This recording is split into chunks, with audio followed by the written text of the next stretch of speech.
What is going on, everybody, and welcome back to the Hangout spot where you already know it's Real Talk Boxing Talk, live from my man cave. It's your boy Johnny, and I'm your host for another edition of DHS Live. This time it's the Monday night show, top of the week. We gonna talk boxing, baby. Let's get it popping, y'all. Let's get ready to rumble! Yeah, let's go, let's go, let's go. What's good, DHS family, man? Salute, man. Happy Monday, man. Happy top of the week, man. We are back like we never left, man. And hopefully you guys had an amazing weekend. Because I sure did, man. Salute, man. I had a blast hanging out with Mrs. DHS as always. Yeah! Had a blast at my guy Nestor Gibbs' barbecue yesterday. Yeah! Salute to him, man. And man, oh man, like my man the Maniac says, we had hella boxing this weekend. Yeah! And tonight we gonna get it in, man. We gonna get it in. Weekend recap, man. Lots to talk about, man. Lots to talk about. But the thing is, I'm not gonna be doing the talking. Y'all gonna be doing the talking, man. On the panel, in the chat, I need answers. I need answers, y'all. I need answers. This was one solid weekend of boxing, man. Nothing mind-blowing. Nothing really mind-blowing. But just solid across the board, man. We saw a lot this weekend, so there's a lot to unpack, man. A lot to unpack, like I said, and I plan on throwing the link out there extremely early because I know I'm a little late. That shit is a two-pack of ass. My apologies, man. My apologies. But again, man, it was a long weekend. Didn't get home till late last night. Had to work all day. Had to take the dog back to the vet after work, man. And then I was trying to figure out this Discord thing because we're trying to get this up and running. And yeah, there's still some things that I need to figure out before we go live on Discord. So I'm gonna work on that again tomorrow. Hopefully for tomorrow's show, we'll be able to take calls on Discord. But yeah, so again, my apologies. And then brother had a shower. Yeah! Before the show starts, I got to be nice and fresh and relaxed, man, because I know I'm going to be here for at least 4 to 5 hours, man. And if y'all rocking out with me, y'all the real champions, man. The champ is here! The champ is here! The champ is here! If y'all rocking out with me, I need this type of energy tonight, man. Chad will jack your dog. Junk your dog, Jack.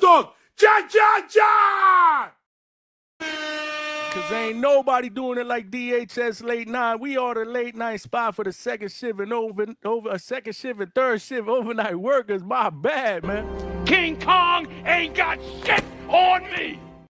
Know it. Yeah! Can I get a bomb? Yeah, man. Salute to all of y'all, man. Last show that we did was on Thursday night. We did 5 hours, man. Yeah! Let's go, champ! Yeah, 5 hours, man. And the show topic was Devin Haney signing with the Zone, man.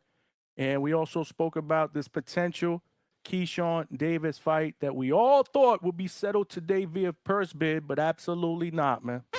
The business of boxing and the high-level posturing and maneuvering between the stars and the sports continues to rear its ugly head. It smelled like a toilet full of nasty ass shit, okay? But that's okay. That's okay because I believe that we are close. We are very, very close. Again, both guys asked for an extension, so now we got until Thursday for this purse bid to take place. But again, if you're asking for extensions, my thing is you want to get shit done. There's just a couple of minute things that obviously couldn't get settled before today that you believe will get settled before Thursday, or at least that's what I want to believe. So Thursday is not only your brother's birthday, your boy's birthday, but hopefully we can have a show to talk about Keyshawn Davis and Devin Haney officially announced. Yeah! Drop the bomb. But we'll see, man. We'll see. You know the deal. This is the sport of boxing. Anything can happen when it comes to the business side. But my thing is, I don't think either one of them are scared. I think they do want to get this scrap on, but, they just got to sign the dotted line, man. Yo, I think we should plan this another time. This nigga's scared! I don't think so. I just think it's going to take a little bit more time. But we're close, man. We're close. But, yeah, man, tonight, weekend recap, man. Like I said, solid a weekend of boxing. It started on Friday night with your guy, Demetrius Boo-Boo Andretti, making his return to the ring, getting that first round stoppage. Yeah! Yeah, man. And then we had the Gypsy King, Tyson Fury, winning this weekend, although I don't think anybody saw that fight. Shit wasn't televised. If you saw it, let me know what you saw. I do know he won. I don't know anything else after that. That's right. I said it. Speaking of Tyson Fury, we all believe that a future potential next fight against Anthony Joshua has got to be next because Anthony Joshua returns to the ring this weekend, headlining a DAZN pay-per-view card, and he almost got packed up in the first round. That shit is a two-pack of ass. But nonetheless, man, the tides turn quickly, man, and he ends up packing up Kristian Prenga in the second round. Let's talk about that, man. I need everybody's feedback, man. What you think about AJ, man? Is he done, bro? Is he done? The punch resistance just doesn't seem to be there, man. So do you want to see a Tyson Fury fight? And if so, what do you believe will be the likely outcome? Questions. I need answers. Like I've been telling y'all, man. I need answers, man. Yeah! We need answers, man. But on the same card, man, Hamza Shiraz was making his first defense of his WBO super middleweight title. And yeah, even though I was online waiting to get on the Guardian of the Galaxy line, the ride at Epcot, and that fight was so boring, it almost put me to sleep standing up. It smelled like a toilet full of nasty ass shit, okay? It was tough. It was tough. It was tough. I was able to pass the time because the shit did go to distance. Hamza won by the unanimous decision. But what's next for Hamza Shiraz, man? Do you think that Diego Pacheco packs up this version of Hamza Shiraz? Let's talk about it. Josh Kelly, man. Josh Kelly wins a tough fight in the co-main event to defend his 154-pound title. But is he ready for Jaron Boots Ennis? Let's go, champ! I need answers, man. I need answers. Speaking of answers, we got our answer about the potential return of Errol Spence Jr., the big fish, the truth, man down, made his return to the ring this weekend in Australia after a 3-year layoff, and he got thoroughly dominated by Tim Tszyu. Yeah! That shit is a two-pack of ass. Can't say I didn't warn y'all, man. Cannot say I didn't warn y'all. Tough to ask a dude after the last performance, the last time we saw him in the ring, he was thoroughly beat up by Terrence Crawford. The man contemplated retirement. Then all of a sudden, 3 years later, he makes his return to the ring against Tim Tszyu, which people were saying was his version of a tune-up. But Tim Tszyu is 31 years old. He's been active, and he was coming off a 2-fight win streak. And Tim Tszyu proved that, again, you can't defy logic. Logic. That's how we making these betting picks going forward, man. We using logic. We using our noodle, man. No more heart, no more emotion, man. That shit is a two-pack of ass. Can't do it, man. I owe it to the DHS family, man, to keep it a bean, man. To keep it a bean, man. But yeah, man. Tim Tszyu thoroughly dominates Errol Spence, man. He was quicker. He was sharper. Errol Spence, right from the beginning, seemed very, very off. His balance was off. But I do give it to Spence, man. He was fighting, man. He was trying. He was throwing punches and bunches that were absolutely doing no type of damage to Tim Tszyu at 160 pounds. And then after the fight, Spence Jr. proceeds to retire, man. It's an end of an era, man. A great fighter. A great fighter. Dudes in the ring were calling him a legend. I wouldn't go that far. We live in a world where the word legend is thrown around far too often. But nonetheless, a great fighter, one of the best welterweights in our era. Never ducked any smoke. He had 30 fights, won 28 of them, lost his last 2, but he won his share of titles, especially, obviously, unified in the welterweight division. The man had a phenomenal career, and now he gets to walk off into the sunset. My question is, why did he even bother to come back? Right? Because what I saw on Saturday is what I didn't want to see when I saw this fight got announced. I didn't want to see Spence go out like that. But nonetheless, he goes out on his own terms, right? Or what he perceives as his own terms. You know, he wanted to challenge himself and see, do I have anything left at this level? And he did that. And he lost. So there's no failure in trying. I'm not here to dog Errol Spence. I've always been a big Errol Spence fan. I will always be a big Errol Spence fan.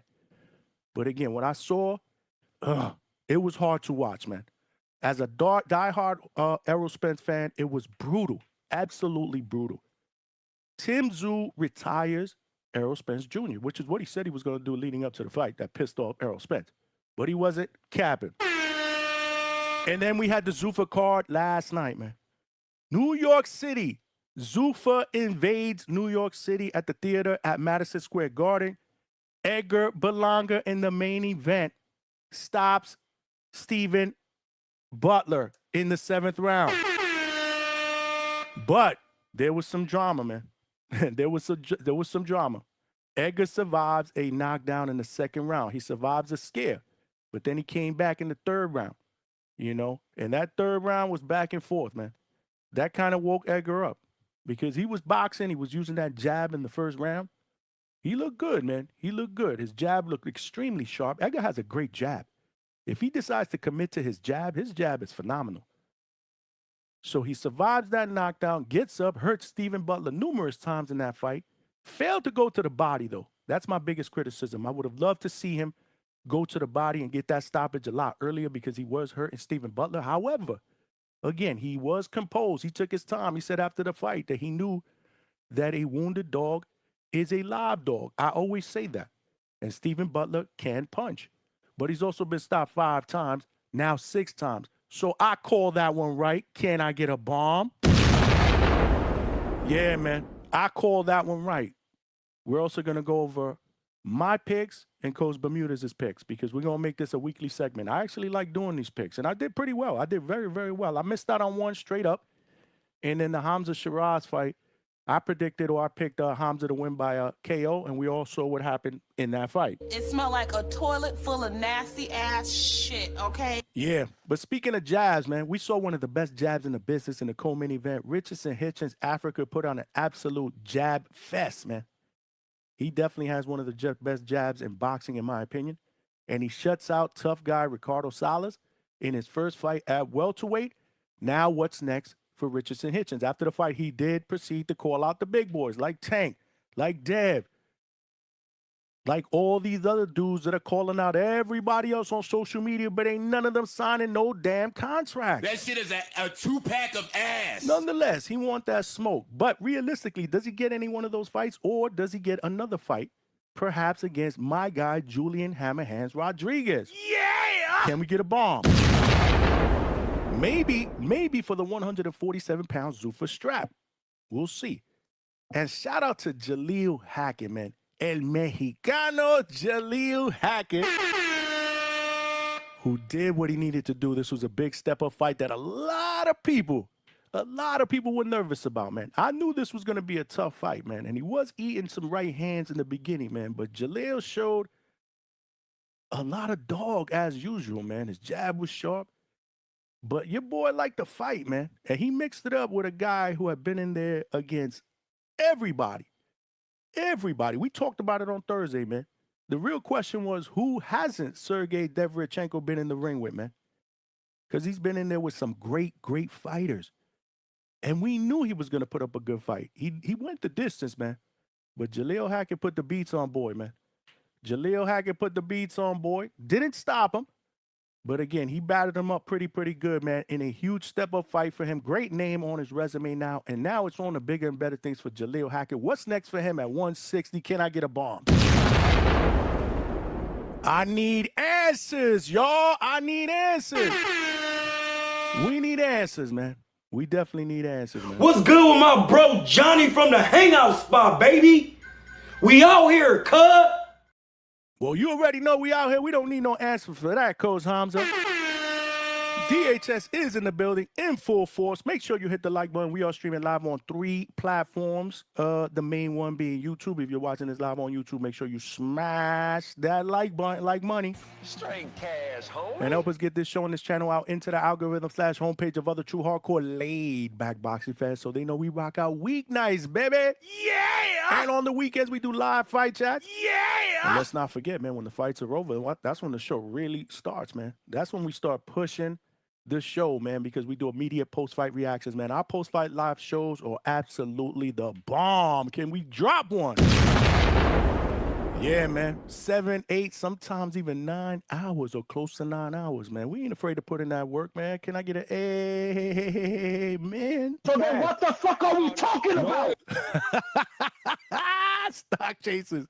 That's my version of amen. So then what the fuck are we talking about? We talking about DHS putting in that motherfucking work. That's what we talking about, stock chasers. Salute the stock chasers. Where's stock chasers? We need answers, bro. At the end of the day,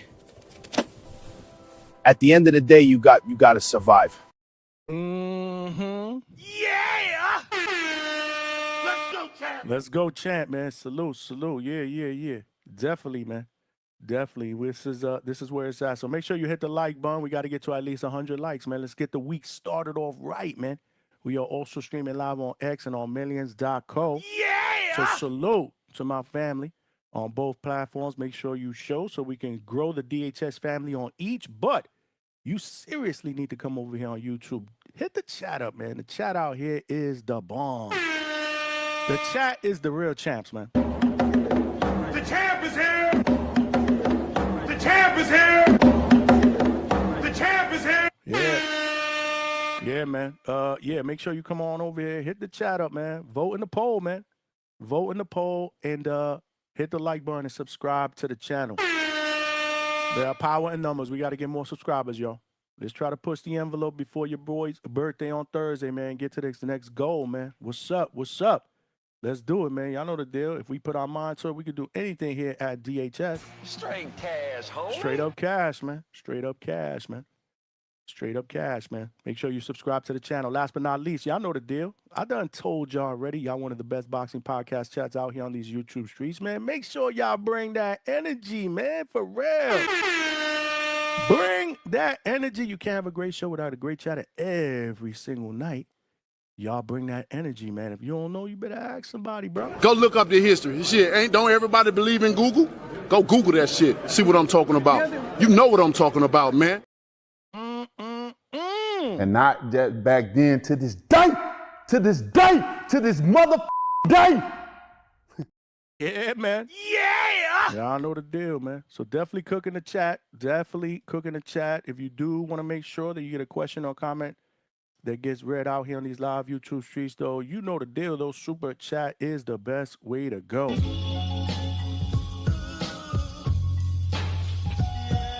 Yeah, man, because it will come up as a star message. I'll see it and definitely show you love. I'm getting better and better at it, but I need more practice, man, so I don't forget any super chats. The only way for me to get this shit down pat where I don't forget any super chats is y'all got to send something and give a brother some practice.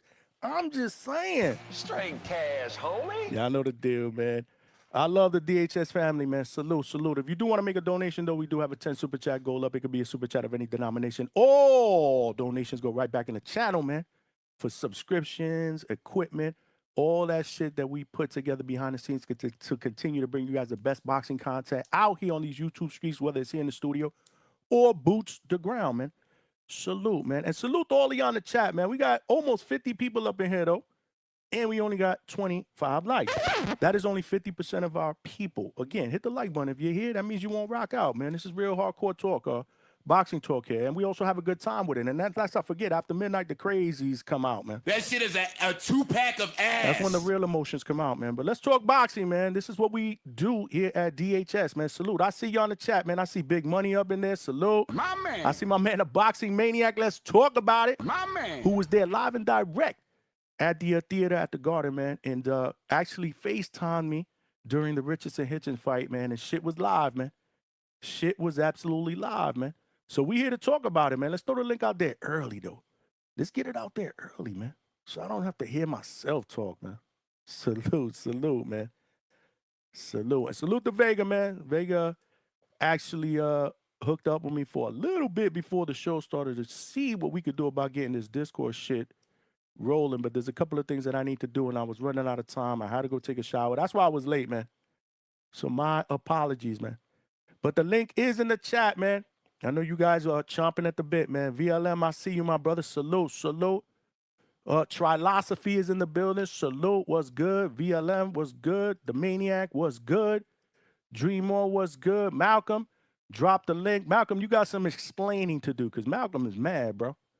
Malcolm mad, but I'm going to let Malcolm tell you why he mad when he called in, man. Salute, salute. Yeah, we need to hit the like button, y'all. We need to hit the like button. My man Pugilism is in the building. What's good? My man. Salute, salute. Big Money, I see you, brother. Attorney Bailey family in the building. What's good? My man. Salute, salute. Yeah, it was hard to watch, man. It was definitely hard to watch. You must be talking about Errol Spence and that beatdown he got in his return to the ring, man. But like I said, man, if the man thought this is what he needed to do to prove, either he had it or not, he definitely got his answer. But it was good, man. It was fun to see Errol Spence out there one more time because, like I said, I fuck with Errol Spence, man. I fuck with Errol Spence. I picked him to beat Terrence Crawford, even though I got that shit wrong. That shit is a 2-pack of ass. But you don't always get them right, bro. I don't pretend to always get them right. I don't pretend to be the smartest guy in the room. That's not what I'm all about. I want y'all to be smarter, man. That's what makes the show better, man. Salute to my man Ebenezer Stuntman Griffin, undefeated prospect, our favorite prospect here at DHL. My brother who have a fight coming up in August, man. Salute, salute. Stuntman, you ain't kidding, man. That shit hurt, man. It definitely hurt. But we're going to open up the phone lines. We got hella people that are waiting to call in, so we'll try to keep it, 4 or 5 minutes and then keep it moving. First and foremost, man, the floor is yours to the Maniac, man. What's good, my brother? Johnny, what's going on, brother? Good evening, good evening.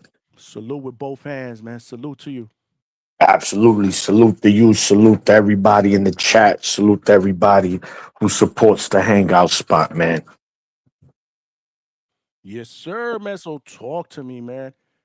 Yeah, Talk man. to me, bro. Listen, man. I mean, for us hardcore boxing fans, man, it was a phenomenal week in the boxing. Now, no fights where it was fight of the year candidate, but from Friday to Sunday, we had boxing.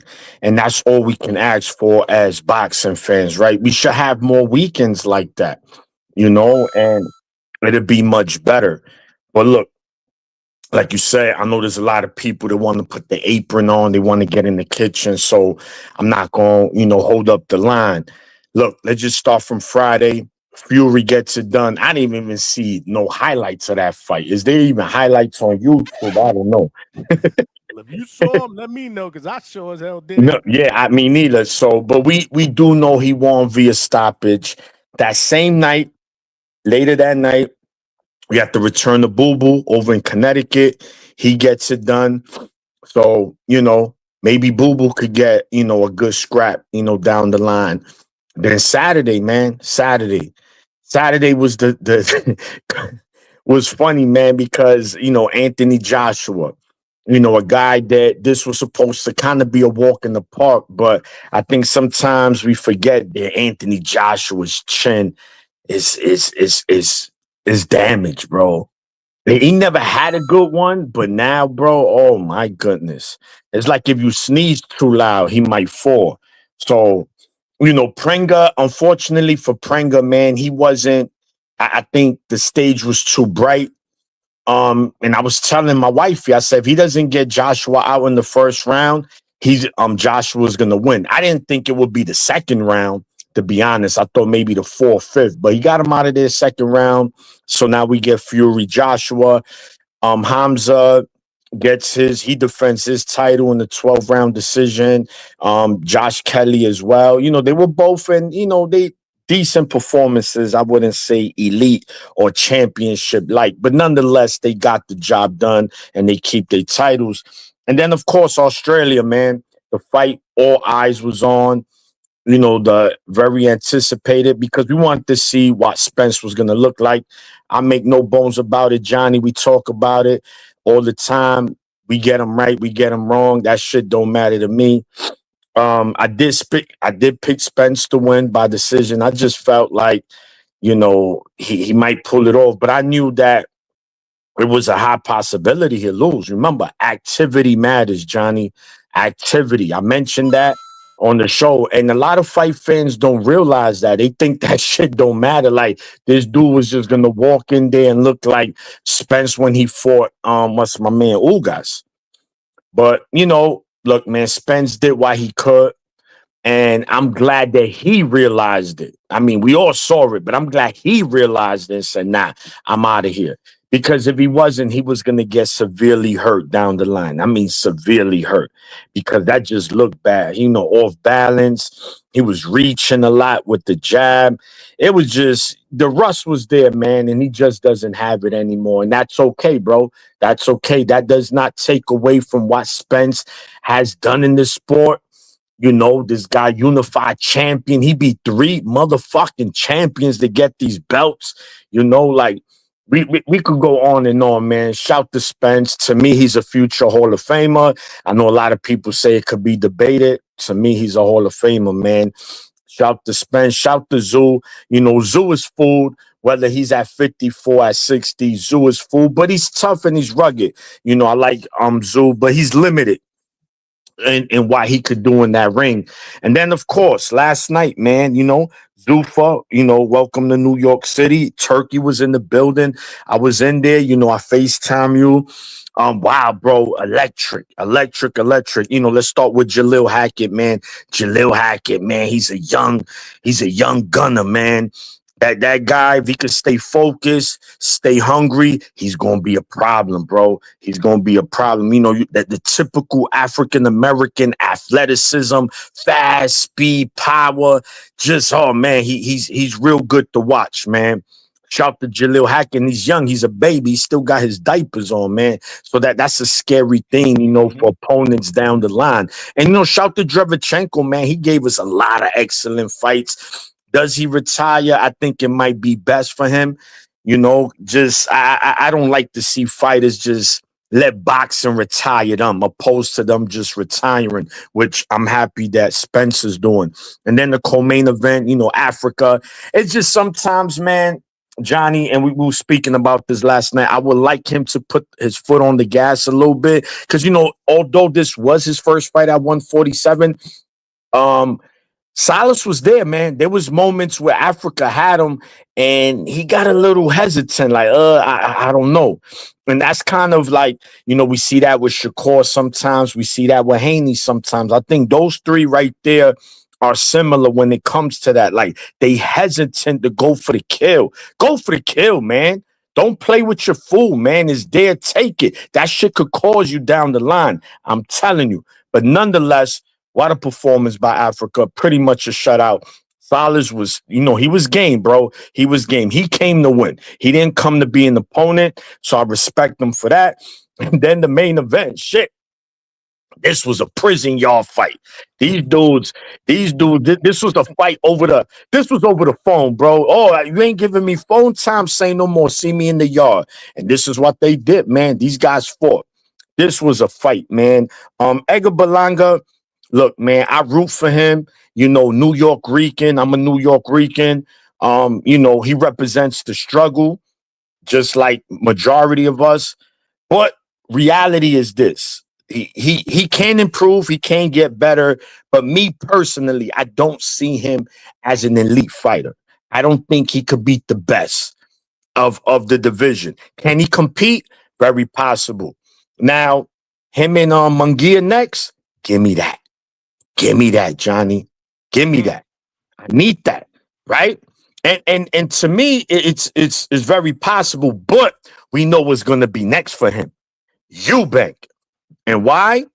Because he got Chris Connolly. What's Connolly's first name again? His manager? Keith Connolly. It's going to happen, baby. Keith Connolly going to get him Eubank. Eubank looking like damaged goods a little bit. And it's a big fight. Send Edgar Berlanga over there, get the big bag, and that's a winnable fight for Berlanga. Eubanks is a winnable fight for him. So I think it's good, and it's a big fight, and it's a big bag too. Them UK motherfuckers will do 60, 70,000 out there for Berlanga Eubank. But he got it done in Butler, man, and shout to Butler. Butler came in. He listen, man, he came to win. That motherfucker could take a punch because Berlanga can hit hard. We can say whatever we want about Berlanga, but one thing he got that makata. You heard, Johnny? That makata. For those that don't know, that makata is that power, that night quill. But what a night. Shout to Zuffa. Energy was crazy. Shout to boxing in general, man. Weekends like that, man. I loved it. Boxing every single day from Friday to Sunday. And Berlanga and my man Butler, they closed out the show perfectly. That's the way you want to close out a nice weekend of boxing, man. So what a weekend, man. I'm glad I was there to witness it. And on to Roach and Cepeda next week, baby. This is what I'm talking about, Johnny. But anyway, man. Baby. Yeah, listen. Thank you, man. Thank you for letting me cook, my brother. I appreciate you always. Support. Shout to everybody on the panel. Again, everybody in the chat. Everybody who supports my brother Johnny, man. Continue to do so, man. And I'm out because I got to work tomorrow. Early. Salute, man. Thank you for making that appearance, man, and letting us know how it went last night. More importantly, your breakdowns, man. Salute to you. Salute to my guy, the Maniac. Mexico runs boxing. Arriba, arriba, ah. And salute to all of y'all rocking out. We just getting started. Hit the like button, man. We got my man Malcolm from AZ. Malcolm, you ever heard in I Love Lucy when Ricky said you got some explaining to do? Well, I want to hear that old shit, man. We don't want to hear that old shit. To do. What's good, my brother? What's good? Salute, man. Dan, don't tell me it's an echo again. I don't hear it. Okay, I hear it on my end. So yeah, I'm gonna just try to make it brief. It's legit. Anytime Maniac is on and I fucking call in, this happens. I don't know. Nobody's in the chat. Nobody in the chat is complaining yet, but okay, so we may be okay. No, yeah, somebody said sounds cool. So go ahead, man. Kick it, bro. What you got? What about this weekend, man? Talk to me, bro. Yeah, I didn't catch a lot of the pay-per-view. I'm gonna be real. I was kind of busy. I was kind of tied up. But I want to say shout outs to Floyd Mayweather before I continue, right? Yeah, he didn't fight. There's nothing really going on with him, but it's just Floyd has always been spot on. I'm going somewhere with this. No losses, undefeated. I don't really care about his money and all of that. And the biggest highlight, right, that we can say, or the pretty much like the biggest highlight that anybody ever had on him when it comes to a weakness was Mosley hitting him with that right hand and getting rocked. And I feel like, Johnny, that's what you feel like. I pick Spence. I'm like the Mayweather of picks.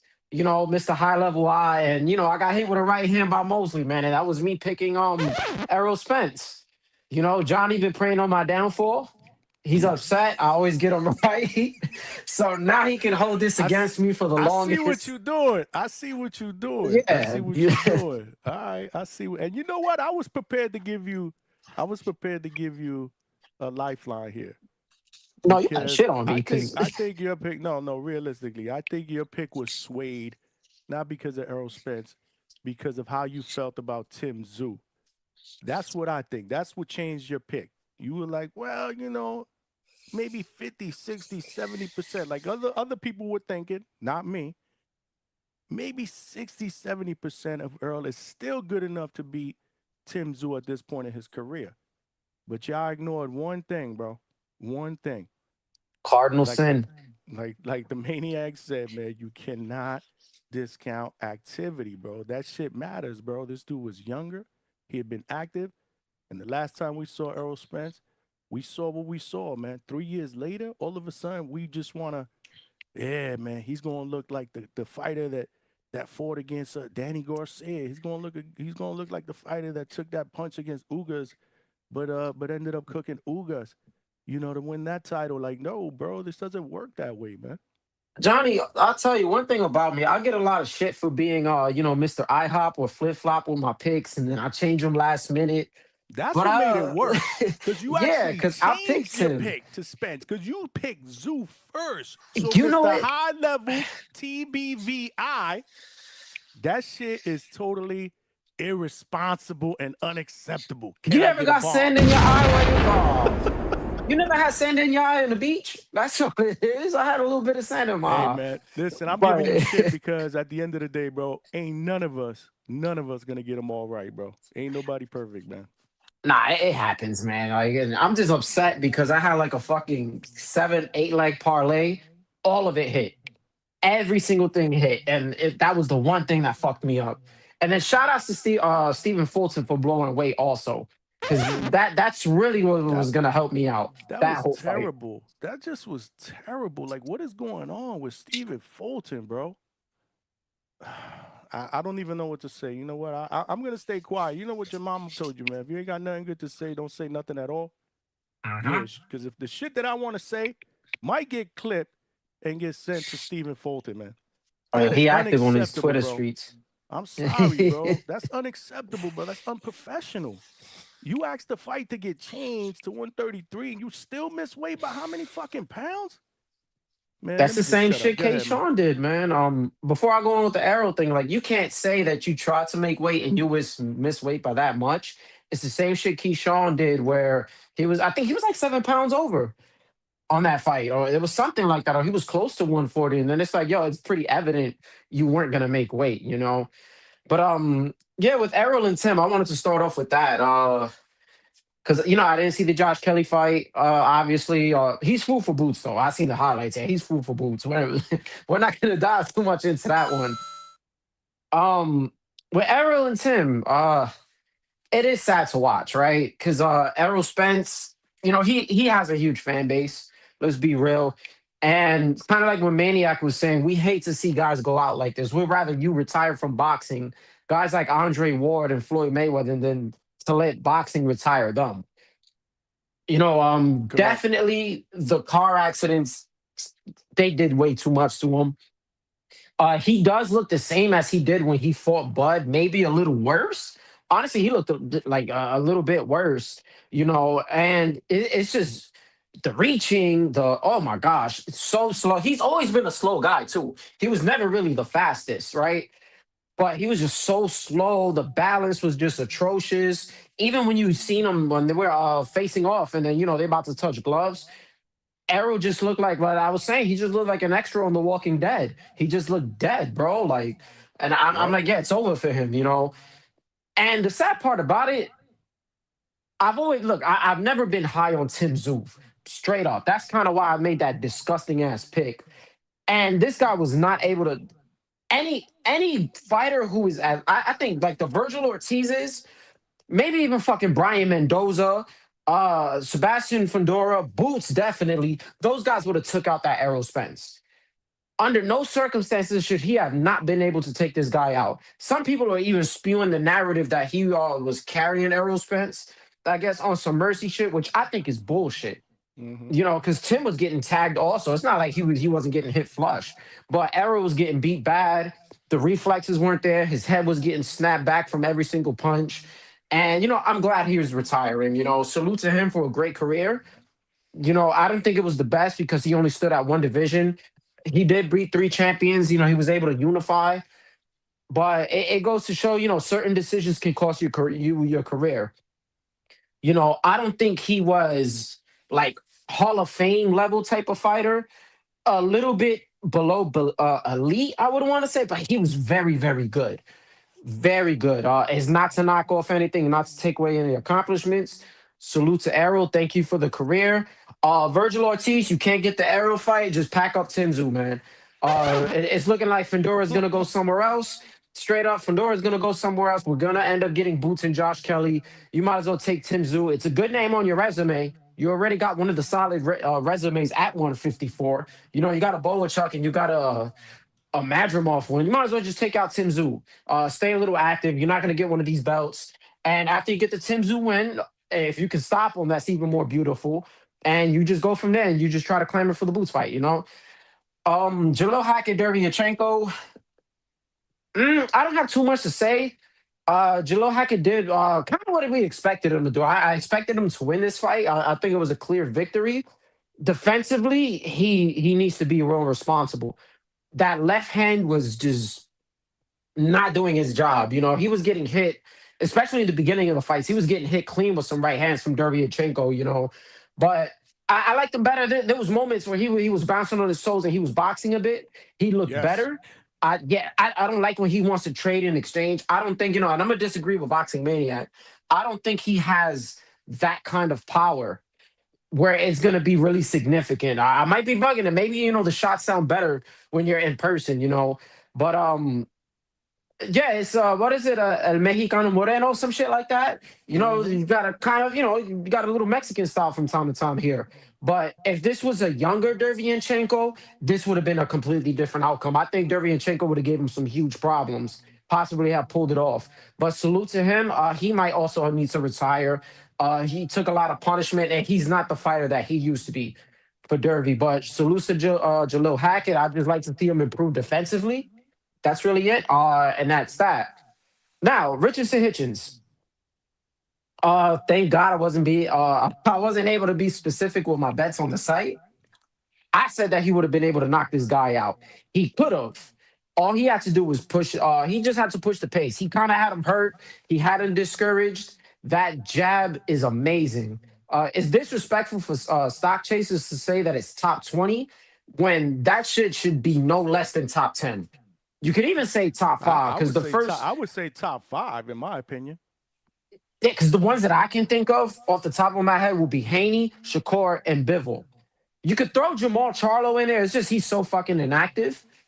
But that Hitchens jab is disgusting. You know, he kept them at bay. The right hands were just landing on solids too. You know, they kept talking about him not working the body, but I think he wasn't hitting the body because, again, it's more of a risk. Like, if it's working up top, there's really no need to shoot to the body too much. But that would have probably helped to get him out of there. But then you're more susceptible to get countered, you know? And it's like, maybe it's not in his DNA to try to stop guys, right? Like, I think that's what it is. But that would have been your statement at 147. You know, you are playing with your food that could have just opened up for you to get hit, get hurt, or some shit. And, you know, maybe we might criticize him. But at somebody of his level, I think he should have got him up out of there. Plain and simple. You had the ability. All you had to do was just let your hands go a little bit more. And even though, you know, I'm kind of contradicting myself, maybe touch the body a little bit. You know what I'm saying? But nonetheless, he did do his thing. Calling out Tank was disgusting. You know, because he's saying the other guys are too small to fight. But that Tank shouldn't. Nah, just worry about everybody else at 147. Go for the Devin Haney fight. You know, I'm pretty sure that's what he wants. But yeah, salute to Hitchens, good performance. Now, the king of New York, Edgar Berlanga, man. Let's go. Yeah, we were saying it wasn't going to go the distance. I think it was pretty much a no-brainer. First round was beautiful. I heard Mark, right? And Mark was in the corner, and he just kept telling him, whatever you're doing, the beautiful. When you're working off that jab, keep doing that. Like the power shots, they're just going to find a home. All you got to do is work off that jab. And pretty much that's what he was doing, you know, and it's a nice jab. He always steps in with that jab. You know, I got a nice little pop to it that, you know, speeds a little bit there. You know what I'm saying? And I don't know what the fuck happened. Second round, I don't want to say he got too comfortable. He just caught himself against the ropes, you know, going back. He got hit with a good shot, you know, and he fell. I don't think he was hurt. I don't know how off balance he was. It was a flush shot. He dropped. So I don't think it was a punch resistance thing. And mind you, right, because we know who's spinning the narratives, right? This motherfucker has like how many opponents he knocked out? He got a high knockout percentage. So yeah, he's a fucking puncher. Like, there's the chance of danger. Like, it's not like he got dropped by a guy with like a fucking 40% KO percentage. You know what I'm saying? So nonetheless, you know, he comes back and, you know, Berlanga was able to finish him. Now, what I will say, I hate his fucking attitude. This is the one reason why I can't hold Berlanga up to that elite status, right? He got dropped and he felt the need to get it back in blood. He did the same shit he did with Hamza Shiraz, where now he wants to come forward, he gets into a high guard, and he wants to just be mid range or up close and exchange, and that's how you fucking lose. The jab was working. Yeah, you were able to hurt Butler again, but defensively, he just started to open up way too much, and that's gonna be his downfall. I hate seeing it. The jab was looking amazing. Everything was just falling into place, but because you got dropped, you felt the need to turn it into it was pretty much an all-out Mexican affair. That's what it just turned into. But it was must-see TV. I'm not gonna lie, I was not moving out my motherfucking seat. I was locked in. I was yelling a little bit.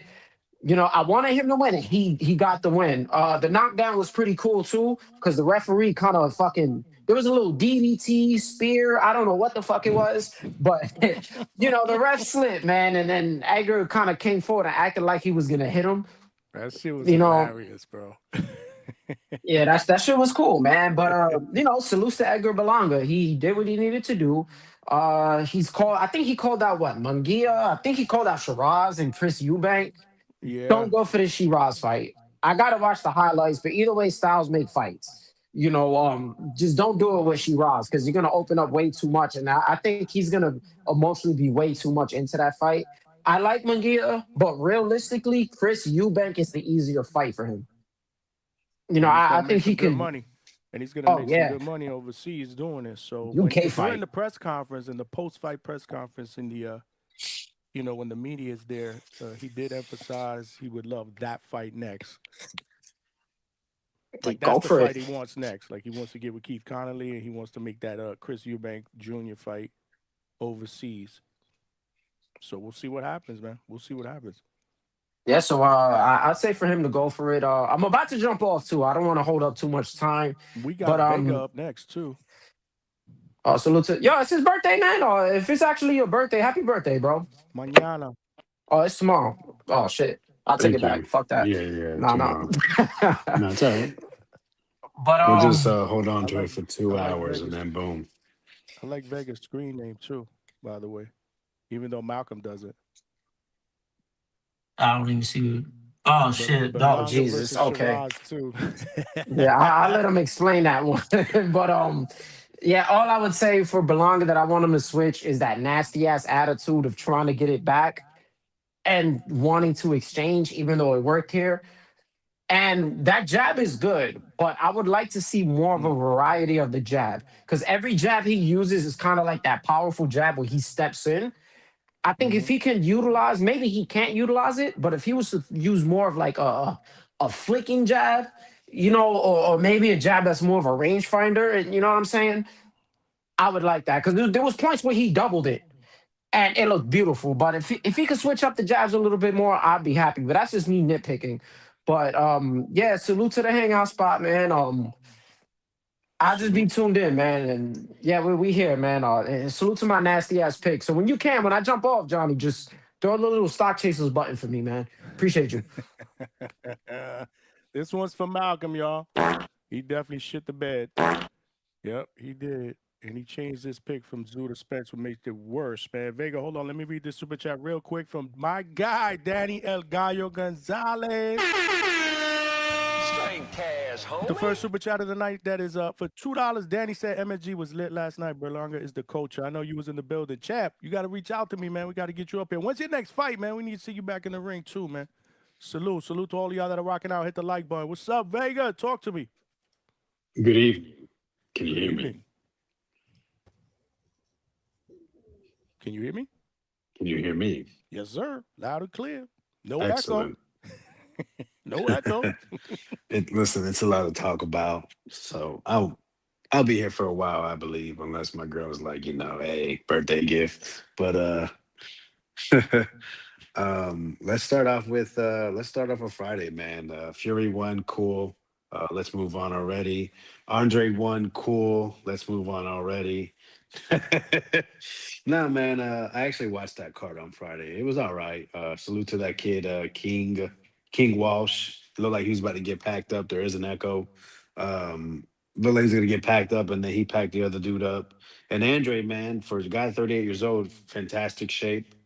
He called out basically the same guys that Berlanga called out without even saying their names. But we know, I think in the locker room, he said Berlanga, Charlo, and maybe Shoot or Plant. I think that's what he called out after the fight. I They're think it in was the ring. He Plant. Yeah, I think it refused. was Plant. Yeah, all good fights. I want to see them all. I'm cool with it.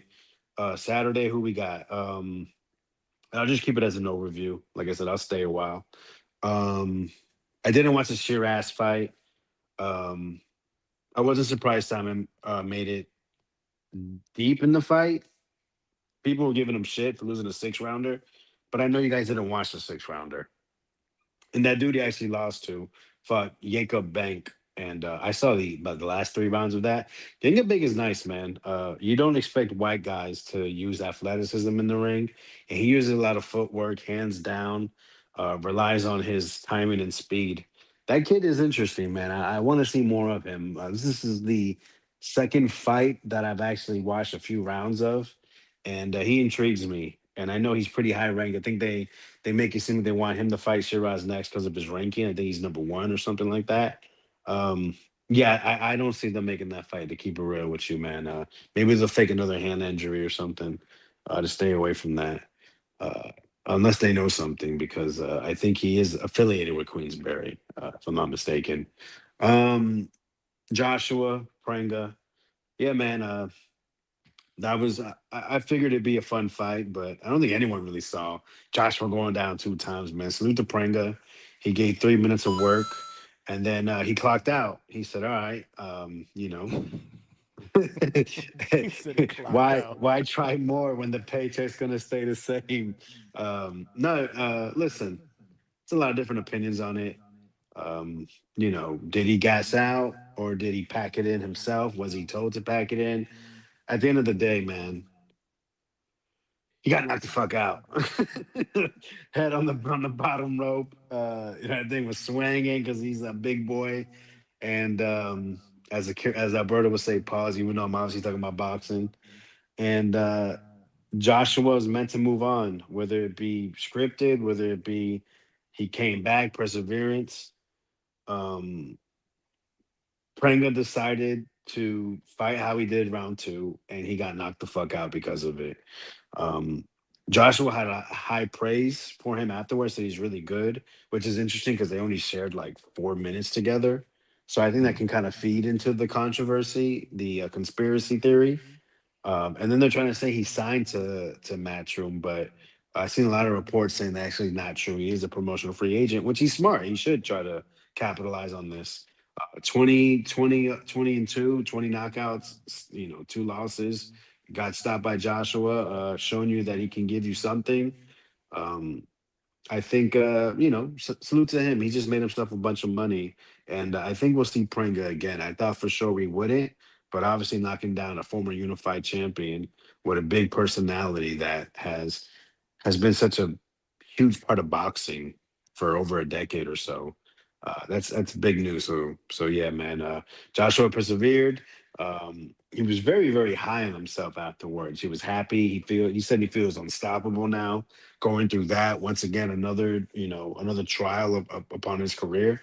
And his first comeback fight since a horrible incident. So um, I've lost interest, honestly. I wouldn't say I've lost total interest, but it is my interest bar has lowered just because I couldn't see Fury's fight and Joshua getting looking like he can't take a clean punch well. Um, but then again, that should make for a fun fight, right? You think he's either gonna get you or you're gonna get him. But honestly, I'd rather see if that's the case, I'd rather see him versus Wilder, man. 2 guys obviously on the decline. I UK thought versus about that. US.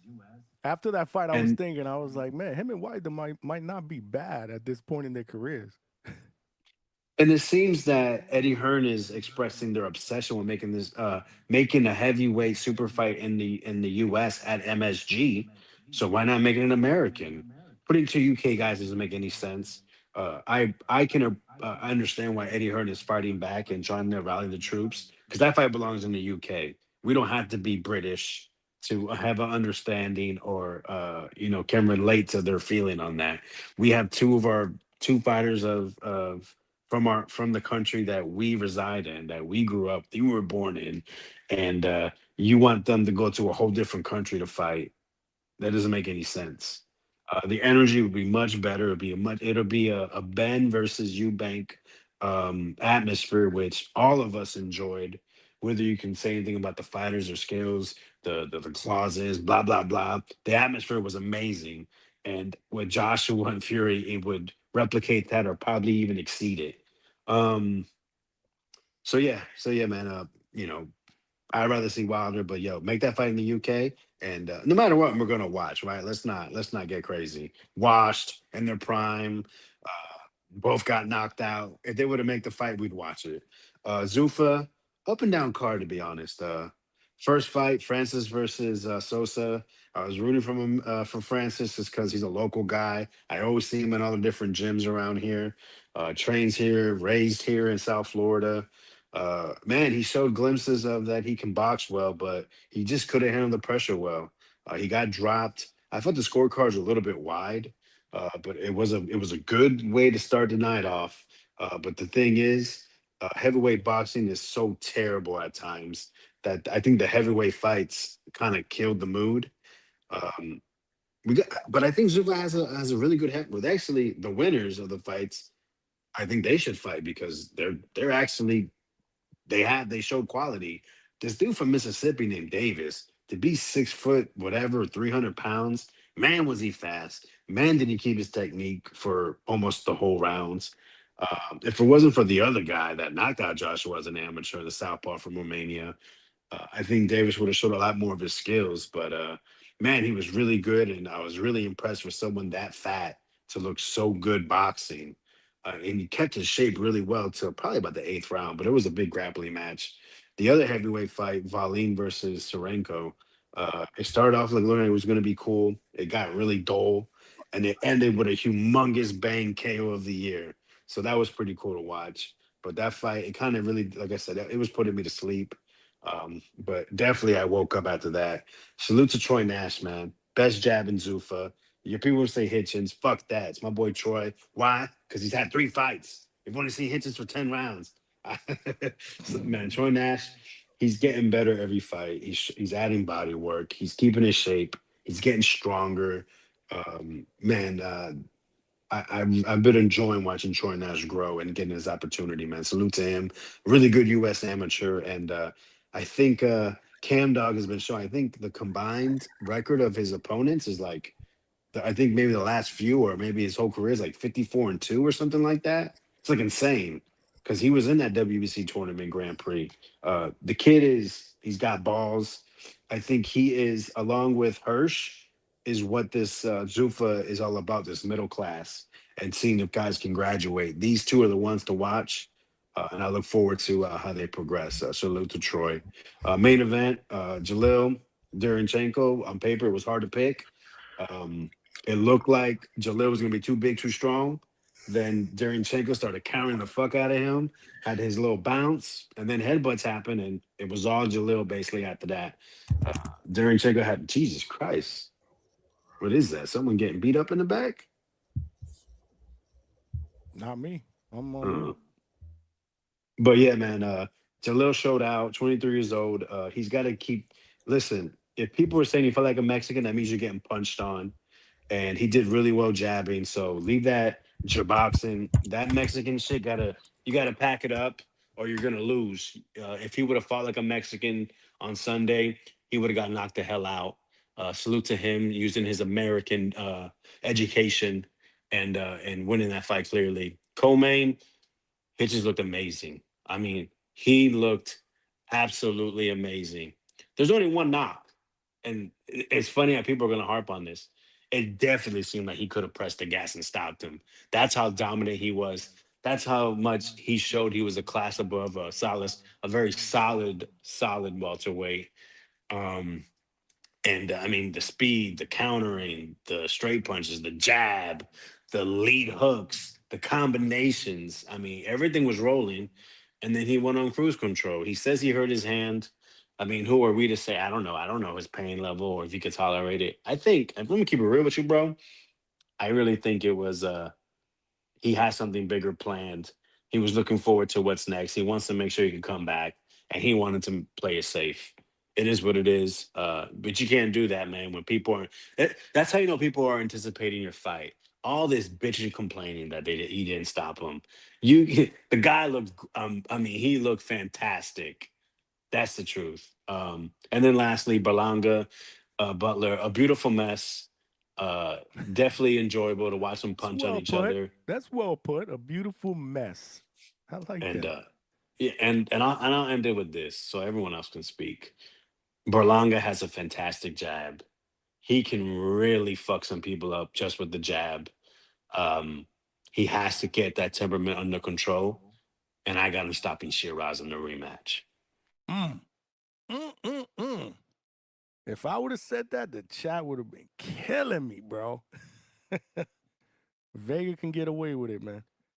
I've been saying it all along about Berlanga's jab, bro, but y'all don't want to listen, man. If he decides to commit to it, it's nice, it's hard, it's crispy. The first round was really good, man. He looked really, really good in the first round, and then he got caught, and that was it. All hell broke loose, man. Like Maniac said, these brothers were fighting for the phone in prison. Entertaining, though, nonetheless, man. Nonetheless, but yeah, you said back and forth card. I hear you. I hear you. Don't go nowhere though. Let's fight sport talk take its turn, and then we'll circle back. We got big money up in here as well, and we got hella people up in here. Hit the like button. We just getting started, y'all. Big weekend or solid weekend of boxing. Started on Friday, ended up last night. So let's talk about it, man. Let's talk about it. Make sure you guys continue to cook in the chat. Fight Sport, what's good? What's happening, brother? How are you? Chilling, man. Chilling.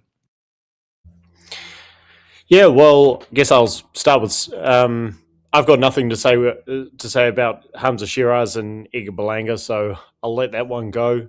Hitchens looked really good, but I just don't know what he's planning to do, because the fact that he was kind of by default the number one guy at 140, super stacked division, and then he does nothing after beating Paro, which has aged pretty well because of Paro's recent win.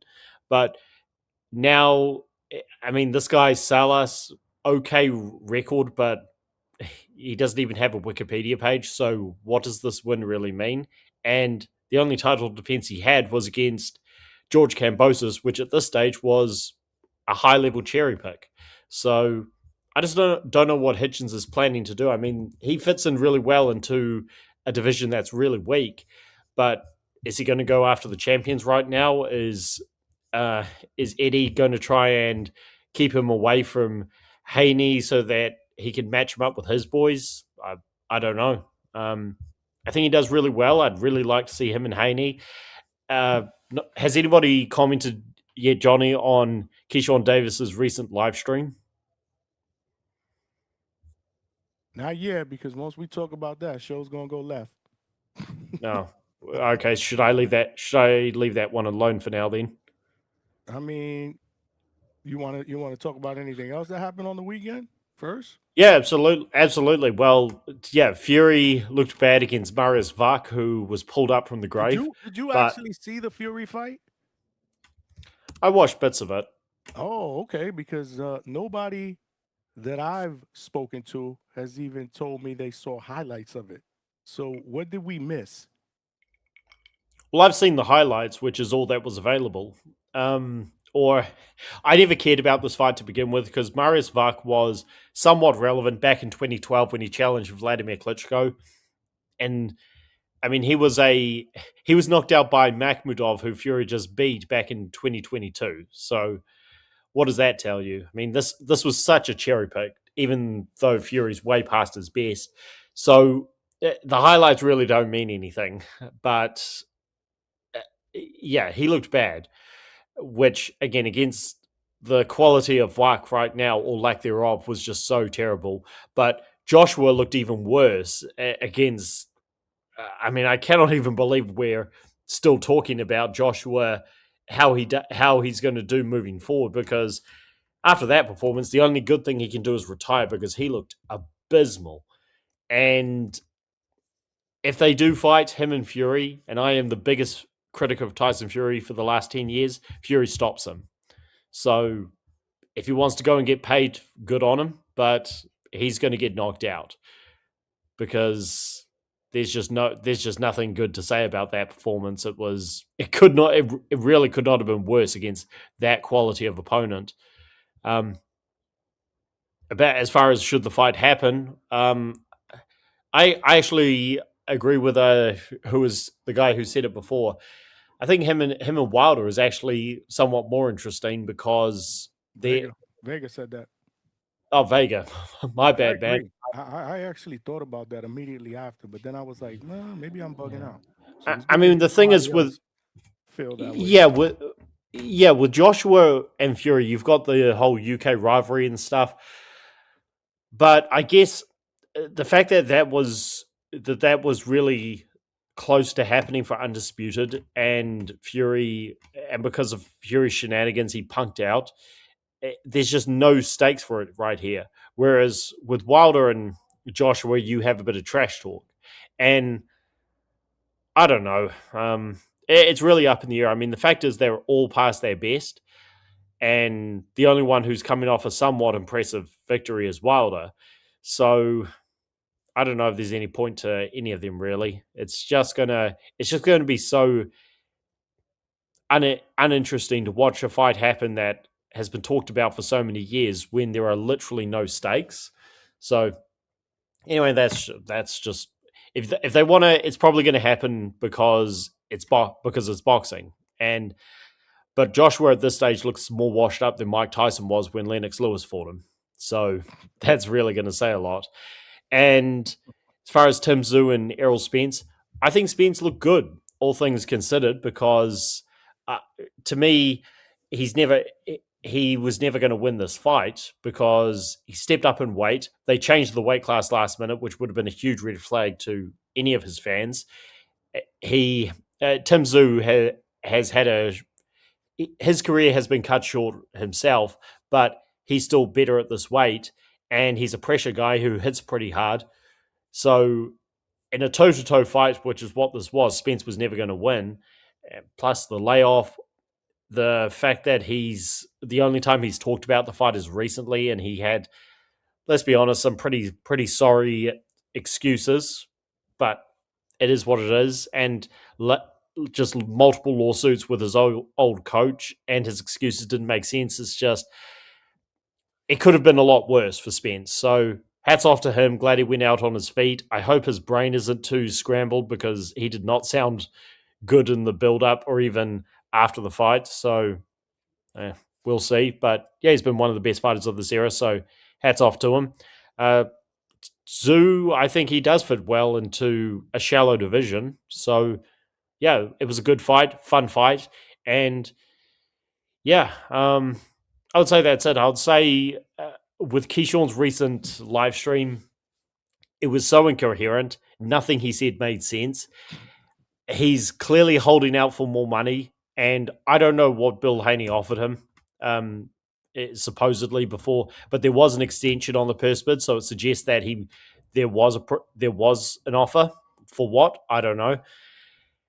But he's clearly holding out for more money, and I have a feeling that there's going to be a low purse bid, or lower than what he wants, and he's probably going to turn down the fight and call himself the businessman, because a lot of promoters, I don't think are gonna bid on this fight. Eddie Hearn won't. There's no point for him to do it. Frank Warren won't. Golden Boy doesn't have much incentive to do it. So Turkey doesn't bid on purse bids. So who's going to bid, and who's going to bid the multi-millions that Keyshawn wants? I don't think anybody. So I hope I'm wrong, but I have a feeling this fight won't happen. So yeah. Okay. Well, yeah, hopefully. We got until Thursday. Time will tell. Time will tell. I didn't see, to answer your question, though, I did not see that whole Keyshawn IG thing. Didn't have time to do it yesterday. Didn't have time to do it today. But I don't really care about that stuff. I mean, I'm not saying this towards you for bringing it up. It's just me personally. Like, these dudes do this shit all the time. Like, do less talking and do more negotiating behind the scenes and get these fucking fights done. I'm just tired of hearing the fucking talk on social media. Like, these dudes fight more on social media than they do in the fucking ring, bro. We had until Monday. We got an extension now. We got to wait a few more days. So they better deliver a fight, bro. You know, they pulling us along, bro. They're pulling our leg here, man. Get the shit done and let's get this shit fucking popping, man. So we could talk about a real fight, a real breakdown, not a rumored breakdown. Well, if they fight, who do we got? We do that far too often because, again, you know, the topics and the shit that's being said out in the street dictates it. But personally, I fucking hate it. I really do. I want to talk about fights that are made, not fights that are being rumored to be made. That's just me, man. I mean, that's what happened with Fury, Wilder, both of them with AJ. We're still talking about the fights happening now when they're all shot to pieces because it didn't happen in the past, and all they did was talk online. And let's hope that Devin and Keyshawn isn't one of those situations in the future where we're saying, why are these guys not fighting? Yep. Hopefully we're not talking about that on Thursday night. Shit fell apart. What's next for both of them? That would officially be a 2-pack of ass. That shit is a 2-pack of ass. But yeah, man, hang tight in there. Let's get to Big Money now. Fight Sport. Big Money, what's good? Yo, what up? Hey, what up, Fight? What up, Vega? What up, man? My guy Hammer Unk was good. He's in the building, man. Salute. He might get that Hitchens fight next, bro. Yeah, I saw Julian ringside. You know what I'm saying? Had to look like a zoot suit or something on. Like he was styling on him. Mm-hmm. He was doing his thing out there. But he was yawning with that fight. So I already see what his sentiment is. You know, hey, look, if anybody deserves that fight, he should be able to get it since he already there. Nice in-house fight. Question is, what is you know, what your man Richardson Hitchens want to do? I thought Hitchens looked good. But he looked like he was supposed to look, right? That's the way I looked at it. He looked like he was supposed to look. You know, he could have turned it up. I know he said his hand got hurt in the 7th, but realistically, could he have turned it up before it got to that point where he hurt his hand? I think so. I think he could have. I think he could have definitely turned it up. He could have made it exciting. He wanted to show everybody everything that he could do, and there's really nothing wrong with that. I mean, the guy's skilled. Yeah, Unc, man. You know what I'm saying? Probably on the next go round or something. I'm still trying to, you know, work it out. But yeah, man. Hitchens did what he was supposed to do. I didn't expect anything less. I know that there was, you know, that people were talking about Salas. I know that even from what I saw of Salas, I thought he looked pretty good. I didn't think he had enough to really stand in there with Hitchens and impose his will. So I saw that going the way that it went. Since we already there and we right there at the main, Edgar Berlanga, man. I like how disciplined he came out. I don't like how undisciplined he became once he had that knockdown and he felt like I guess to everybody else's point, he felt like he had to get it back. And look, he got it back. You know, he got it back. He didn't have enough on any of those punches to get the guy out of there. Not the way that he would have wanted to. He even commented on that several times. He said, yeah, anytime the guy's ever been stopped, he's never been knocked out. The ref is always jumping in to stop it. So, you know, I guess it is what it is. You know, kudos to you. You know, you did what you were supposed to do in there. You made it very exciting because there were several times when I saw him get clipped and I thought maybe it was curtains, you know. So it was an exciting fight. It was exciting to watch for that reason alone, because I knew that both of those guys are big punches and somebody was going to get hurt. It looked like the person that got hurt the most was the ref. Somebody said he was trying. That, bro. That shit was crazy. They said he was trying out for WWE. The CEO was sitting there ringside. So I don't know. Maybe he wanted to get into the Masters division. But you know, as it was, some of the other people on that undercard that stood out, the Alawalin and the Serenko fight, yeah, man, it was shaping up like a snooze fest until that KO came at the final second of the final hour. Man, he laid him out. I thought that was good, and I don't know if he deserved the bonus, but I guess he did deserve the bonus because he got the bonus. He got the Oh, bonus. he was the one that got the bonus? I Yeah. didn't know. Okay. Yeah, I watched Dana afterwards. Dana's wild, man. I can see why everybody values his post fight presses. But Berlanga did get his, and so did Richardson Hedges. They both got their own. They only got their little segments, but Dana's was interesting because we learned that he ended up talking to Tank at one point. So it's not, he didn't really give much else away. He just said he spoke to him. But yeah, shout out to Dana with his post fight presses, man. He get Serenko, I believe, got that bonus. I mean, Troy Nash, big standout. I like what they're doing. Like if what he's doing with guys like Troy Nash is the model of what they're trying to do with these new fighters, then man, I mean this guy is gonna have a resume that's out of this world because of the type of challenges that he's in front of this early in his career. To Vegas' point, yeah, man, he was in that. I remember he was in that WBC tournament that started last summer over in Riyadh. That was the kid did his thing in there until he didn't. But shout out to him, man. He's in the pros now. Maybe he doesn't have that knockout power right away, but it's coming. He's a young boy.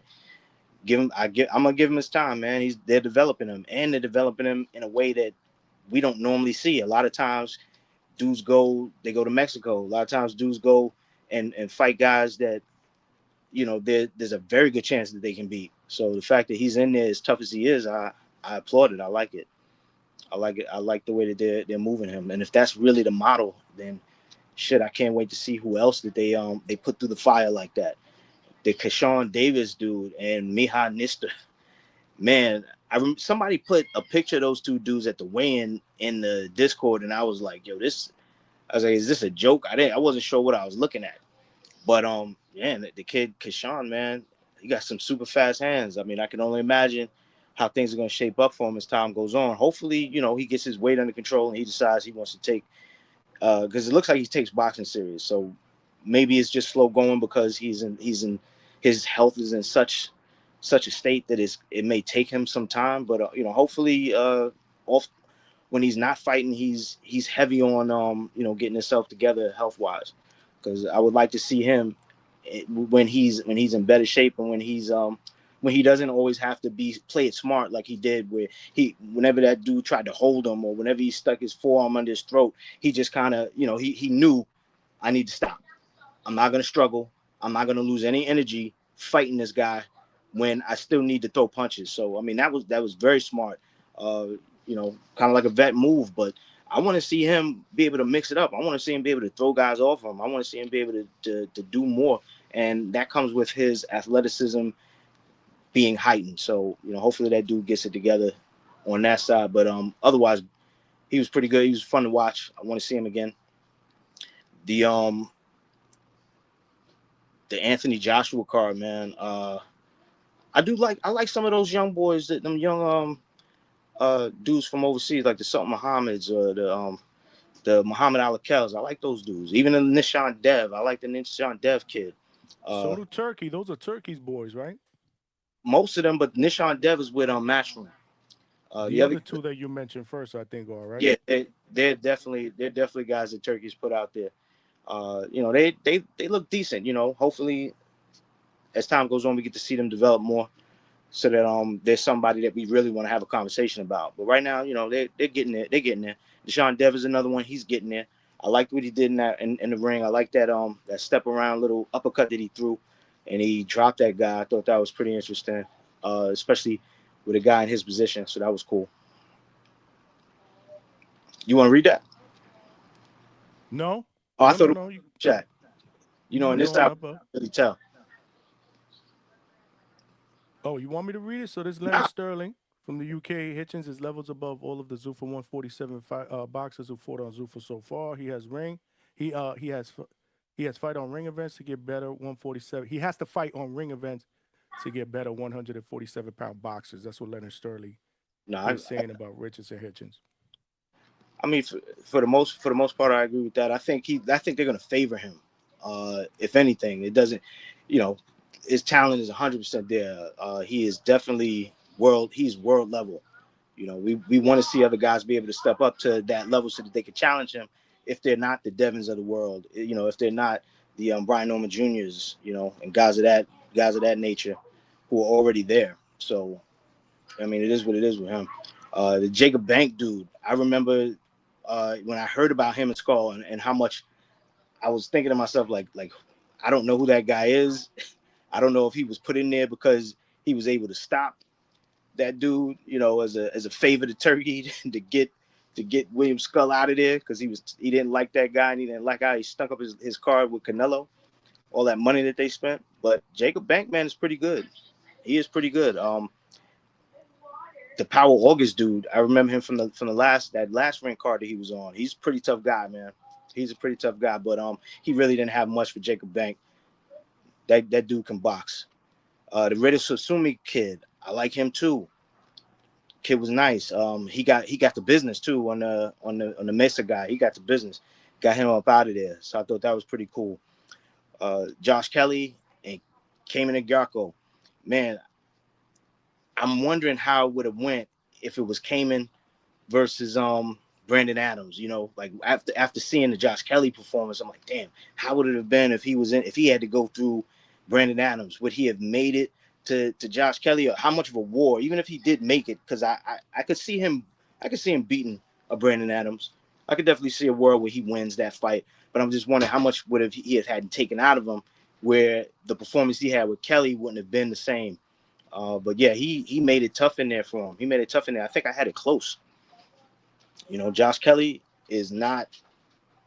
Well, at least he didn't look it that night, right? He definitely didn't look like somebody that was going to be formidable for Boots Ennis, or even for Sebastian Fundora, you know, for what that's worth, had they tried to push that fight forward. But shout out to Josh. He kept his belt, came in very formidable. I can see him contesting for belts in the future. I don't think that he has to hang his head low in any way. The account of himself that he gave was good. Now, the person who needs to worry a little bit is Hamza Shiraz. Or as I heard somebody call him sheer ass. I was like, damn, dude's brutal. Was that Vega? That was probably Vega. Somebody called him that. But somebody did. Yeah, the Simon Zackenhuber. Or Malcolm, one of them two. I mean, he was in there. He was game for that fight. But Hamza really, I feel like he left a lot on the table. It was like I thought that there was so much more that he could be doing in there. And it started making me question. Like, I'm watching him, and is there something wrong with him? Is it, you know, is he dealing with some sort of an issue? Is his hand hurt? What the fuck's going on with Hamza? You know, because it didn't really make sense that he kind of just, it felt like he was just coasting. It felt like he was just, you know, he was just there, and he was like, all right, I'm just gonna wait for this clock to run out, and I'm just gonna do as little as humanly possible. And it, you know, I don't know, it definitely made him look more human, you know, than what he'd looked before. I mean, I get knocking out Edgar Berlanga ain't exactly stopping Canelo, but he looked more human. You know, I'm looking at him and I'm thinking there's a lot of guys who I wasn't sure had a chance might actually have a chance, you know. So I don't know what Hamza, but and then on to Anthony Joshua, and this is gonna probably be the last thing I say about it. But Anthony Joshua, man, this is an example, in my opinion, of why sometimes when you have a dream that you've been holding on to for so long, you might want to let it go. And I'm speaking about Turkey, because Turkey's the one who's had it in his mind for all this time how much he wants to get.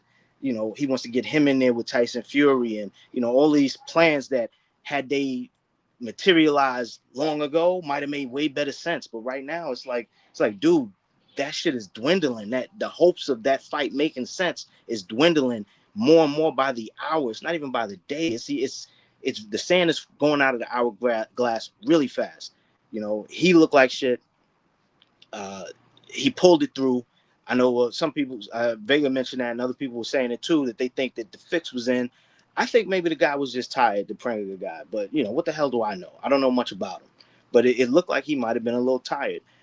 Joshua, I don't know if you call it a gift, but it definitely was some well wishes. You know, he had the luck of the Irish on his side, because damn, he did not look like anybody I want to see in the next fight or with any projected fight down the road, some big mega fight, so to speak, with him and Tyson Fury. And Tyson Fury, you wonder why it wasn't televised. If you saw it, you would have been like, yeah, I get it. That guy looked like Tyson Fury with another 100 pounds tied around his waist. He looked bad. It looked like somebody's uncle, one of his uncles maybe, they got up off of the couch and said, just stand in there with him for a couple of rounds. And it really looked, it was a shitty looking fight. I know why they didn't televise it now, because I watched it and it looked as bad as you could think. And to be honest, when we build up fights that are supposed to be mega fights, they're supposed to come on the backs of really good wins or great wins or spectacular wins, not Anthony Joshua getting knocked down in the first 2 seconds after the bell rings by a guy who's never boxed before professionally. Not with Tyson Fury, who, due to the fact that they did not televise it, was kind of the equivalent of when you go out with an ugly girl on a date. You don't want nobody to see you, so you take her someplace where nobody's going to be. And that's kind of what the fuck we saw with Tyson Fury. Go and watch that fight. It's on there. It's on YouTube. It's bad. It's just as bad. So that's not a great fight. Those two fights are not what a great fight is made of.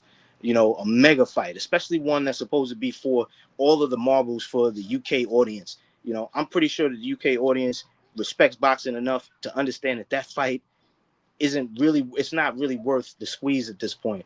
Not to what the glimmer of what it could have been maybe 4 or 5 years ago. That fight, it's just bad. I wish Turkey let it go, but this is what we got. This is the current state of the heavyweight division when it comes to what Turkey she considers a mega fight. He'll make some big, giant, ugly ass belt that's going to probably cost a hell of a lot of money.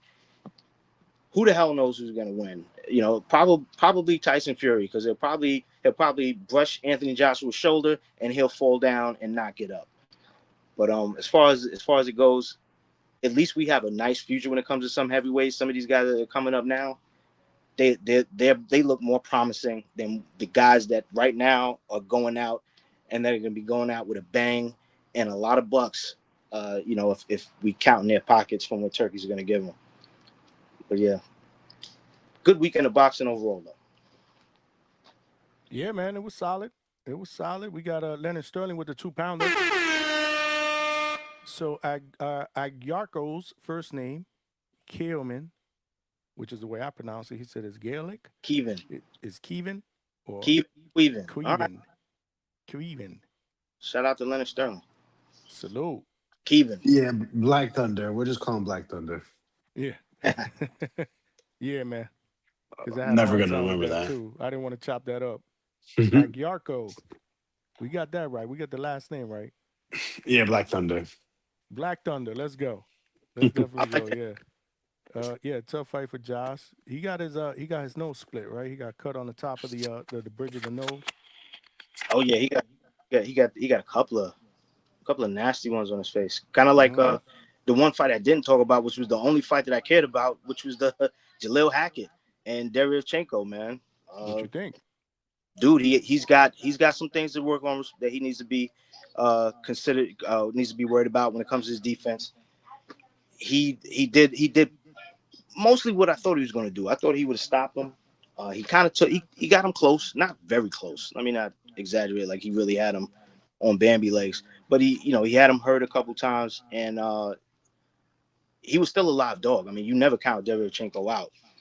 But I thought he definitely did enough. I think people will recognize him, but I think people are also going to see the flaws that Jalil has, and they're not going to care that Jalil didn't think that Derychenko hit hard enough that he needed to be more worried.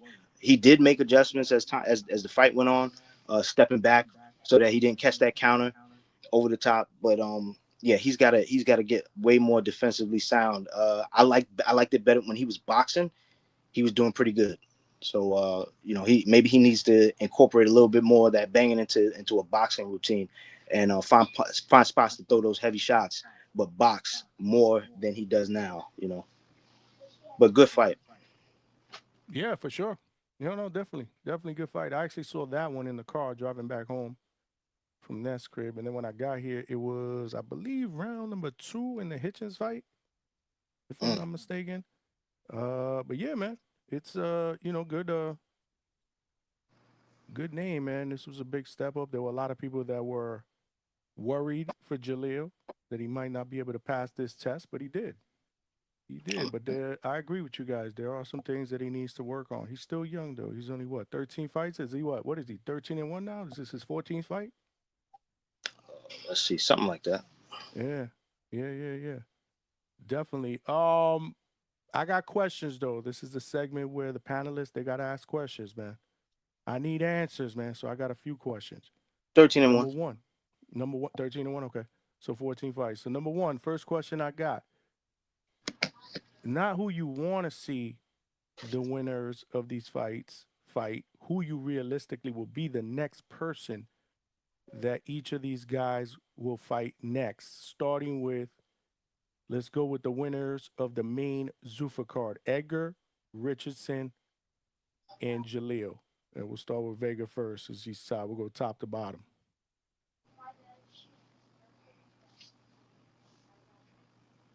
Unless Vega fell asleep on us. Is he? My bad. What did you Oh, ask?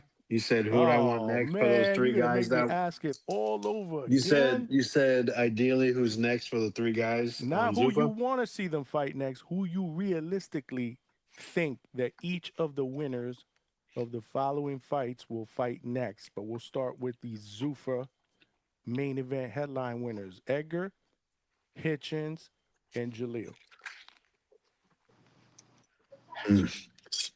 It's tough because it's Zuffa. That's really difficult. Jalil's probably the easiest because Zuffa's had multiple 160-pound fights. I mean, he could fight Katz, he could fight Misael, he could fight Bohachuk, you know? He could fight Colin Walsh. I don't think they'll do that. Yeah, I mean, I don't know. I think, if Bohachuk is healthy, I can see them doing that, to be honest, because he's still young. Bohachuk is a bigger guy.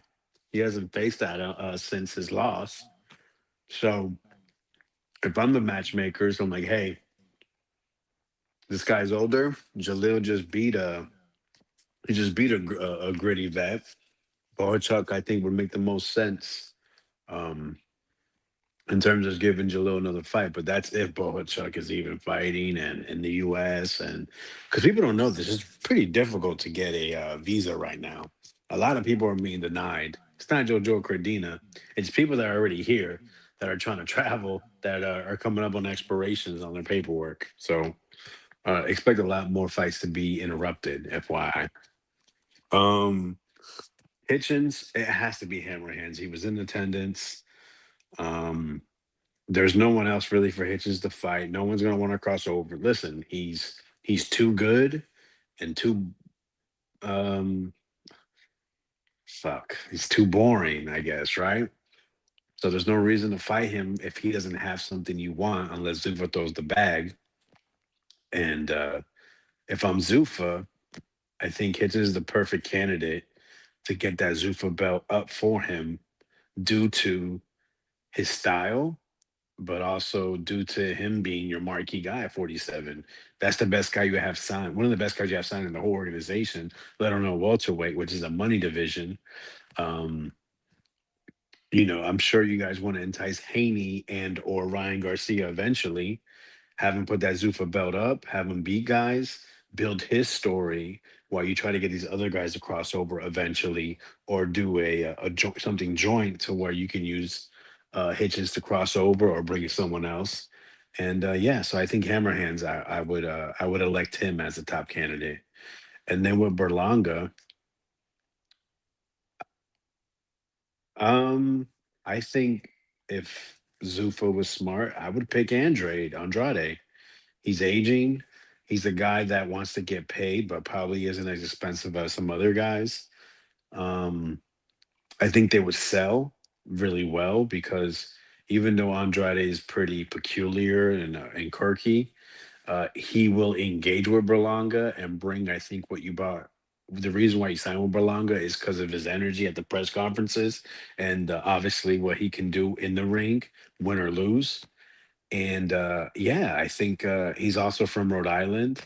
You can bring him back to New York, and if you build the card properly, maybe you can get the big room. Probably not with that as the headliner, but at least you're working towards that. Go back to that room. Maybe try to bring that same energy and build upon it. I don't see why not. Or maybe I actually saw an interview with Dana White where he was talking about that he will go to Puerto Rico, put Berlanga and Andrade in Puerto Rico. Why not? I think it'll be affordable. I think it'll be a movie like a lot of y'all kids like to say. And yeah, I think they bring the right energy to fight night. I like it. Interesting. Big money. Your take on those three real quick before we get Chad's take. Who's the first one again? The three winners of the Zuffa headliners. So Jaleel, Hitchens, Hitchens, and Edgar. Yep. Hitchens and Edgar. Okay. Hitchens, I mean, I kind of agree. You know, Hammer Hands was there. I would think that there's some, you know, that there's something there that they want to put together. I mean, shit, you got both guys in house. Why not? So somebody like him, or Stanionis, like a former champ, or Barboza, because Barboza's at 47. So a guy like that, like one of those type of guys. You know what I'm saying? Like, cause I don't see him getting a shot right away. But if Stanionis is a good one. I like the Stanionis because it's a former champion.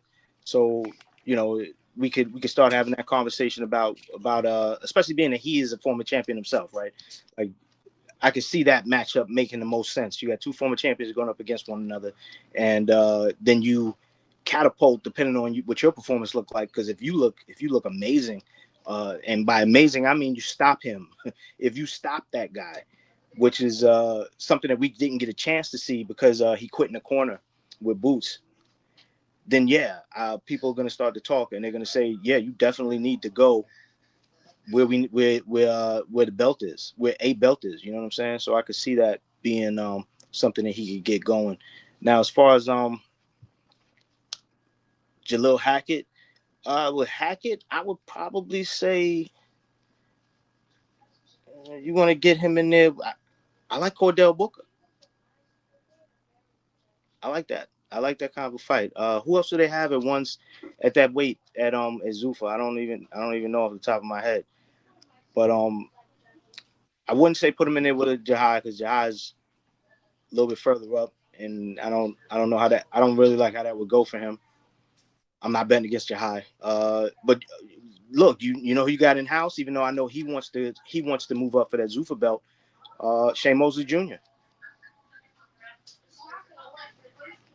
You know, Shane Mosley Jr. just came off a great win where he proved himself, and it's been a long time coming for him.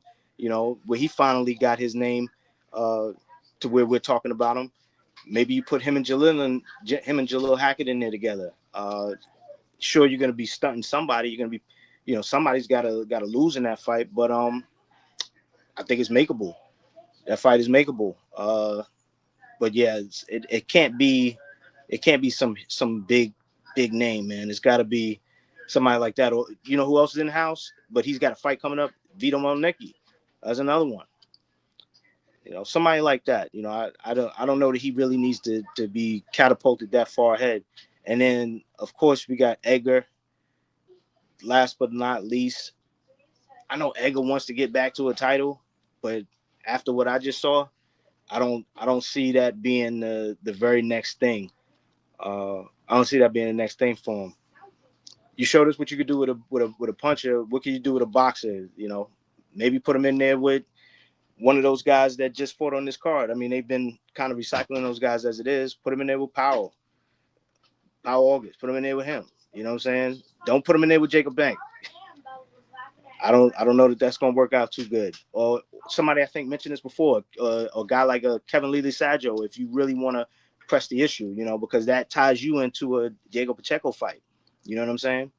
You know, if you can beat up a guy like Kevin Lee Saggio, or hell, any of those guys, even the Caleb Plant fight I like. That's somewhere where that's some unfinished business for him. You know, can you look good with that guy? Even though I don't think Caleb Plant makes that fight. But, you know, guys like that. Okay, that's what's up. All right, that's good. Chad, what's good, man? From Canada, what's going on, man? What you think about this weekend? Hey, fellas. Yeah, it was a busy weekend. The AJ fight was pretty crazy, pretty wild. And I mean, Fury and AJ now. I don't know. Like sometimes I think if I hear it mentioned, not that I get excited, but I'll think like, yeah, it's like makes a lot of sense that they would fight each other. But then you see some things with them, and you realize they're past it in a lot of ways. Like that fight should have happened, you know, years ago at this point. Like that's the fight we should have got. It's hard to say. Like on one hand, I could see like if Fury brings the hands, AJ could be in trouble. AJ could be in trouble if Fury still got it. I mean, I don't know what you guys think. I didn't watch Fury's fight, but I'm hearing favorable things that Nobody did. No. Except for Fight Sport Talk. Well, he saw high. Yeah, He didn't see the fight. I haven't heard anyone really talking about it. I asked a couple people and they said like, you know, he's still got his hands. His hands are still going.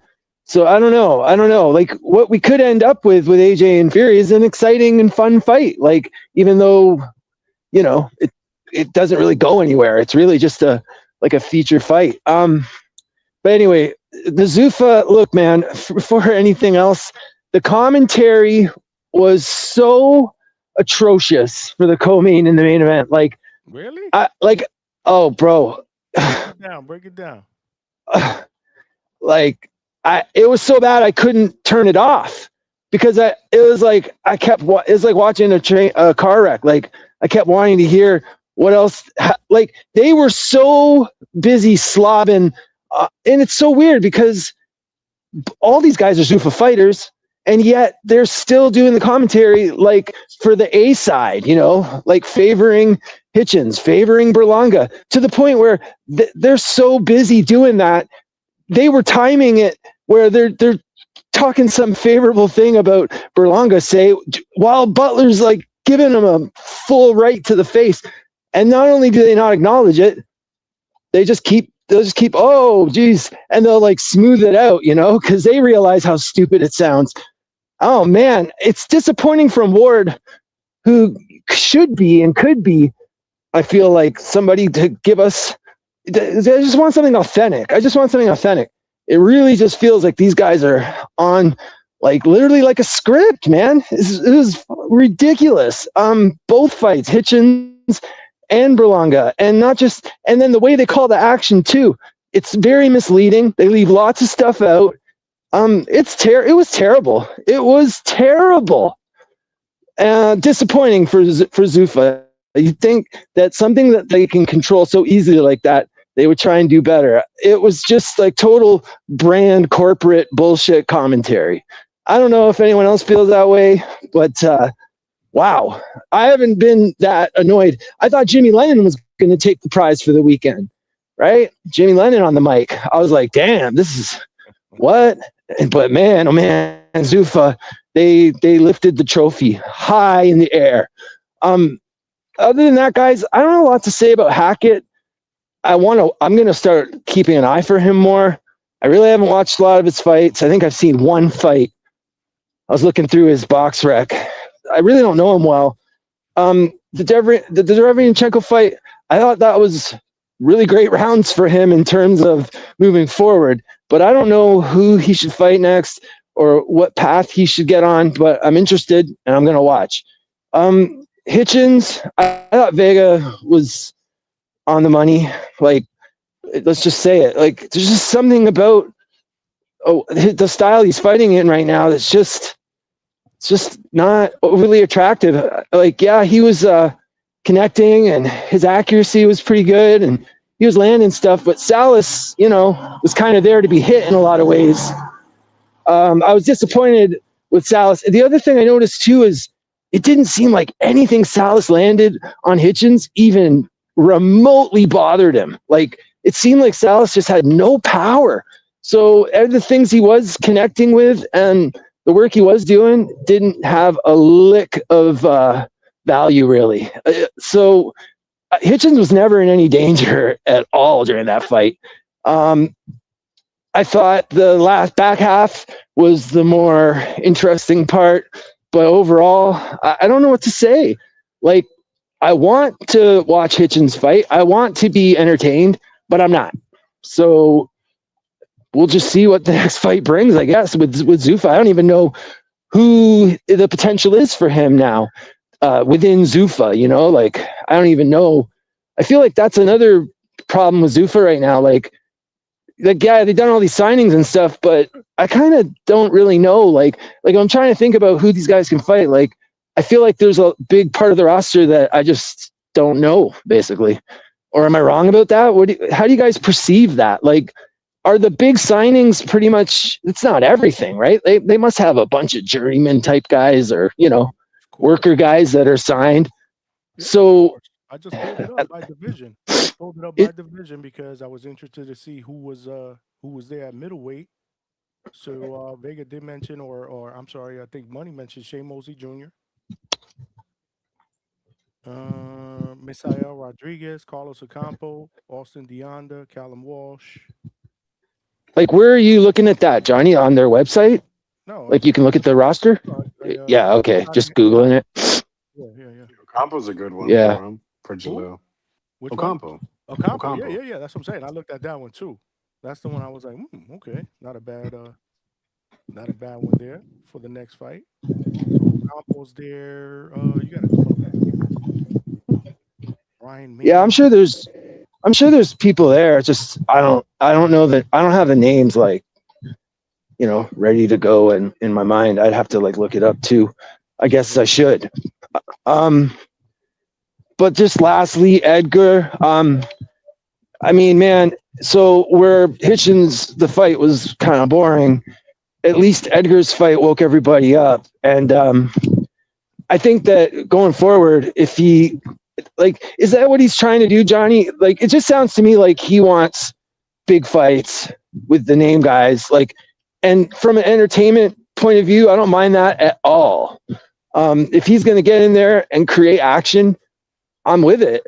I don't need him to be a champ or get a belt, but is that kind of what do you think his goal, Johnny? Like, you think he's trying to be a champion? I don't know. Time will tell, right? Actions speak louder than words.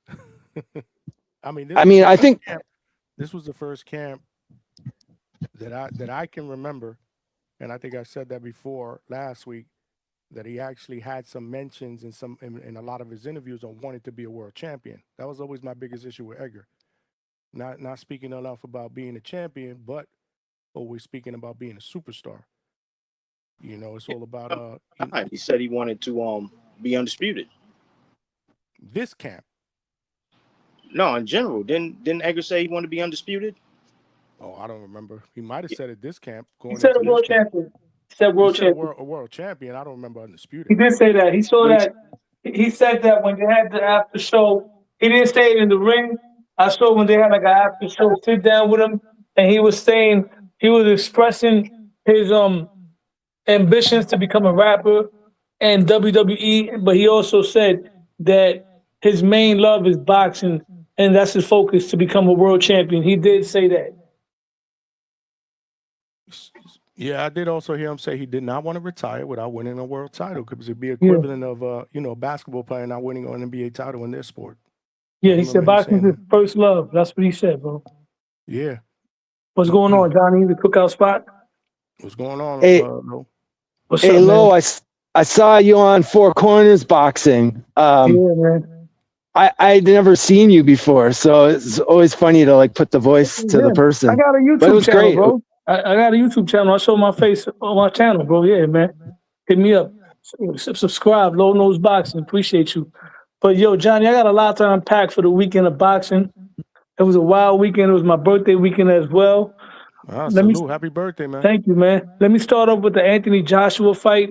I saw that one with X. We was at a Mexican spot, and we was watching it on my phone. He went down. He got back up. Anthony Joshua scored the come from behind knockout.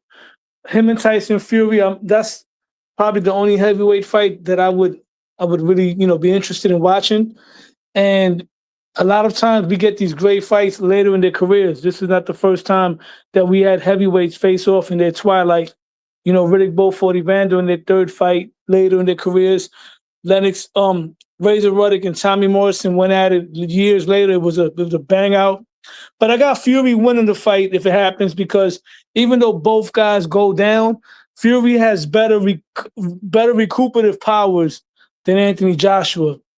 So I'm going to leave it at that as far as the Fury and Anthony Joshua situation. Now I want to talk about the card, the Zuffa card, starting with Richardson Hitchens. I don't think he's boring. He does a lot of excessive movement. Sometimes he moves out of position, but we're not in an era where you're really going to pay for that, because like I said, you know how I feel about this era. The jet boxing, they're not multi-dimensional. I believe Richardson Hitchens, you put him in there with a slick guy, he beats him. You're not going to beat him. I ask people all the time, what is Shakur Stevenson going to do to him? What is Devin Haney going to do to him? What is Teofimo going to do to him? Are you going to walk him down? Are you going to cut the ring off? Are you going to break him down? No, you're going to get outboxed. You're going to look lost. But if you put Hitchens in with a Rolly Romero, Subriel Matias, and I've been saying it before, he struggles with those type of guys.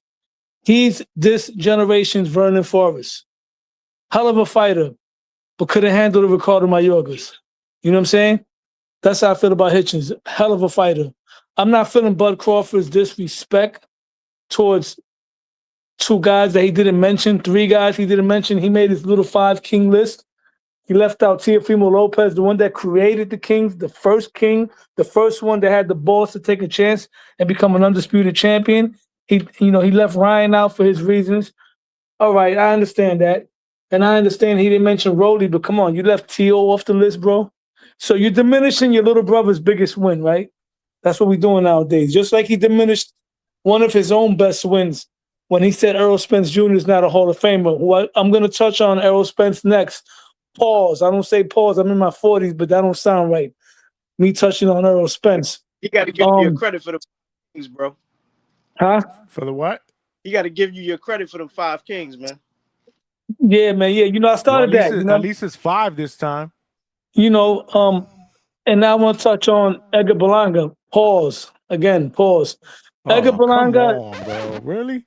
I'm joking. Edgar Berlanga showed improvement. I really like his jab. I think Edgar Berlanga should focus more on using his jab. Hamza made a great breakdown. Berlanga wasn't changing levels. He wasn't going to the body.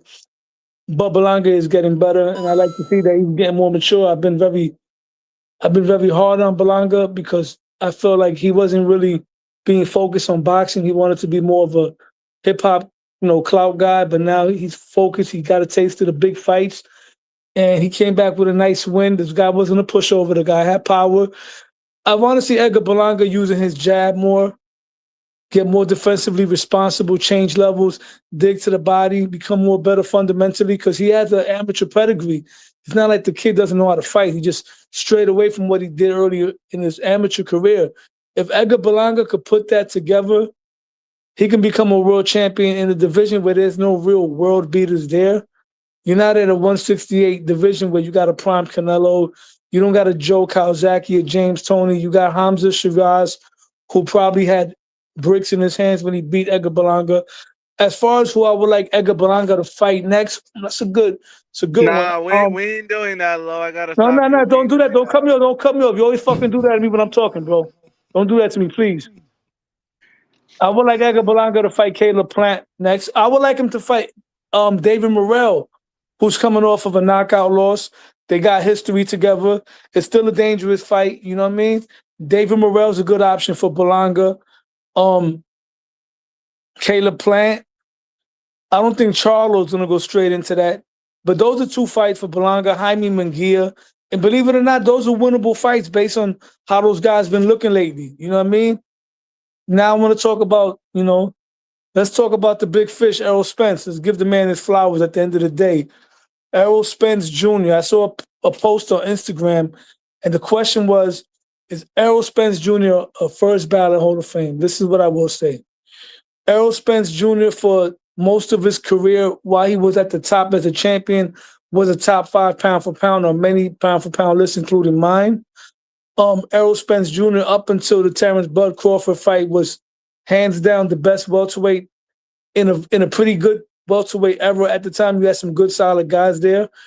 Errol Spence beat everybody definitively with the exception of the close call with Sean Porter, but I still had Errol winning that fight.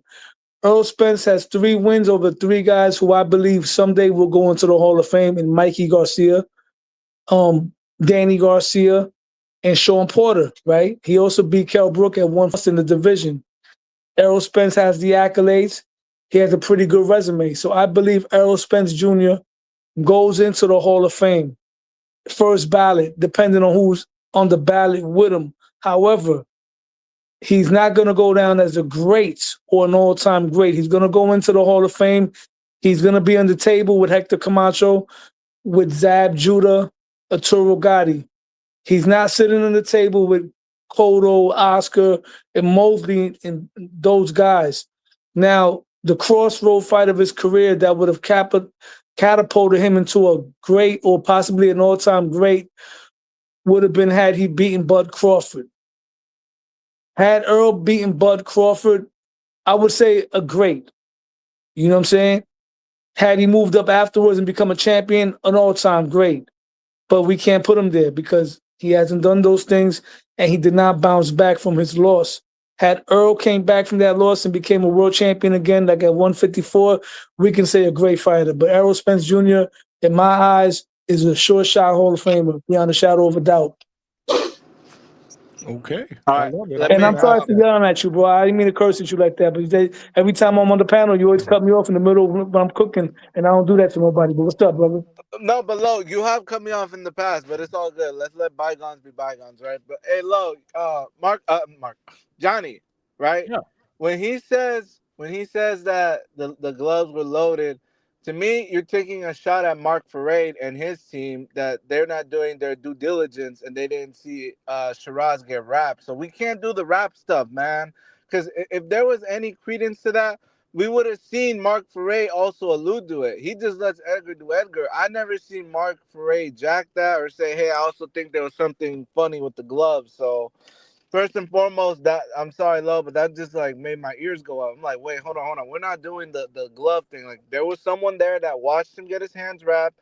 He was just a better man that night. But what I will say is I think Shiraz did get exposed this past weekend. He struggles with guys that have a good jab, good upper body movement and head movement. You notice the guys that come straight to him, he can demolish. And this kind of the Edgar Berlanga fight will show you that because Edgar did have some success the first 2 rounds, but then he got too overconfident, and that's when Shiraz was able to put him to bed. So I think that Shiraz versus Pacheco, he'll struggle with a guy like that that's as as big as him and with a good jab. So I actually think 168. I think Shiraz will look good against a Lester or a Billy. Just come straight to him and they'll walk into some shit. But No, that makes a good. That you make good points, and you know what? Usually, I don't retract things I say unless unless I really have to, and I do have to retract what I said. It's not good to It's innocent till proven guilty at the end of the day. So I get what you're saying. Yeah, I take that back about Hamza Shiraz. What triggered me to say that was that we haven't seen that type of explosiveness with anyone else. You feel what I'm saying? But we've seen him do that. We've seen that explosiveness when he knocked out Edgar Berlanga. Now, great point. When he did fight the Dominican guy with the head movement, he struggled, right? If Berlanga improves his head movement, he needs to work on that. I could see Berlanga actually having a different outcome if he goes in there with a sharp jab, like I saw, tightens up his defense, changes his levels, moves his head, and gets to the body. I could see Berlanga possibly knocking Shiraz or beating him in a rematch. But Lo, the problem is Shiraz did show that explosiveness with Ammo Williams, and you're segueing me into the Edgar Berlanga. Edgar Berlanga is a C-level fighter. I don't think he's championship pedigree, and I think he's a little bit chinny. Let's be real, guys. The shot that Butler put him down with that left hook, there wasn't a lot of mustard behind that shot. It's just I think Edgar Berlanga has shown to be chinny. He's He silly, got but dropped against Cosera. Go stood ahead, up to Lo. Canelo. I mean, no, it's weird because he got dropped. But You can he say took you never Canelo? cut him off, but you cut him off there. We Cut even me off twice, actually. now we even now. But Yeah, second time. Holy, exactly, bro. I wanted to say, Alberto, you got him. Yeah, I'm Hey, sorry, but man. Lowe's my guy, so I got no problem with it. But let me say this though, right? Aw. I do think Edgar Berlanga is on the back nine, on his way to being shot. I just don't see that chin holding up against. It didn't hold. It barely held up against a Butler. I think the top level guys put him to bed, and so that's why I think Johnny, to me, Edgar does bring. He doesn't sell seats, but people like to talk crap about him online. He has the He baby draws mama. attention. Yeah, he draws a lot of attention. It doesn't transfer to marketability because if it was, the Zuffa event would have been sold out. I was hearing Marco last night, right? Shout out to Marco, Musty Marco. He said that the event was empty and they were giving out a bunch of comp tickets. Like they gave him a really good seat, but even he went home because he said yeah, I'd rather make money online. So Maniac Edgar said Berlanga, that it was a good crowd. no, who said Marco that, told me the Johnny? same thing, Johnny. I spoke to Marco on the phone earlier today because I seen that he was with Four Corners, so I called him. Marco was telling me that he left early. You know what I'm saying? He wasn't liking the event like that. Felt kind There's of no weird. energy. And he said the same thing that Alberto said, that he felt like he could be more productive doing a live fight chat. Yeah, but That's how bad I'm the telling Edgar you, Berlanga right? energy is, Johnny. That's Marco, but I'm telling you, there was a Maniac called me live from there, and they said this shit was electric. It wasn't a But sellout, but Johnny, when has Edgar it was packed. Berlanga ever shown to be a ticket seller? Let's be real. He He's didn't done it sell out before. the tennis court when Fat Joe and Remy Ma was there. He doesn't sell out. Even with Canelo, there was some empty seats. Like even Canelo couldn't, sell with him. So to me, Edgar Berlanga is more of like a social media cat that we like to talk about because he has the music. He has a lot of jewelry, but in the ring, he's not that guy. And the thing with Edgar is, Johnny, he doesn't have to be a champion. I think there is space for him in boxing.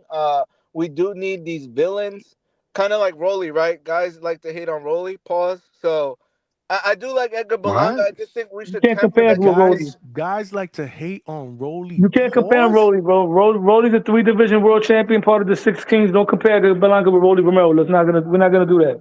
No, you're right. Rolly Romero is more accomplished. Rolly Romero is a 3-division champion. You're right. Edgar Berlanga will never reach those heights in the sport, right? So you're right. I I'm shouldn't not compare saying him he to would never Rolly. do that. I'm No, gonna be real Edgar with will you. never be a champion. I mark my words. I will No. knock on to The Johnny's show again if Edgar Berlanga ever wins a world title. the I'm that division, confident. Hold on, He's hold not on. a world champion, Whoa! I Johnny. need you to say that again. What was that? Mark my words, Johnny. If Edgar Berlanga becomes a world champion, I will stop calling into the show because I'm that confident, Johnny. He's on the back nine. He's chinny. And I think the top level, once Zuffa puts him in with a real guy at 68, he's going to get knocked the fuck out. bro. And so I don't want to see that. I want You're to see talking like he's old, bro. You talking like he's old. And once again, and it's not that I'm praising him because I don't think anybody's an A-level fighter in those divisions. But there's no world beaters there. There's nobody that really stands out there, bro. I can see Edgar Berlanga being somebody. I don't even know who the champions are. That tells you what it is. I can see Edgar Berlanga becoming a world champion there. If Canelo got the belts, no, he's not. If Benavidez was there, no, he's not. the But I prop. could see him, being one of them guys there. Hold on. Before you go, Alberto, Hammerhand's uncle was in the building yesterday and said it was standing room only. Right. Yeah, they gave away too many tickets at the end, but it didn't sell, Johnny. Like people were looking at the seat. White Mike Mike with the $10 just said Alberto moving the goalposts again. First it was Butler gonna pack him up with a KO. Now it's any of the elite pack him up. So why Butler didn't pack him up, Alberto? I mean, he put him down in his pockets the first round, and it was the first round, Alex. It You was don't the win a first. fight just by knocking somebody down. No, but I'm saying Butler's been through the ringer, man. Like the dude's been stopped before, so that's what I'm saying. Somebody who actually, like, to me, I put Butler, But you picked him to stop Edgar though. and I was said you almost right. He got When I dropped. told you he's been stopped 5 times in his career, and you didn't listen. Oh, So I you got saw it wrong, Johnny. I mean, how many fights do we all get wrong here? You know, No, you're I right, mean, but I'm just saying, why can't you just give Edgar his due, man? I do. No, Right. Johnny, I You said you I said don't he want. was gonna lose and he won. Yeah. And you haven't No, You said, given I'm you him know saying. what? credit I for got it anything. wrong. You know, Edgar I got it surprised me. wrong. He got up, he faced adversity in the second round, But and then it he was a decided bad to fight. stoppage, Johnny. Like the ref, Butler could have kept going, in my How opinion. many But times that's did he? besides How the many? point. Realistically, how many times did he hurt Butler in that fight after he No, he got had knocked him out? buzzed. He had him buzzed. He A had him bunch of buzzed. No, times. but how many times? Exactly. Like maybe 4 or 5 times. Oh, Exactly. okay. So bad stoppage. Okay. But Well, that's a because bad stoppage. Edgar in the post-fight press conference said every time I would put the dude down, he would come back hard. Pause. He would come back harder and be Oh my talking shit God. to me. So, to me, I think Edgar was happy that the ref kind of waved it off because according to Edgar Berlanga, every time he would hurt him, he was coming back with talking shit and saying, "Bring it, bring some more," and talking shit. So, to me. I think there is a space for Edgar Berlanga. That's the difference, Johnny. I don't want to see Edgar Berlanga against top level guys because I know it's gonna happen. But if you keep feeding him those type of level fighters, I like Edgar Berlanga for the sport of boxing. But I do think he gets stopped. But like to me, the Eubanks fight is perfect because Eubanks is shot and Edgar's on the back nine, so that's a perfect matchup. Why you keep saying back nine? What do you mean by back nine? You mean The back back half? nine, he's towards the end of, huh? Yeah, Bro, that's a my golf God. That's reference. Yeah, crazy. that's All right. I thought you meant the back end of his career, because, bro, like I that's what it said, No, he means. is That's what it towards the What he back. means. He's mean? towards the end. that's He's not how in is his it? prime. Hold up. 29 years Hold old. up. Hold up. 29 years old in the The back He's end of guy's his taking a shown career. lot of wear and improvement. tear. Hold on. The guy's shown improvement, and you're saying he's on the back half of his career. Bro, that's crazy. All due What respect. improvement? And What improvement I'm has gonna he help shown? Alberto here. He did say he doesn't see himself boxing past 35. I mean, he I did don't say see that. it. Look, Which means he's got what, 6 more years? look, look. So look. yeah, I mean, how long he's been professional for? More than 6 years. So technically, he's right. But let's not forget, there wasn't a lot of miles on his tires those first 16 fights. Yeah, But but it's a Johnny, lot. It's a lot lately. Johnny, Okay. let's all be real, right?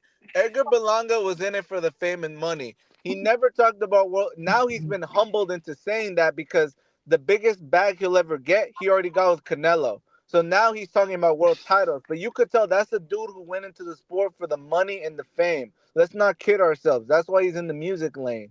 Yeah, Anytime but you see these boxers make music, they're craving the attention. They want to be in the limelight. So I don't see Edgar Berlanga winning a world title. But I do like Edgar Berlanga fighting these Wash guys. Like him against Plant, that's an awesome fight because they're on the same level. A yo, real Wash quick. shot Caleb Plant against a declining Edgar Berlanga. Perfect Yo, matchmaking. real quick, allow me to intervene real quick. Well, Edgar, what I think they should do with him, being that he don't got too many years left based on what Vegas said, that he's going to retire, 35, 36. Lord have I mercy. believe they should move him somewhat as somewhat like a prospect for now. Keep him Oh my active. gosh. Hold on. Keep him active this year, right? Or the year and a half. Give him some fights like this, like three or four a year, right? Give him some activity and then put him back in better fights that are more like 50-50 on his level, which is by that time a more faded Caleb Plant, a more faded Even more? David Morrell. Yeah, because like I said, this is what the division has. You got the Caleb Plants, you got the David Morrells, you got the Durrell brothers probably if they're still around.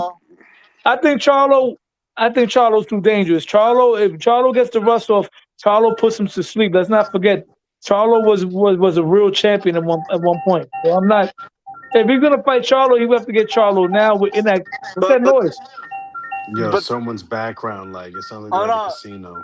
But to me, Charlo is drunk. Like if he can't beat a drunk Charlo, he needs to get out No, of boxing. that's what I'm saying. If he lets somebody's playing a casino game, bro. Yeah, come on now. Come on, so whoever's will be aware. Hold Anyway, on. That's me. My bad. I don't have my the seatbelt real, on. if Charlo gets What the hell is going on here? the gambling Bad spot, podcasting, man. yeah. I step away for 1 second and dudes is playing video games. If Charlo That's Alberto. if Charlo gets some rust off for him, Charlo would knock Edgar Berlanga out inside 9 rounds. So you want to get him out now. Don't stay away from Charlo. Charlo's the only one that I think stay away from Andre as well. Andre could probably clean his division up right now.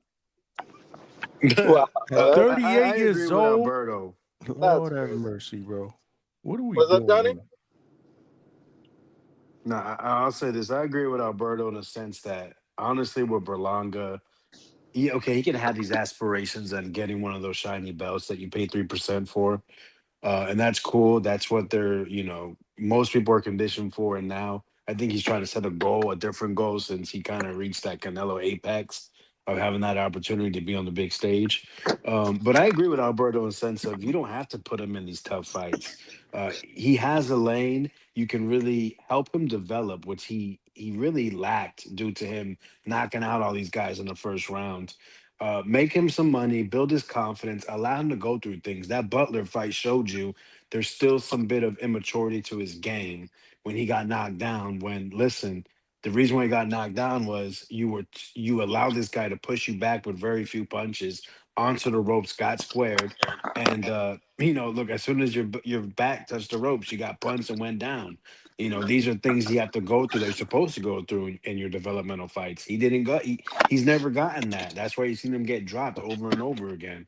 But you see, the jab is his pathway to developing a more mature game and to possibly developing into a world-class fighter, possibly a contender, a guy that can win one of 15 belts that he now has a dream for. So honestly, you don't have to throw him in there. You could put him in with another washed up guy or a guy put up from 160, allow him to pummel him, but allow him to go through things, to get a few rounds and really get an understanding of the difference between being the fighter that he thought he wanted to be to the fighter that he wants to become.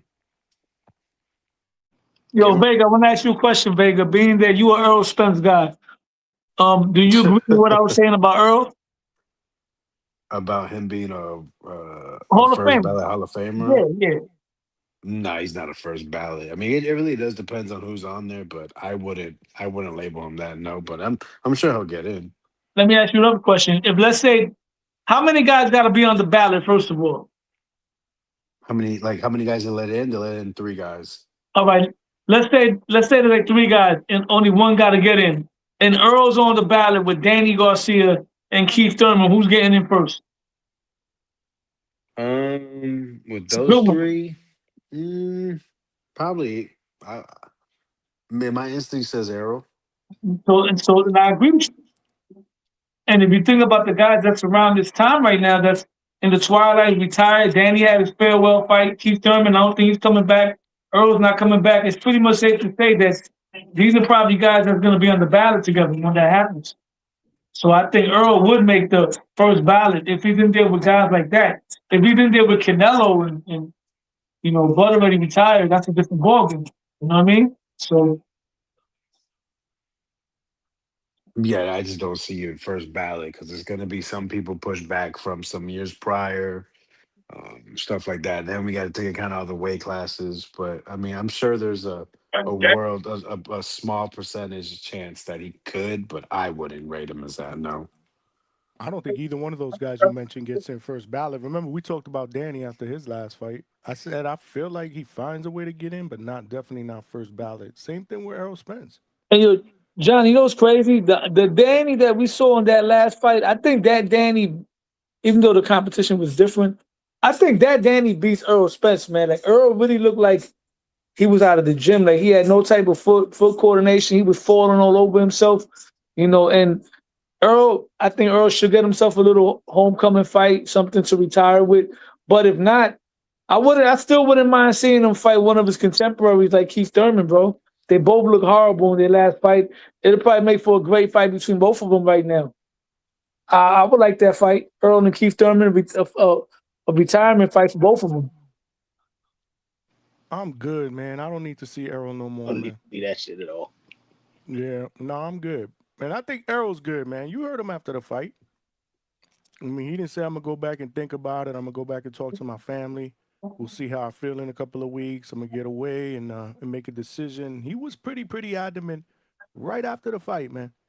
That was it, man, I think it was something he probably wanted to prove to himself, man. Do I still got it? Do I still got it? Do I still got it? Maybe I do. And clearly we saw what happened. We all saw it that night. And he was in the ring. So he know firsthand, bro. This might not be for him anymore, man. So I don't want to see him in there. I'm good. Shout out to El Gallo, who's up in here too. Yeah, El Gallo's in here. He sent a super chat earlier. Hold on. We got another one here. White Mike, what's good with the $5? Edgar Berlanga's only losses is to a legend and a world champion. Edgar Berlanga will be a champ soon, and Alberto, I'm marking those words. So there you go, Alberto. You got somebody that disagrees with you. Mike thinks that Edgar finds his way to a world title. He's 29. Let's see. Let's see how they match him up. It's Who gonna be goes on interesting. to have a better career, Edgar Berlanga or Xander Zayas? From this moment on, because Xander already passed him, because he already became a unified. But from here on out, who do you think goes on to have a better career, Edgar or Xander? Come on, Xander. Man. Of course. That's not even close. Yeah. Xander's 23, bro. He's moving up, hopefully, to a new weight class where we all believe he can be a champion. That's 2 divisions. Edgar hasn't even won a world title yet. 29. That's another question. Who was more competitive in their big fight? Edgar with Canelo or Xander against Boots? You take a stab at that, Vegas, as you If Xander got stopped, Edgar went 12. Edgar ain't take the I hate to say it, Edgar ain't take the Puerto Rican knee. He went out on a shield. Yeah, but Xander had a big moment in that fight. I mean, where was Edgar's moment against Canelo? Yeah. His moment was when he sucker punched Canelo, when he ain't see it. When the final bell rang. Exactly. He made it 12. I don't wait. So what's the point of that though? Like, Edgar, that comparison. On, what are you trying to get at, Lo? Like, what's the point of that? I don't understand where you going with these. No, I'm just saying, but then I was just comparing how they both went out. If Xander got stopped, Edgar didn't. Edgar might be more, believe it or not, more durable. Like, can we say that Canelo's a bigger puncher than Boots? Durable. He took a lot of punishment. He did go 12 with Canelo. Xander didn't against Boots. But then again, Xander put himself in the fire more than Edgar did. So I'm gonna get off that topic. Man, that's a different type. Now you're talking about different levels of punishment. I mean, the shots that Xander was taking against Boots, like there were people legit that were saying that this fight might have ruined his career, which I disagree with. But there's people that were saying that, and maybe it'll happen. I don't know. Let's keep playing the game. Who do you think is better, Hamza or Boots? Like, I don't understand. Like, what's the point of these comparisons? Because Hamza packed up Berlanga way quicker than Boots. Oh yeah. You killed me with that one. Yeah, that's true. Like we're getting silly here, man. Right. Very, very true. Yeah. Didn't even think to bring that comparison up. And Boots got generational talent, so it's a different ballgame. Yeah. Nah, it's different, bro. Xander, I think Xander will be fine. He'll move up to middleweight. We'll see what happens there. Hopefully that's the play. I'm assuming that's the play. I don't see any world where Xander tries to fuck you, bro. 54. No way. Xander play Johnny back. Nah, hell no. Johnny Bates moving to 60. I got it though, man. But I didn't get to talk about Spence versus Tszyu, man. Hey, man. When it comes to Spence, he didn't have to do this. He did it for himself. He didn't tell you guys to root him on and believe he could fight. It's just you believing in fairy tales. This is real life. To come off 3 years, to travel to another country, and to face somebody that may be on a decline as well, but has shown actually he is still fighting. You're just a fan, and you have to understand. You can be a fan and support somebody, but not stand on your 10 and be like, he's gonna win by stoppage. This guy's a tune-up. It's stupid talk, and you should be embarrassed. Take your left hand and slap the back of your neck. Take the right hand and slap your forehead, because it's silly. Like, honestly, you can be a fan but still be realistic. You can just say, I want to enjoy the fight. It's simple. It's really easy. Ready? I'm a fan and I want to enjoy the fight. See how simple that is? Listen, it was always going to be interesting because of who he was, all the storylines coming into it, and how the fight went. I wouldn't say that like it was surprising, but it's undeniable being an American, watching this former Olympian, former unified champion, a guy that love him or hate him, he drew your attention. It was a little gut wrenching just to see him so much of a shell of himself. But he made it through the 12. You can say it's because Zoo took it easy. Maybe I think it was more Zoo he knows he can't take that well of a punch, and I think he wants to play it safe, trying to become more of a mature fighter and stay within himself. But now Zoo thinks he's a player at 160 and wants to fight 40-year-olds. I would expect him to fight Jermell Charlo because I think PBC owes No Limit a lot with what they pulled with what was happening with Stephen Fulton, and then the situation with Maul. So yeah, I say if I'm Zoo, I'm saying give me Mel or give me Lada. You got to give me one or the other, and you got to bring it back to Australia. But the fight that I want to see, the fight that I'm gonna push for, I want to see Xander Zayas go down under and take out Tim Tszyu for his comeback fight. I don't need that is a tune-up for Xander. I'm gonna say it. I'm standing on my 10. I'm gonna be a fanboy like y'all. And then if it goes wrong, I'll start the back of my neck and my forehead. Xander Zayas, Tszyu, Australia. Let's go. Oh shit. That puts Xander right back in the mix. I like it. I like it a lot, actually. Okay. Salute to Vega. Salute to Vega, man. Yeah, I like it. Man, but does it happen though? No. He's gonna fight an old guy. So hold on a second. You said no. So realistically, what do you think is next for Tim Tszyu then? I said it. An old guy. You were cutting in and out, man. Mel. It'll be Jermell or Lada, some old guy or inactive. I like the Jamel fight. I like that fight too because that's something that fight was brewing at one point when Jamel was the top dog at 154 and Tszyu was making his way. You know what I'm saying? Making noise. I like that fight, and I think I got Charlo knocking him out, man. I would like to see Charlo come back and get back in rare form and do what he got to do. And hopefully him and Boots will be a big fight at 154. And yeah, Xander and Tim Tszyu will be a good fight also because I don't think Xander going to stay around at 154 anymore. I think he's going to move up to 160. He's a big kid. And Tszyu talking about going to 160 to fight Avery Lara. So yeah. Charlo is interesting, but to me, again, and this is no offense to what Vegas says because there's a lot of people that are saying the same thing. I still can't believe we're talking about Charlo when we haven't seen him in the ring and God knows when. They did it with Spence. So this brings Charlo out of his retirement? Because you're talking about Jamel, not Jamal, right? The 154 Charlo, the little Charlo, yeah. I mean, the buzz was that Mel wanted that the winner could face Mel. So here we go, the winner.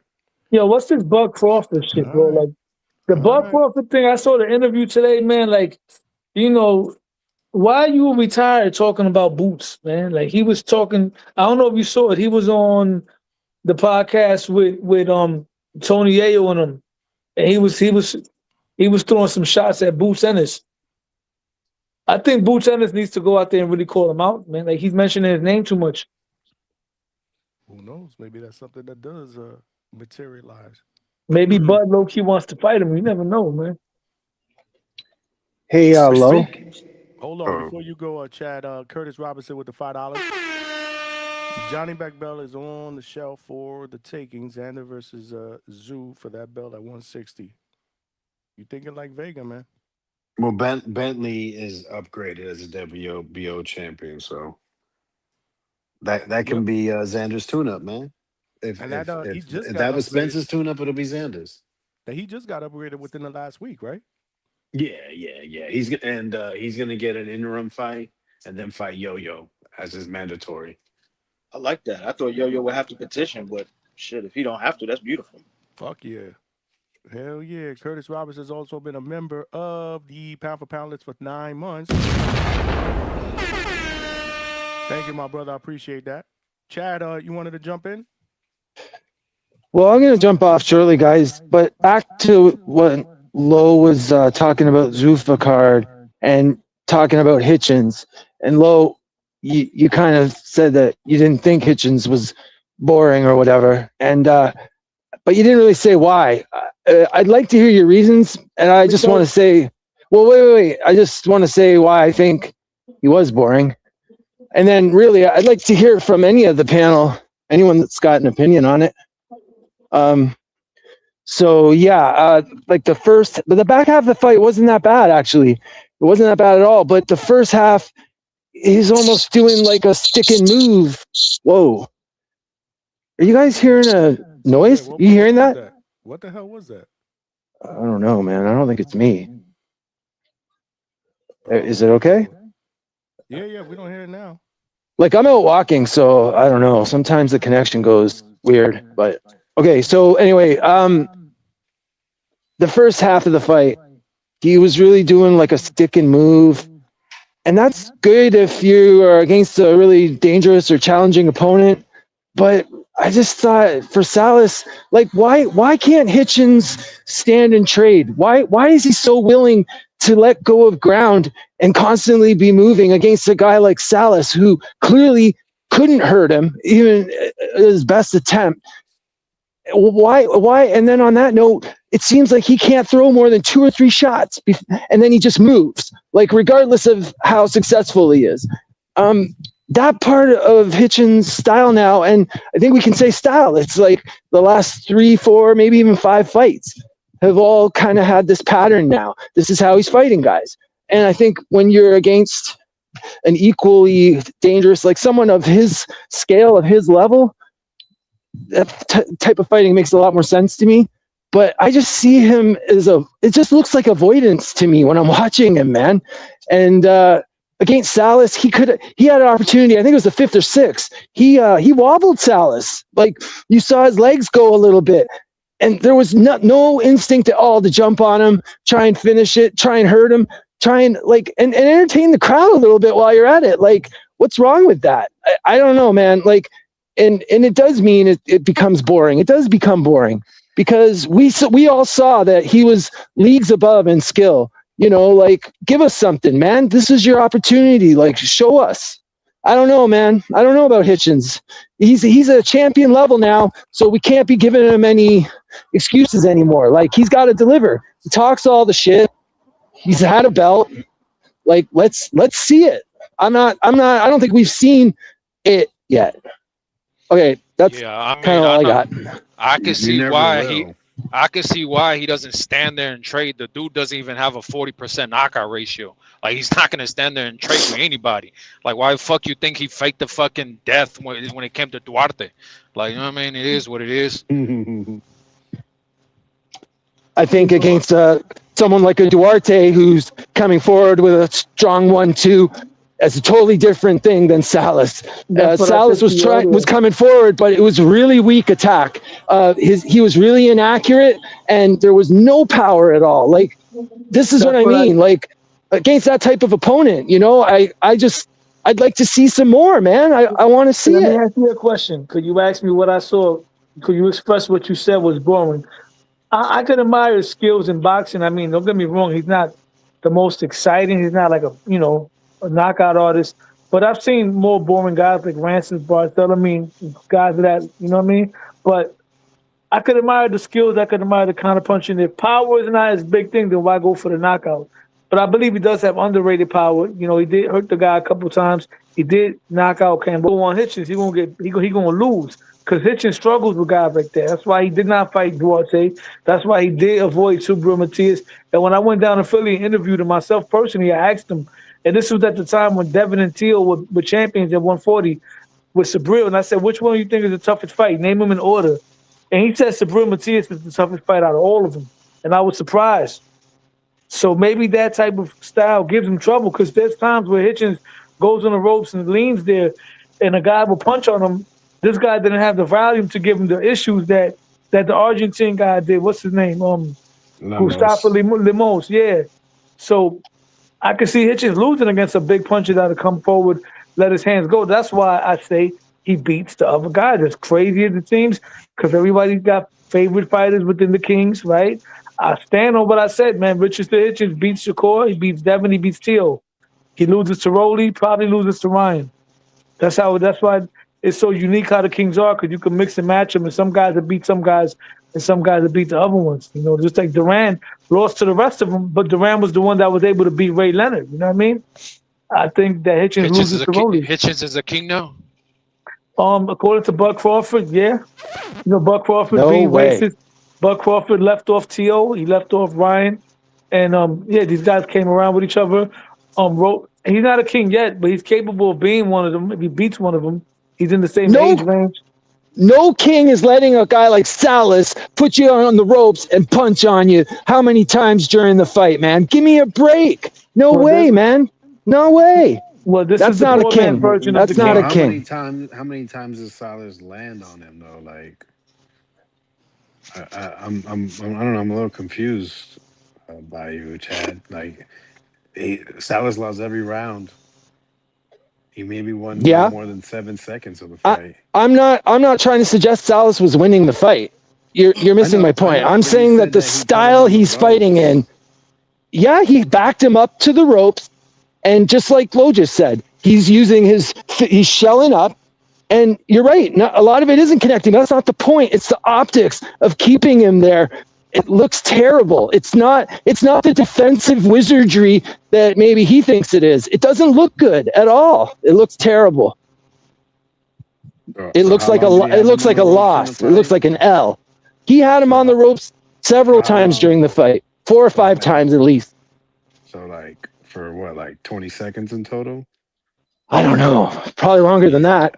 I mean, come on, be real, Chad. Like I just don't think he's your cup of tea. Yeah, you're right. He's not my cup of tea. That's exactly my point. Hitchens has one of the best jabs I've seen this generation. He has a little bit like of a spear, sort of like an I Cortez type of jab, which is what the announcers were saying, and I kind of agree with that. Hitchens has a very good jab. He's going to be a problem for anybody to beat. If you're going to sit there and be patient with him, he's going to outbox the shit out you, man. You got to break that rhythm by being aggressive and cutting the ring off, letting those hands go. Hitchens, and you comparing him with the real, but Hitchens that's what I find frustrating about watching him. Like, I got Hitchens whitewashing Brian Norman unless Brian Norman goes in there, balls to the wall, and lets his hands go. Then I got Brian Norman because Brian Norman fits into that style that could probably beat him. But Hitchens would beat, Keyshawn might be able to beat Hitchens because Keyshawn's a little erratic and he's very athletic and he does let his hands go in combinations and he looks pretty decent cutting the ring off. That's another. Just to answer G-Von's question about kings, that's another king that Bud mentioned. Bud threw Keyshawn Davis in that list as well. Well, I see Keyshawn definitely more fitting to that title than Hitchens at this point anyway. And you're right. Keyshawn against someone like Hitchens, he wouldn't be able to fight like that, or it'd be a huge problem. Accuracy, power, because you're right. Vega, Salas was terrible. Like, wasn't landing anything and there was no power. Like it was pretty bad. So that's kind of why I take so much issue with it. It just shouldn't. I don't know, man. I'm sorry, but I get what you're saying. It's boxing and guys give ground. Guys, he's there defending. Like there's no threat, but it's not a good look to be put there so many times, man. I'm sorry. Just looks, it's not what I want to see from a champion, from the guy we're supposed to be touting and celebrating, the guy that the commentary can't shut up about through the whole fight. It's like all this fake excitement. It's not, he's good. Potential. He's a great skilled fighter, but the way he's fighting right now, I don't know, guys. Yeah, I don't know. All I gotta say is I don't even know what the fuck Bud be talking about nowadays, bro. What the fuck is he talking about? Boots being a hater? Like, let's be real, bro. Like, look, right now, Bud is the only one being a hater. Right now, Bud chose Conor Benn to beat Ryan, but everybody knows that he only picked what's his name, Conor Benn, because Ryan talking shit about him. So now he's being a hater on Ryan. Ain't no way he truly believes that. I think people forget that he also picked Barrios over Ryan. Like, you know what I mean? That at least Bud did. And, people say, Bud's just such a fucking wizard when it comes to this boxing shit. Like, no, he's a hater fucking too. You know what I mean? It is what the fuck it is. He knows he can't fucking beat a Boots, so all he's gonna do is talk shit on the fucking sidelines because Boots will flatline this man. But he already knows what the fuck is up. He already knows his routine and his work for him, so he's not gonna go against it. Do not fight any young, hungry lion under the age of 30. And Boots is in that category. Leave him the fuck alone, bud. Shut the fuck up. Yo, G-Von. Huh? I'm sure you saw the fights or the highlights. You still can knock out AJ? Facts. I can knock the motherfucker out. Hey, look, man. No, I mean, look. Don't get me wrong, though. I do know fucking AJ's punching, but bro, I could drop the dude. But you know, who knows? Maybe he'll flatline me. I don't know. It's yet to be seen. Would you beat Jake Paul? Jake Paul, come on, man. You would? You believe you would beat Jake Paul? Like, I'm asking a serious question. I mean, I of course I'm gonna say yes. I don't see why I wouldn't. Yes, I don't see why the fuck I wouldn't. Like, but you know that I mean, most people are gonna be that confident in their own fucking skill, even if they have zero fucking skill. They'll be like, oh yeah, I'll beat everybody's ass in this room. But I truly believe I'll fucking beat Jake before and after the AJ fight. Like, what the fuck? And AJ, I mean, shit. I mean, bro, AJ's fucking punching. I'm not gonna take that away from him. But yeah, I mean, see what he did to Jake Paul, right? Who probably will never fight again. Yeah, you know, I know. Okay. That's why I say, you know, I would fight the dude, and you know, who knows how it'll turn out? Because I think I know I have the power to hurt the dude. Look, Prenga, shout out to him because you know, like when it comes to Berlanga, you know, we talk about this shit all the time. I tell people give Berlanga his credit with the first round knockouts. People say, oh, but against who? Well, Prenga has 100% knockout ratio against who? You know what I mean? And he fucking dropped AJ a couple times, almost stopped him. You know what I mean? And so it is what the fuck it is. Sometimes when you have power, you just have power. The only thing I will say though is, look, man, I feel like people ain't eating enough crow. Because, bro, like, what the fuck? I don't know. Everybody's just kind of brushing it over and like, well, you know, he announced his retirement and everybody's happy for his retirement and yada, yada. But what happened to fucking, you know, Tim Tszyu? He's just going to get ran over. What happened to 3 years don't matter. What happened to car crashes don't fucking matter. What happened to none of this shit fucking matters is big fish. Matter of fact, where the fuck is Yop Sticks? Remember when the motherfucker said Tim Tszyu's going to lose because he's a fucking white boy? Like, bro, just like a bunch of shit that was talked. And then Spence, I mean, look, bro, everybody was saying I was just a hater, but it is what the fuck it is. I told you guys that before the Bud fight, I wouldn't have picked fucking Spence. I didn't pick Spence against Bud, and I still did not pick fucking Spence against Tim. You guys know I picked Tim. You know what I mean? And it is what it is. And hey, man, shout out to him for at least accepting for what it is. And hey, man, everybody's entitled to fucking live their life, especially if they got family, kids, and all that. You know, once you put the work in and shit. So I'm happy for him, but you know, all I gotta say is I told people, man, they need to stop living in fucking nostalgia and shit. It'd be weird. Malcolm did jump on early to eat his crow. Because he flip flop. He did the IHOP pancake. So he did jump on here. But yeah, man, it's there were a lot of people, you know, and it was not me, but there were a lot of people that thought maybe that Earl could pull this off. And I mean, deep down, I did want him to. Yeah, I mean, look, I did want him to. But you had the poll results too. I mean, people forget even in the chat, like, you know what I mean, people on the panel, people's call-ins, people in the chat, and in the polls. You know what I mean, people were picking Spence. Like, it is what it is. Like, don't get me wrong, Spence is you know, he's still a skilled fighter. Like, I believe like your skill don't ever really go away. Like what you learn to be able to do, you've learned it. You know what I mean? But the thing is, your body, is it physically able to do what you've learned to do? You get what I'm trying to say? So yeah, that aspect of it goes away. Spence is skilled and all that, but hey, his body is just not capable of backing up that skill. You know what I mean? He knows what he's supposed to do. That reminds me of like the Canelo shit. Oh yeah, I knew what I was supposed to do, but my body just didn't react. Like, oh, okay, bro. Like, what the fuck does that mean? You know what though, G-Von? I'm gonna just listen. I'm Oh. gonna jump off, right? I mean, See you, Lo. Salute, yeah, Lo. stay safe, Appreciate man. you, I bro. listen. I'll probably jump back on later on, man. All right. Salute Yeah, to shout Lil out to News Los. Boxing. Kurt is What were funny you as gonna hell. ask, Chad? You were gonna ask Javon something? I'm sorry. Yeah, I think it has more to do with the first thing you were talking about. I just don't think his heart was in it. His heart's with his family and enjoying the fruits of his labor now, right? So I feel like if he really wanted it, he probably could have, I don't think so. I don't no, think you so. think it's just done for him that way? I Yeah. think his body's You're not probably right. physically You're able probably to. right. Yeah. Yeah. Yeah, it looked like his body was done right though. Just his balance in general, it's just been deteriorating. His reactions to getting hit. Yeah, man, it's just that's why I think, like I mentioned, that I feel like it was a little gut wrenching because the arrow we saw before, boy, you hit him, man, shit, he's gonna give it right back more fiercely and stronger than ever, and that arrow's gone, you know. Yeah, I mean, it is what it is. We need the same energy that people give AJ, like, because AJ's still trying to fight, and people clowning AJ for getting dropped, and like, oh man, like every punch was fucking rocking AJ. The fucking jabs were rocking fucking EJ. You get what I'm saying? Jabs were fucking rocking his head the fuck to the ropes, but nobody really points that out. Oh well, EJ's done, and it's man. Shout out to fucking AJ, because is what it is. A lot of you motherfuckers like go through less shit in life and you fucking curl up in a ball somewhere and fucking my life and shut up. Yeah, he definitely could have packed it up after getting dropped twice, 1000%. Oh yeah. Javon Tree said he was wrong. He's in the chat. Yeah, shout out Trees.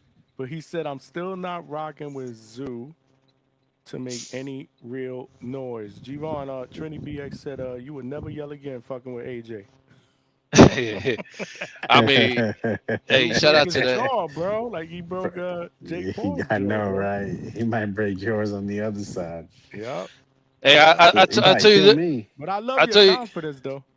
No, I mean, because the thing is, like, at the end of the day, like when it comes to boxing, I've never been dropped. I mean, Vega knows. I've told. You've also never fought an Anthony No, Joshua, of course, bro. of course, You know, of course. so.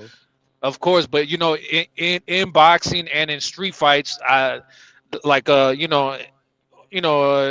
can lie about shit anyways. But the thing is, like I've told people before on the back call, Vega knows Cornbread. You know what I mean? Cornbread is the only motherfucker in my whole entire life that's been able to drop me. I don't even know how it happened. Who's Cornbread? Some dude where I was locked. Some dude I was locked up. Yeah, some dude I was locked up with. That is. That's why. Okay. Yeah, some black dude from Country Boy Crip out there in Bakersfield. They call him Cornbread. Yeah, they call him Cornbread. and the movie Life. Yeah, want your cornbread. Yeah, shout out to that because he was from Country Boy Crip. You know what I mean? So the cornbread shit goes with the Country Boy. But anyways, yeah, fucking, I was fighting dude in the equipment, like the equipment closet in the kitchen and shit. In the kitchen they have the whole supply closet, and I don't know what the fuck happened there. Temple shot, boom, like. But the thing is, like, I knew I was falling, but before I even hit the ground, my mind was already like bracing my fall, and basically as I fucking hit the ground, I already pushed back up, and I was back up. But I was just like, what the fuck was that, like? And my whole ear and all that shit, my temple was all black for like fucking week and a half, and I was like, goddamn, like, motherfucker hit me with some shit. Hit you with that cornbread. Yeah. You gonna eat your cornbread. That's how it went. Malcolm said, you want your cornbread.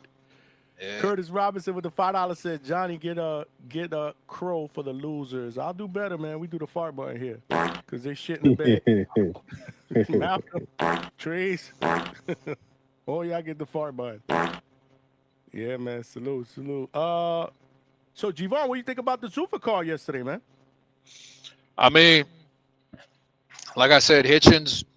I mean, honestly, I wasn't surprised about none of it. Shout out to Berlanga. Even that, I wasn't surprised. I had Berlanga knocking dude out, and even him getting dropped, not surprised.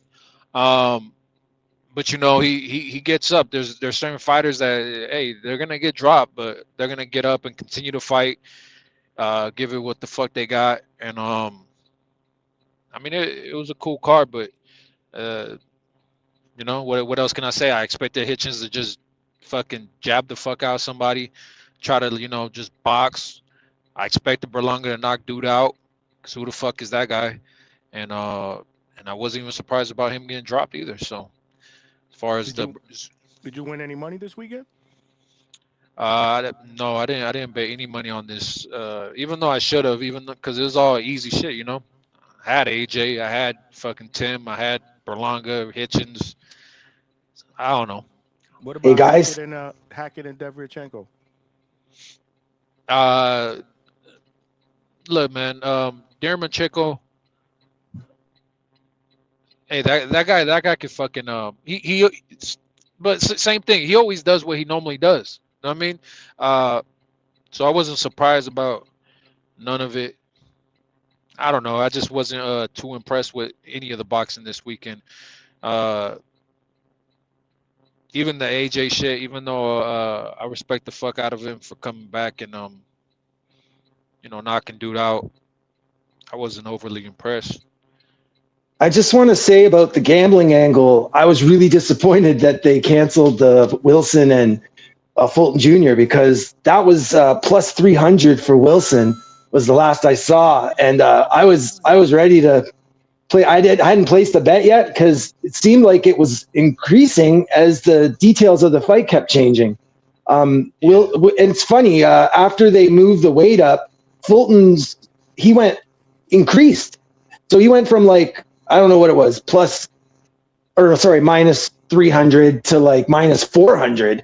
And Wilson went up from like 270 to plus 300. I'm like, well, I'm just going to wait, man, and see where this goes. And then they end up canceling it. I was like, damn. Yeah, that was terrible. I mean, he was 9 pounds over. They said, God damn, what the fuck? That was disgusting. That really was. That was my upset pick. Yeah, I think it was a lot of people's upset. Too. Yeah. So that was my upset special. Liam Wilson beating Fulton. That never happened. I did have the Tszyu. I lost the Francis one, but I did. It was a good fight. I did win. Yeah, I went back and watched it because I didn't watch it. I watched it after we were talking about it on the Discord. I did get the Hackett one right, Hitchens right, Shiraz. Well, he didn't win by knockout, so I got that one wrong, even though he won, and then I got Edgar by KO, so I got that one. So technically, what, 4-2? Yeah, I mean, hey, look, Shiraz. And these were coaches' picks. Hey, man. You got Valim wrong. Now, even more than ever, I want to see Shiraz and Diego Pacheco. Let's get that one, man, because it's already a good matchup physically wise. I mean, they're like the same guy as far as Diego has a little bit longer reach, but same height, long arms, skinny, tall, both can punch. Let's get that shit. But I just don't think Shiraz is as good as people think. Agreed. Whether he had plaster in his gloves or not, who the fuck knows? Hey, who the fuck knows? But the thing is, he did that to Berlanga and this other guy. I don't know. It is what it is. Hey, Jivon, was that fight Shiraz and Berlanga? Was that in New York or was that in Saudi Arabia? It was in New York.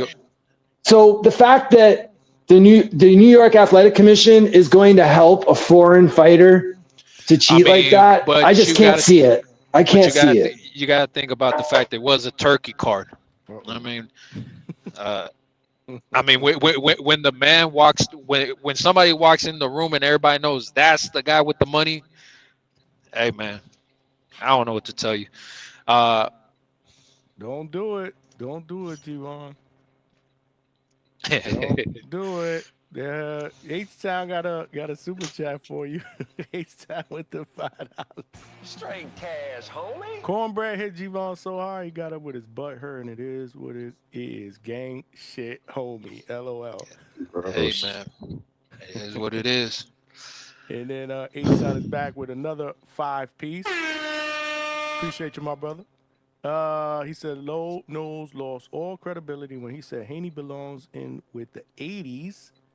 In the 80s with the real kings for what? To hold their spit buckets? It should be Low Talks boxing, not Low Nose boxing. Wow. Yeah, okay. I mean, shout out to Low, man.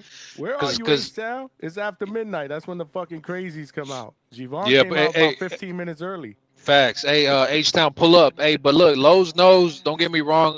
Look, the dude knows his boxing to a certain degree, but he So you say he's cap? There's a cap on him. He's no, limited. what I'm telling you is when it comes to this king shit, this is where his handicap comes in. Like, this is where he just loses it, bro. Like, stop adding kings, man. Like, what the fuck?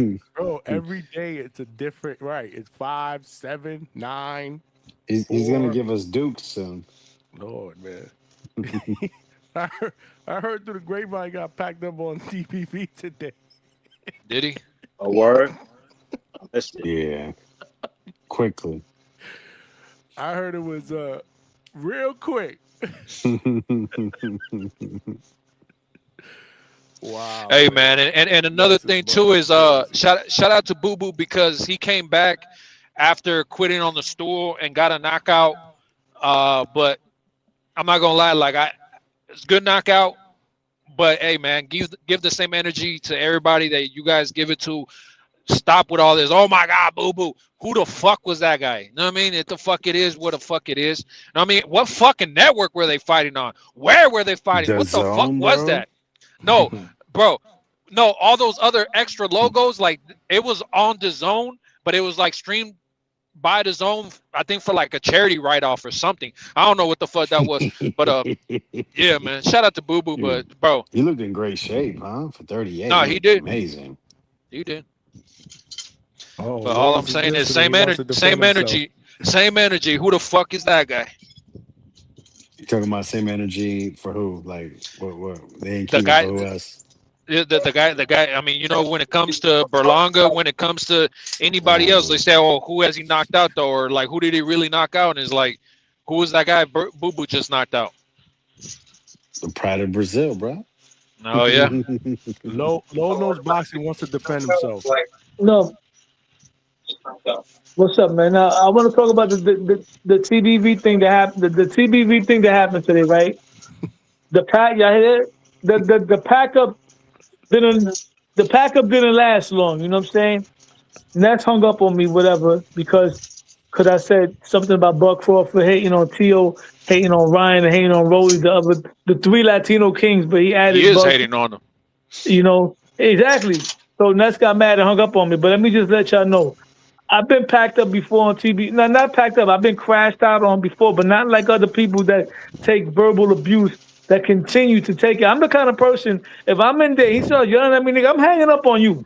I hung up on us plenty of times. And Nets said, yo, where you at? Respond. Nigga, hang up. Once you start yelling and talking crazy and crashing out on me like he did to my guy H-Town that made that comment, I like this to my other guy on the panel. I'm not going to say nobody's names because Johnny don't fuck with him. But I don't sit there and take that verbal abuse like a lot of y'all. And I don't mean y'all specifically, but a lot of the callers, they take the verbal abuse like domestic violence victims. I don't do that shit. When he starts talking crazy, I hang up the phone. And G-Von, as far as the king thing, the reason why I say that is because in reality, none of these guys are the real kings. You know, that's for one. You know how I feel about this generation. It's not the same. But for what we have, these guys are basically around the same weight division. And they all came up with each other. And most of them are becoming champions. You know what I'm saying? So, and their careers are not over yet. As they're accomplishing things, they could fall into that. Just because they're the modern day kings and we're trying to put them in the shadows of the past kings, it doesn't mean they got to be 4 of them, bro. Doesn't mean they got to be 4 of them. That's all. That's all I want to get off my chest, man. But yeah. Yeah, I mean, fuck it, I guess. There's like, what, 180, 200 countries or some shit, so I guess we could have 200 kings. Oh. Whatever, man. Anyway, I'm going to get off, man. And H-Town, man. Yeah, Devin Haney does belong in the 80s because, to his credit, I'm not saying he beats those guys. I'm not saying he beats them. I'm saying his mentality. The guy got balls and steals, bro. Oh, yeah? But Ryan is the only one who's actually fought like all these guys, right? Like he hasn't fought Tio yet. That's it. No, I never shitted on Ryan. We just talking about Devin, for instance. But Ryan fits in that equation as far as the guy he's a wreck chaser. He I don't know. Is a wreck chaser. You know what I'm saying? Devin to me is a diva because look, it is what it is. Ryan, even though they're labeling him the new face of boxing, I haven't yet heard Ryan be like, I'm not fighting unless it's this mount. I'm not fighting unless it's this or unless it's that. You get what I'm saying? Because even when, even with Devin and Rolly, I get it. Rolly is not the star that Tank is, but oh no, I'm not fighting for that kind of minimum and yada yada. I'm at this level, but yet Ryan fought Tank with a 1.2 million guarantee, knowing that that's just the deal. You get what I'm saying? I'm gonna take the low guarantee. We're gonna get the fucking fight in, and that's what the fuck it is. But Devin refused to do it. Oh, what the fuck? I'm putting up my own money. Like, you get what I'm saying? Like, it is what it is. And I think that's also why they're holding out on this whole Keyshawn shit. They're trying to see what makes the most business sense. Don't get me wrong, Devin, I think he's willing to fight some of these guys, but if it don't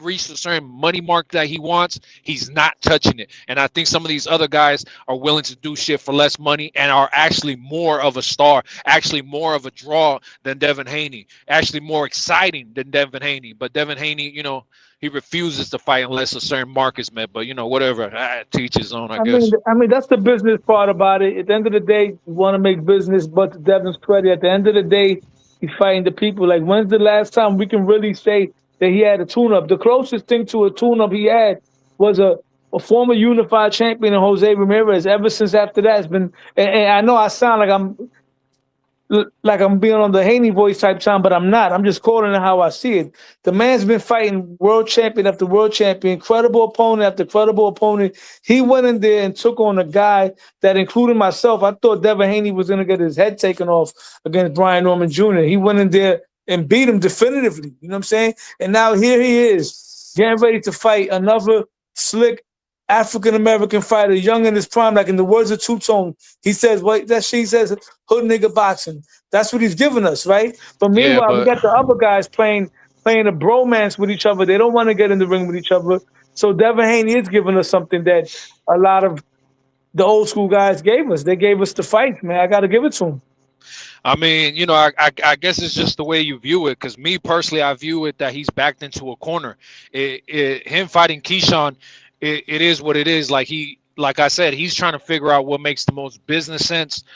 Basically selling everybody already knows what I've been saying about Bill Haney and, his old school ways. And look, it doesn't even change with his own children. You know what I mean? That's why I can't fuck with Bill, because he don't give a fuck. If he could sell it, he's going to sell it. And he said how much for fucking Devin Haney's ass, and it was fucking 100,000 or whatever per pound or whatever the fuck case was. And he sold that shit.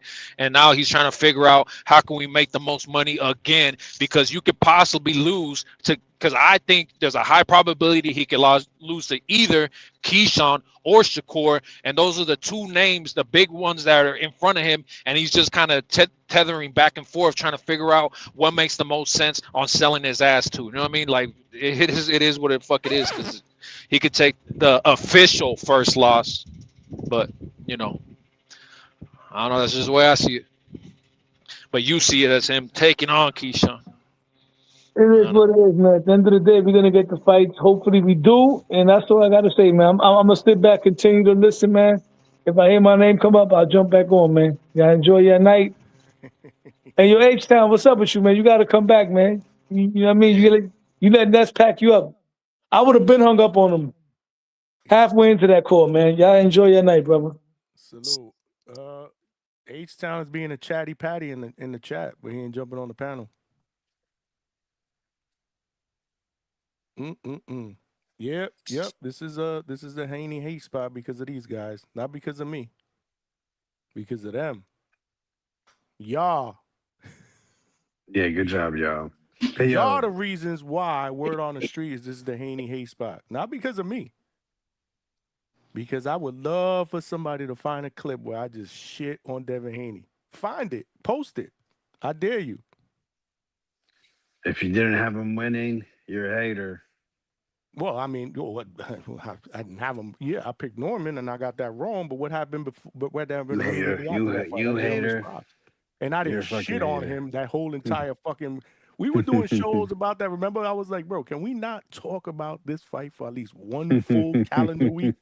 40 hours? And I never shitted on him. Well, we can fix that. We're H-Town. Oh, Lord. Nah, man. Actually, salute to people not really Uh-oh. talking There he about him. goes. Yo. You Bro, speaketh, they cometh. Johnny, Pause. for anybody that watches boxing and knows boxing is it's a historian, like Lowe's knows, to say some crazy shit like anybody in this generation belongs in the 80s. I'm talking about from Ryan to everyone, except for maybe Shakur, who's got the skills. Everybody else, bro, what the fuck are you doing in the 80s? Hold people's jock straps? Like, I mean, these guys, it's ridiculous, bro. It's time. You can't hold his head and hit him. Stop doing I that. just, I don't know what the fuck's wrong with Lowe's, man. Lowe's knows his shit. I mean, was he just trolling to try to get all the Devin people riled up? Saying, come on, man, let's be real. Like, get out of here. And where's this guaranteed fight that Stock Chasers was yelling and screaming about that it's going to happen? What the hell? We're still waiting for this guaranteed fight. Thursday, bro. Man, and then it's going to be next Thursday, the following Thursday. Did you watch the fights this weekend? Yeah, hey, Berlanga, bro, that's my dog. Anybody hating say the stoppage is premature, get the fuck out of here. So we're not talking about that nasty tackle he did in the middle of the damn fight. He got fucking taken down. That shit was crazy. That man was hurt so bad, he said, fuck it, I'm going to tackle him. Berlanga DDT'd his ass. He said, fuck it.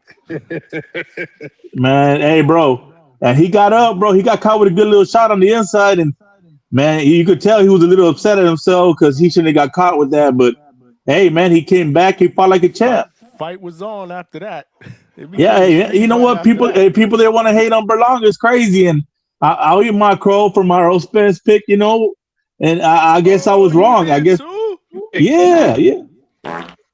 Hey, Johnny, I guess the PBC haters were right. He's a protected fighter, was never as good as he is. You know, he was manufactured. You know, they protected him all these years. So you're right. Bud has one name on his resume now because he's trash. So y'all PBC haters were right. We were wrong. You know, we thought he was somebody else. He's not. You know, I'm here. I can admit that. So now I just gotta say, Bud's resume is super trash because all he's got is one guy, and if he loses to Mbili, if that guy loses to Mbili, then what are we gonna say? You know, he's fighting the washed. You know, we're gonna call him what, the laundry man? If he's fighting the washed. Nah, oh, I don't know. I think you could have set that up a little better. I like the idea. That's a pretty cool name, though. Laundryman. Yeah. After midnight. Salute. $5 said one time for the chat. Salute, man. Appreciate the super One chat. time? One time for the chat. We said guys, we need one how more come we're not to talking go. about Boo Boo saying he'll beat the shit out of Bud? Boo Boo said that? Yeah, on Punch Drunk's channel. He said it a while ago. Actually, I don't know if he didn't reset say that after it. the fight. He said he want to fight Berlanga. He said that before the Benavidez fight when he knew he was gonna get the Canelo fight. You know, he said it again with Punch Drunk again. Yeah, man, come on, man. We got to get it all. You know, we got a guy that keeps on talking about boxers, and we got multiple boxers calling him out. Yeah, but he's retired, and now he's an analyst. So, I mean, he's going to talk boxing. Analyst? He worked for ESPN? No, Where's he work for? TNT, bro. You see him next Saturday. You're going to see him on Saturday. I'm going to give him a pass. I didn't know that. Speaking about his commentary, that shit was trash, bro. Look, shout out to him because he's a very skilled fighter. He's a very skilled fighter. Why you hate Bud so much, though? No, hold on. Look, Johnny. No, look, hey, listen to what I'm saying though. As a fighter, shout out to Bud. He's a very skilled fighter, one of the greats, right? But the motherfucker was like, bro. If people were really paying attention and not just being a fanboy and like, oh my God, Bud's talking. Like Sean Porter even had an alley-oop, like, because I forget what they asked him, but he started answering some shit that wasn't even asked of him. And so Sean Porter's like noticing he's kind of like starting to like just going around in circles, and Sean's like, well, Bud, let me tell you that he rescued him because he's like, bro, like, what the fuck are you saying right now, bro? You're saying a whole lot of nothing. And it is what it is. Like, and he was always slow to respond, no charisma. You know, it is what it is, bro. Like, some people just better fighters than they are talkers. Some better talkers than they are fighters. Hey, man. Bud, to me personally, I don't know. Maybe he'll get the hang of it, but he looked like shit up there as he need to put his reps in. He need to put his reps in. Right. I'm not gonna sit there and say you're wrong, G-Von. I'm not, because there's levels to that. But you do but now, but you not a hater though, huh, Johnny? This crazy. Because I mean, reality is considered hate these days, G-Von.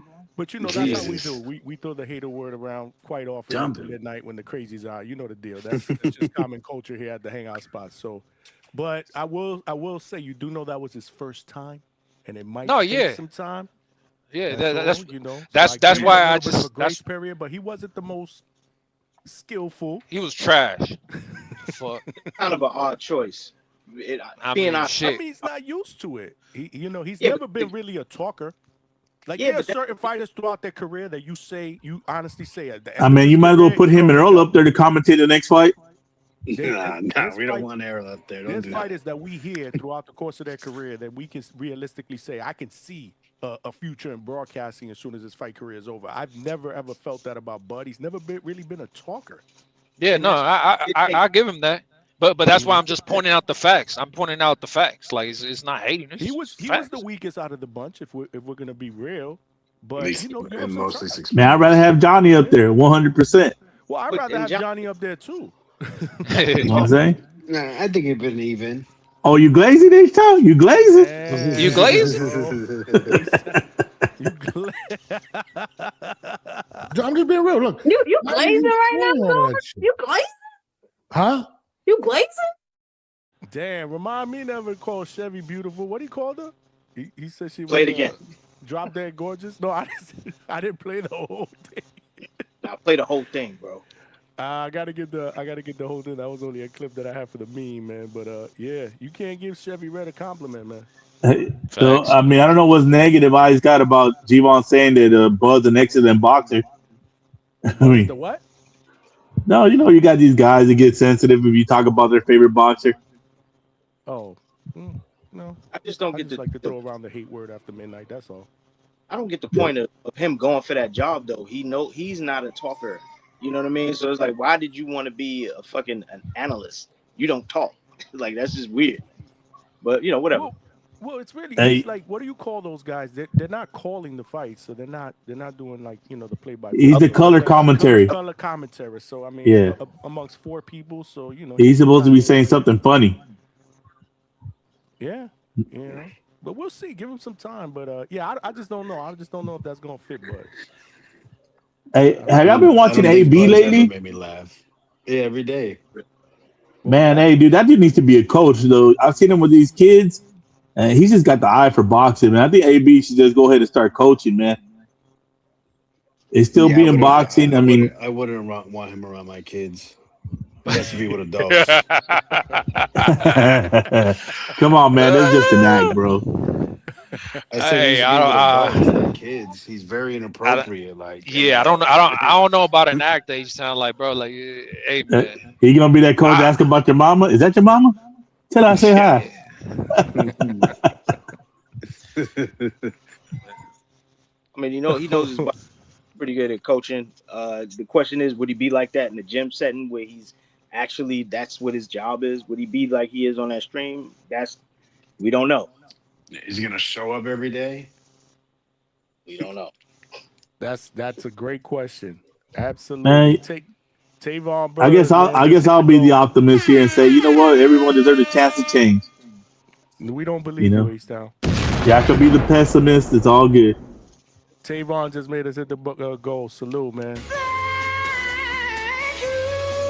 Salute. And then Duke Von Newcomb with the $2. Yes, sir. Says, salute, Johnny, holding down the boxing community. Salute right back at you, man. Thanks for rocking out with us here. We top of the week Monday. We're doing recaps, man. We're doing recaps from a jam-packed, solid weekend of boxing, man. H-Town, you ain't talking about anything. You want to talk about Hitchens? Yeah. Man, Hitchens is Hitchens, bro. I'm giving up on that guy. You know? You think he's boring? I forgot. No, I showed you in the mean, chat. you got to be either super technical where you're embarrassing people. You can't look like you're just being safe. You know? He looks like he's just being safe. You know? It's like, man, Rolly, I hate to quote Rolly, but Rolly said it the perfect way on his interview with Mr. Versace. He said, this generation, they'll go in there and try to win. They just go in there and try to make sure they survive and keep the O.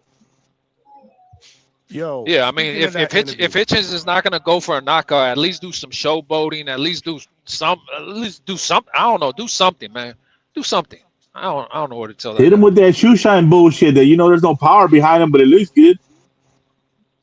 I'll say this, yeah. If you want these names you're calling out, you have to do something. Like you said, your ring walk, that ain't happening at Zuffa, right? The shit you say before and after the fight, you can't just be, I'm sorry, you have to be a jackass or, I don't know, call me crazy, which is what everyone is basically complaining about. Do something special, stick out in the ring. You said showboat, hit him with a no look, punch to the side, jab to the face, right hand, right?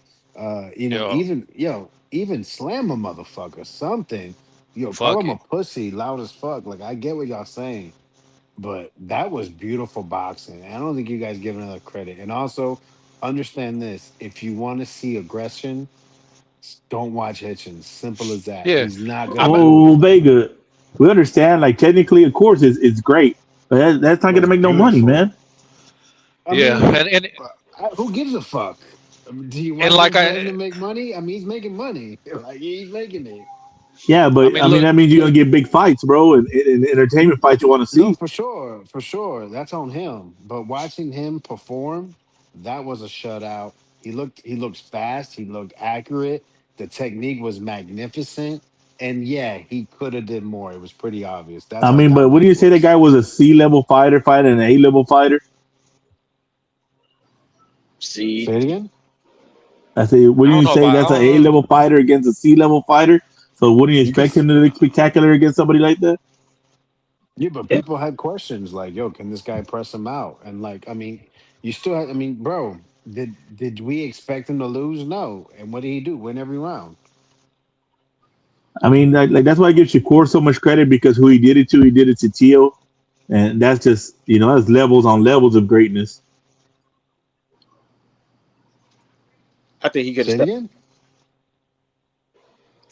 I said that's why I give Shakur so much credit because he did it to Tio. He made him look foolish. I go his levels on levels of greatness with Shakur. Yeah, I mean, look, shout out to Hitchens because it wasn't entertaining, but like I said from the beginning when I said, "Hey, what you think about the Zuffa card?" I said, "Hey, Hitchens did what I thought he would do. Berlanga did what I thought he would do. It was no surprise. It was just like I kind of already knew they were gonna do that. I knew Hitchens was just gonna outbox this guy. He's not gonna fucking knock him out.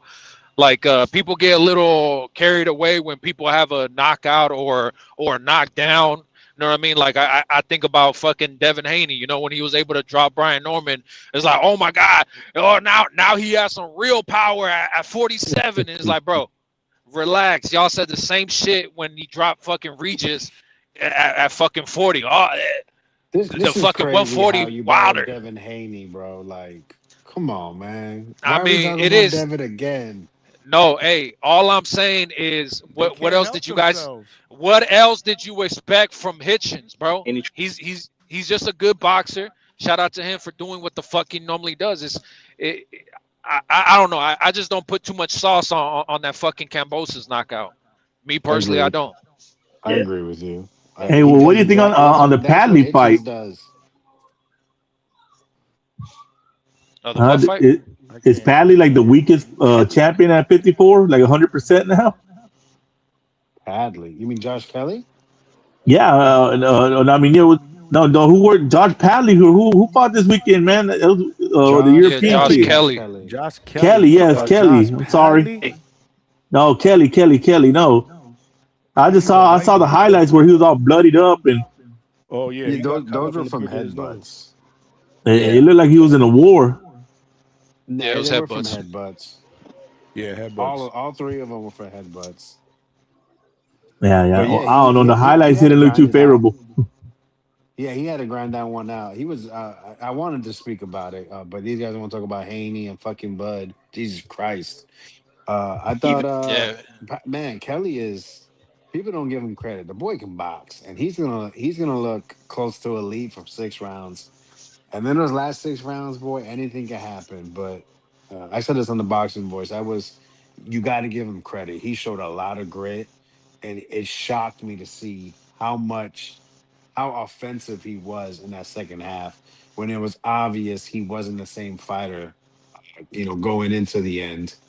Garco isn't this amazing. No, he's a very solid, consistent. He's gonna remain the same, basic, but in shape, and he's gonna keep doing the same thing throughout the fight. But so he's like one of those bottom 15 guys. But Josh Kelly, he won the fight. I think Garco could have did more if maybe they taught him more. It looks like he just didn't know how to step it up. But Josh Kelly, man, I give him I give him a lot for the grit he showed, and he needs to stay away if he wants to keep that belt. Stay away from anybody that is holding another belt in that weight class. Okay, yeah, that's what I was gonna ask Vegas. Since you saw the whole fight, like I said, I just got the highlights because it looked like he was beating bad through the whole fight. Like he was He he was. was in a bad spot. But Yeah, no. He was bleeding bad. I mean, bro, he had a cut. I think by the eyebrow and one I under the think eye, one under the eye, and then on the on the nose. There you throat. go. Yeah, and the Oh nose was really bad. It might shit! just be cosmetic though.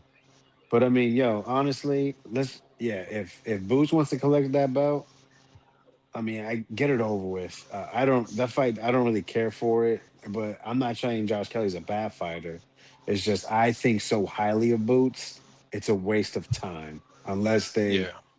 they can dress it up some way. I'm sorry, just him fighting for collecting a belt that doesn't excite me.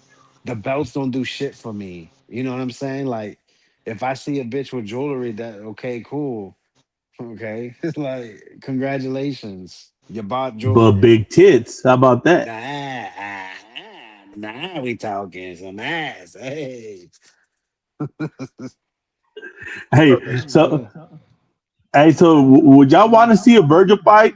Like with Yes. Kelly to give Virgil a belt that way, it's some kind of No. justification why Boots fights Virgil. No, they won't do it because of the IBF. Because Virgil has health issues.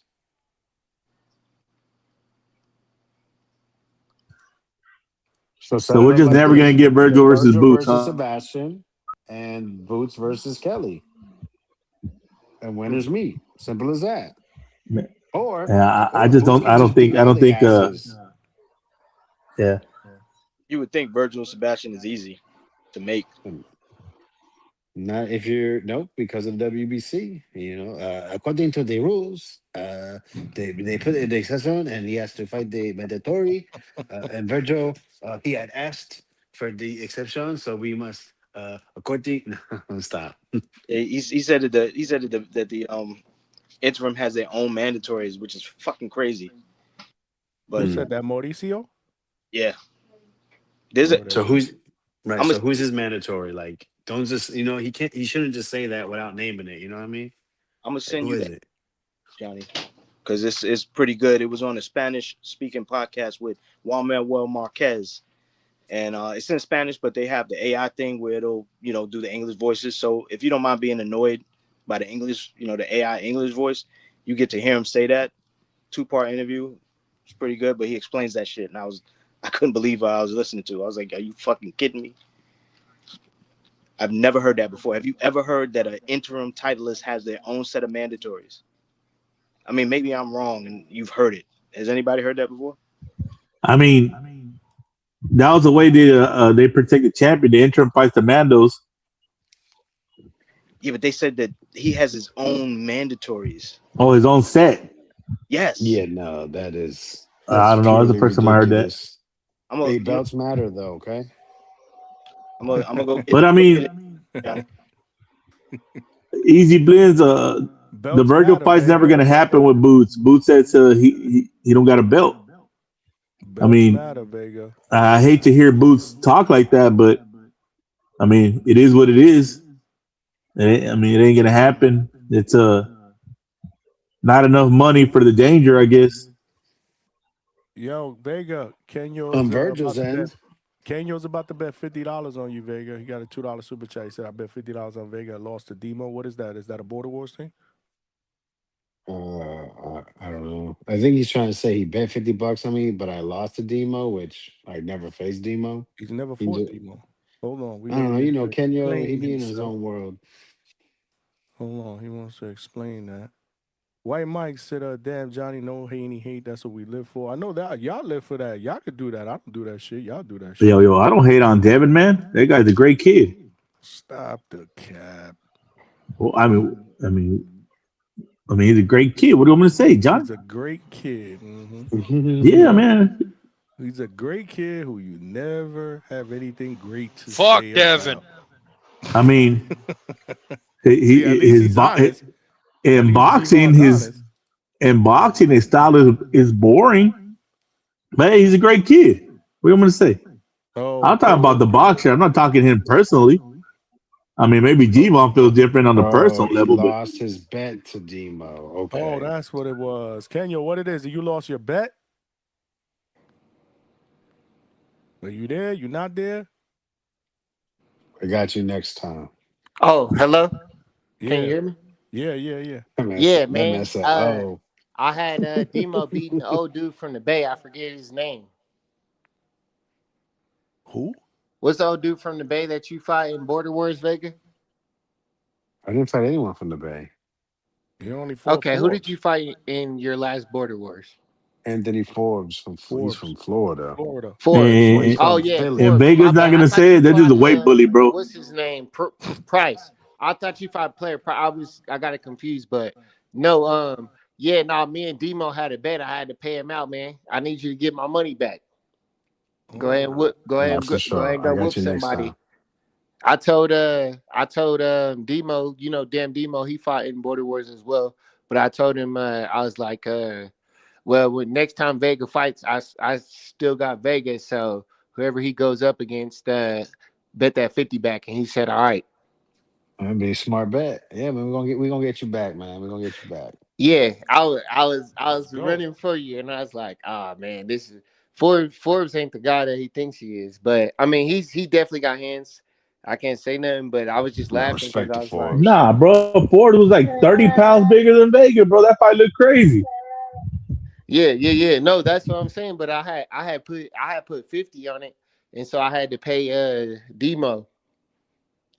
So I was like, I told him, I said, well, next time Vega get in the ring, I'm gonna put another 50 on him and bet me back. And he said, all right.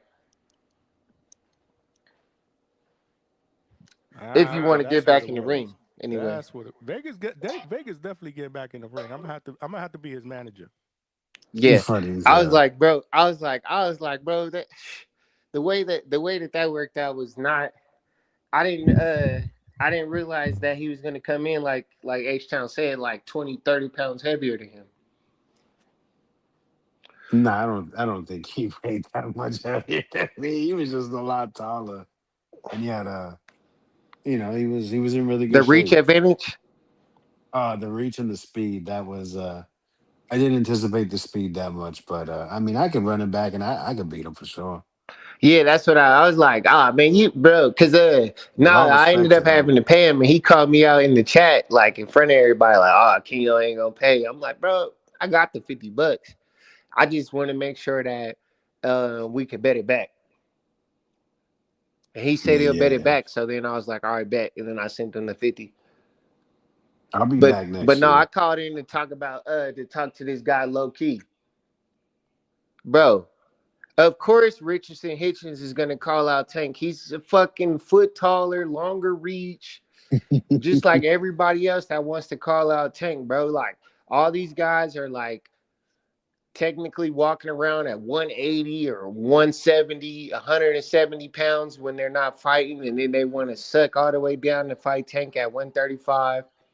Because they're like, okay, well, if I I gotta agree with Kenya, man. I didn't think I ever say it. Hey, bro, Nah, low key tried to call me out in the chat, and I'm like, bro, of course Richardson Hitchens wants to fight Tank. He's a 147 pounder.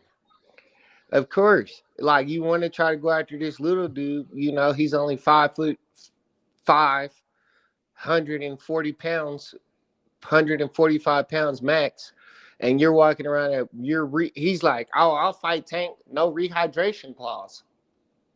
Yeah, so you can balloon back up to 180 and fight this guy that maxes out at 150 tops. But yeah, that's just for low key triple or low key 001. Let them know, Kenya. They just want that Tank payday. Let them know, Kenya. Talk your shit, dog. Absolutely. They're like, oh yeah. He's like, oh, I want to fight Tank. Bro, you just moved up to 147. You're trying to. He's talking about, oh yeah, I'll fight Tank at 144. I'm like, Tank's gonna rehydrate 6 pounds. You're gonna rehydrate 25. Tell him, dog. Tell him how Benavidez was too big for Bud, and nobody talking about Benavidez being no weight bully or nothing, right? Exactly. Tell him, man, how Bud get it say he's too big, but Tank can't say that. Let him know, can you?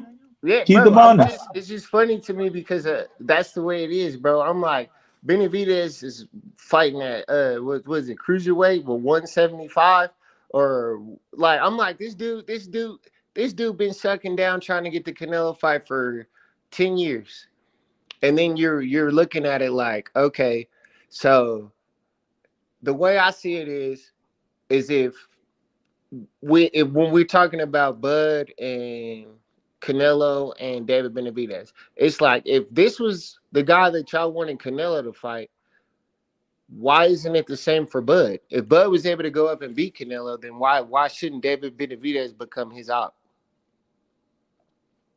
Can anybody explain that? I can't. You guys want to take a stab at it? Damn, everybody got quiet. It's called being biased. Yeah, nah, bro, and it's crazy because like I'm not a Bud fan. Like I understand he got hands, but it's just crazy the bias that this dude gets in the boxing world. I'm like, he literally became the guy in boxing off of 2 fights that he didn't even defend. Like, you didn't defend when you beat Errol Spence. You didn't defend when you beat Canelo. But all of a sudden, you're a pantheon of you're the top 5, top 10 boxers of all Man, time. Kenya fucking cooking right now. Bro, it just didn't make no sense to me because I'm like, holy moly, this dude beat up 2 fighters who had way more trauma or experience or whatever in their fighting career. You got Errol Spence, teeth getting knocked out, flew through a car, blah, blah, blah. We seen how he just looked against Tim Tszyu. I'm like, this dude got dropped off of a jab from Bud.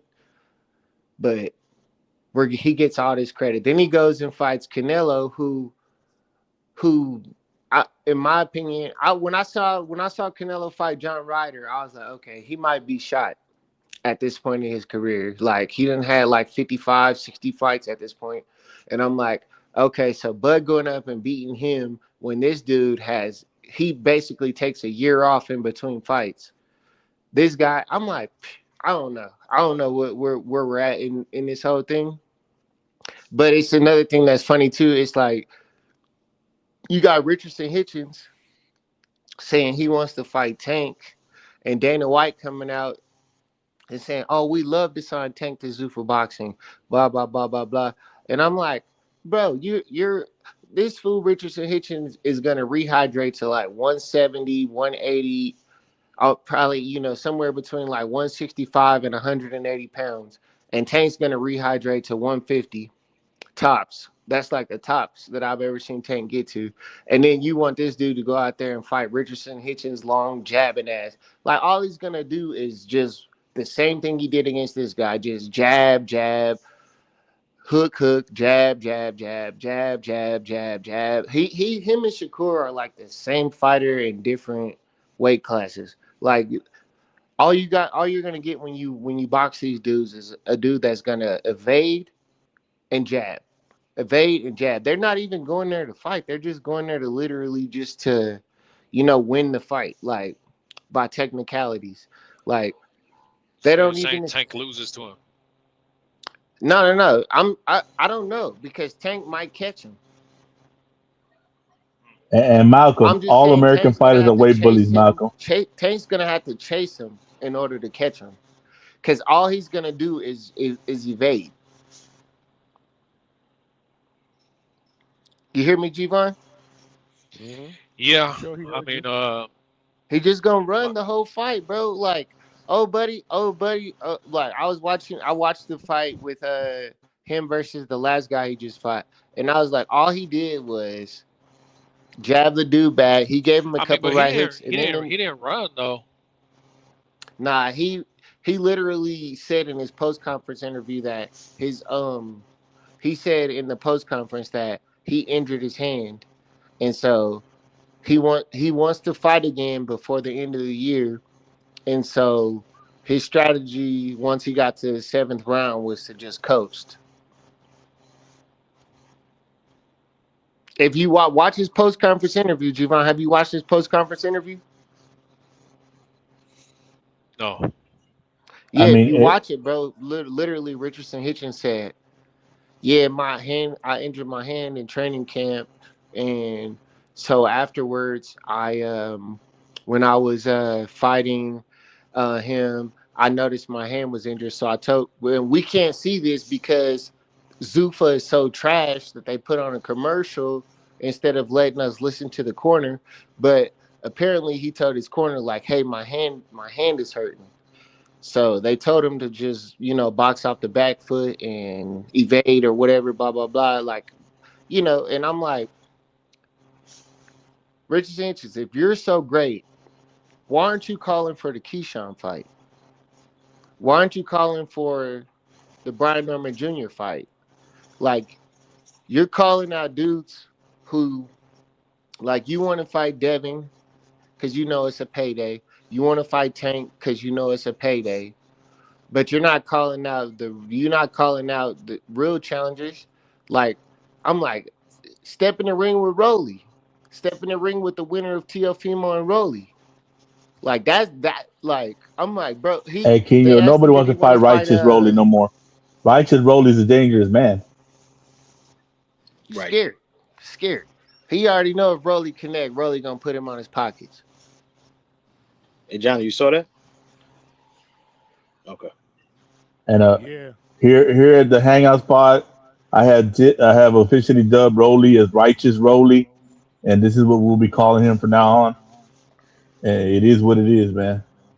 Nah, bro. That's why I fuck with one of Low Nose Boxing's takes. When he named Rolly as one of the kings, I was like, "You're right, bro. This dude literally will fight anybody. He fought Tank. He fought Ryan. He wanted to fight Dev. He's fighting T.O. I'm like, how could you not give him his credit? Like, he ain't ducked the smoke from nobody. And people are saying, oh, because he's awkward or because he's not traditional or because he's not heavy knock or because he got knocked out by Tank that you can't consider him in that class. And I'm like, how are you gonna say that just because he had a bad fight with that old dude? What was the old dude that he fought at 140? Barroso. Barroso. Yeah, they gifted him that win. I'll admit it. But then he went on to fight Pitbull, who we just saw Lamont Roach draw with him. And I'm like, bro, this dude Rolly hasn't did nothing but take tough fights. He fought Tank, then he fought Barroso, then he fought Ryan. Now he's fighting Tio. He tried to fight Devin in between this fight. I'm like, this dude is he's not ducking no smoke. Hey, did you guys see their latest interview though? What the fuck were they talking about? Tio was talking about seeing his fucking dick more than him. Like, bro, Hey, whoa, what? whoa, hey. He said Hey, man. Johnson, bro. They're Why you brothers, have to bro. say the It D happens. word? Hey, man. He said It is what it is. Johnson. Yeah, I Oh saw shit. that was one of the weirdest interviews I've ever seen in my entire life. I haven't Like watched two it. guys that are actually going to fight each other. And Rolly, all he could say is, what do you say? I've changed a lot.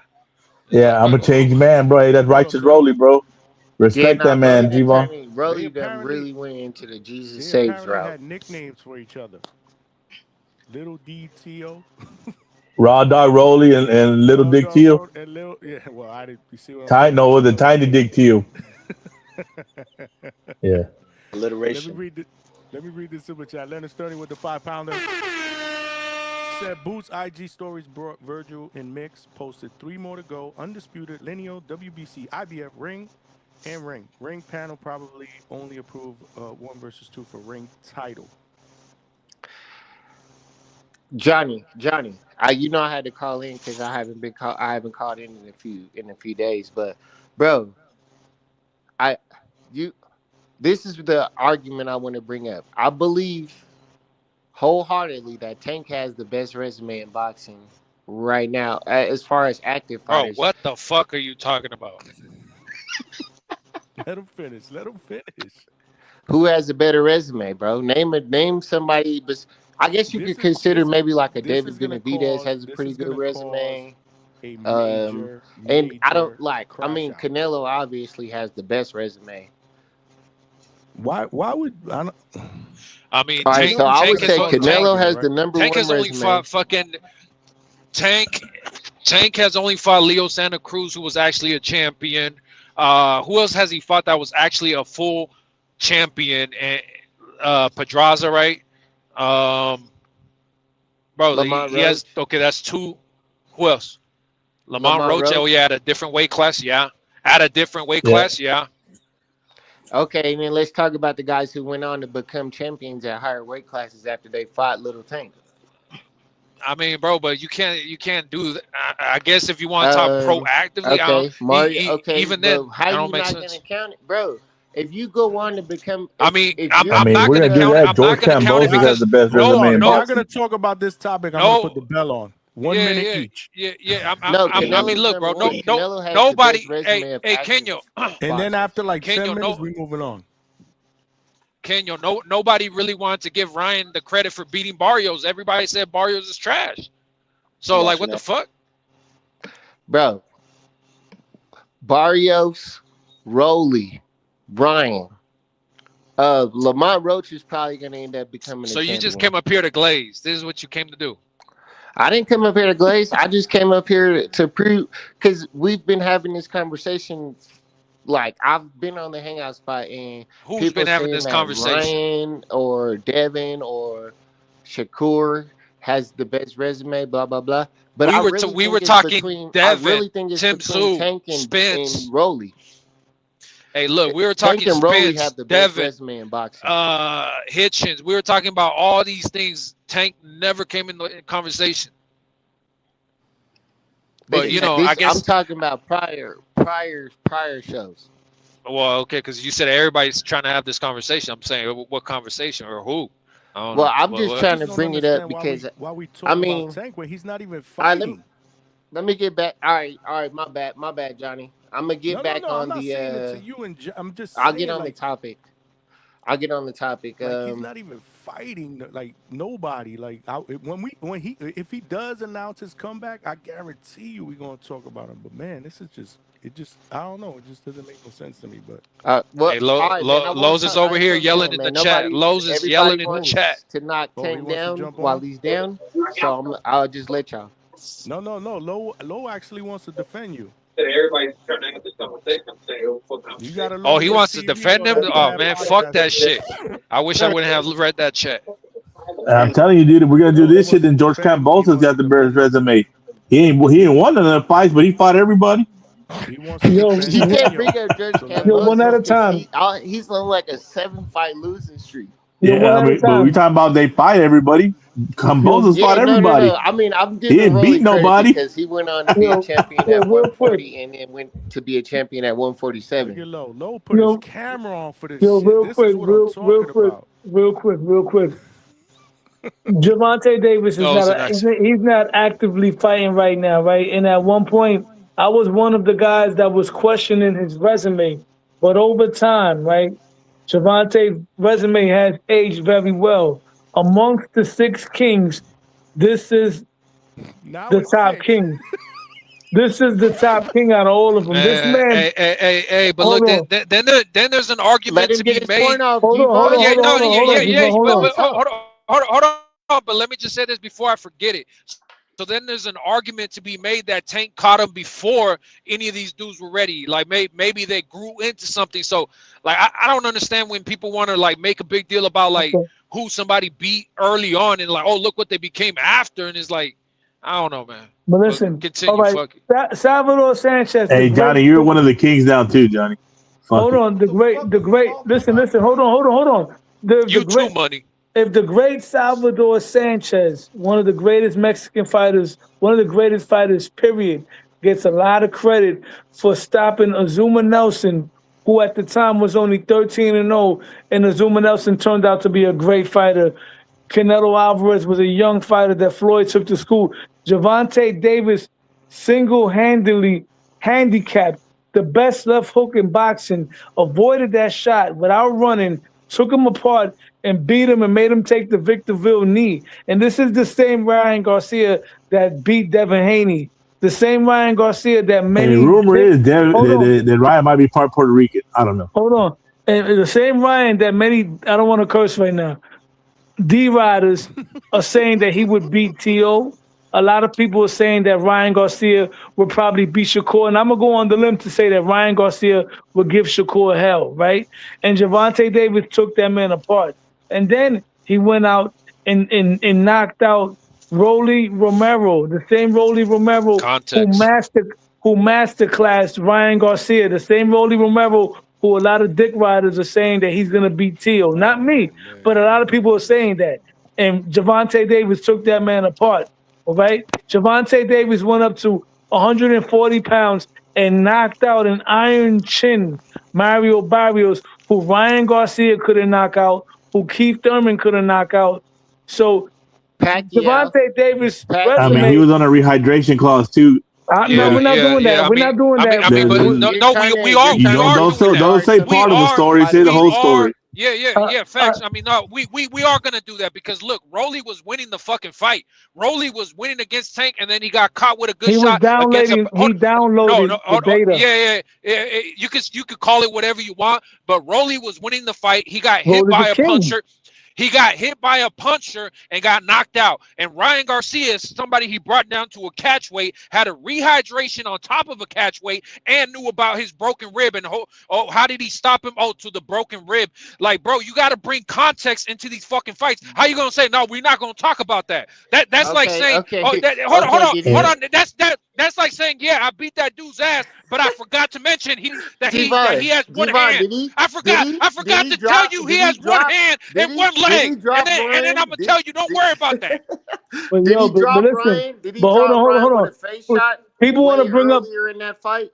People want to bring up asterisks. Hey, don't ever bring up Salvador Sanchez with any of you guys again. When I mentioned Tio, listen. Did he not land a right hook on Ryan that put him on his pockets earlier in that fight? And how quick did he get up? Oh yeah, count it. 1 second. Hold on, real quick. Back up. When people shame Tio for that loss for Kambosos, people don't want to hear me when I say that the man had all type of medical issues. He had broken lungs. He had a fucking fallout with his baby mother. He had a fucked up shoulder. He had a lot of shit going into that fight. And that man went into that ring, life and death, and almost died. And went in there and still. No, exactly. Let's not talk about that. Hey, let's not talk about that, Lowe's. So nobody cares about Ryan Garcia's fucking rehydration clause. They neither. Okay. He went in that ring, bro. He went in that ring. He got his ass whooped. He got beat to his knees, bro. He quit. Errol Spence had fucked up ribs when he went into the fight with Bud. Exactly. Everybody has an issue. I'm not going by that. If my dog is not getting no fucking no justification, you're talking about the shit that happens outside the ring. We're talking about shit that people put in a contract to make you weak in a fight. Well, the contract happened outside of the ring. The contract happened outside of the ring. Man, and the ass whooping happened. Low talks boxing, bro. Low talks boxing. You guys want to try to glorify Ryan. What did he do to Devin Haney? He beat the shit out. Overweight. On he beat the fuck out of him. Devin got in that ring. Not steroids. Not steroids. Disarm. Get it right. And the words of trees, he told Devin, "Don't do it." Bro, if you're gonna give Ryan credit for stepping in the ring with Tank under bad circumstances, then you got to give Devin credit for stepping in the ring with Ryan under bad Yeah, circumstances. absolutely. And Devin got his ass. Oscar De La Hoya knocked out Ryan Fernando was out of Vargas shape. on steroids. Ryan was out of Devin shape. got beat up. Ryan was out of shape. What the fuck are you talking about? Ryan looked like shit in that fight. Hey, can I ask you a question real quick? Hey, y'all think Tim Tszyu should stay at 160?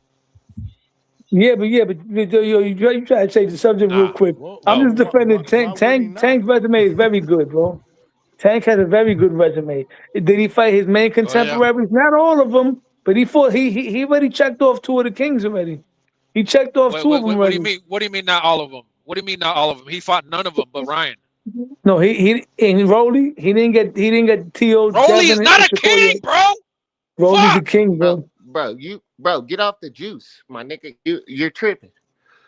Rolly is definitely a king, bro. Why do all these guys want to fight him then? Why was Devin in negotiations? Why did Ryan fight him? Why is T.O. fighting him? You guys Why does downplay Shakur want Ryan. to fight him? I tried, Johnny. If he's not a king, You then guys why does everybody downplay want to fight him? Ryan, Kenya, but you downplay Ryan, and Rolly is a king now because he beat the guy that you downplay all day. Come on, man, get it together. I'm not downplaying Ryan. I'm not downplaying Ryan. Ryan I just is a said king. Ryan lost to Tank. That's not Nobody downplaying. said Ryan was at one point. At one point, I was one of those guys that said Ryan's not a king, but he is. Look what Ryan did to Oscar Duartes. Look what Ryan did to Devin. That's what D. made him a king. That's what made him. What the fuck are you saying right look now? what he did to Devin Debo Haney, bro.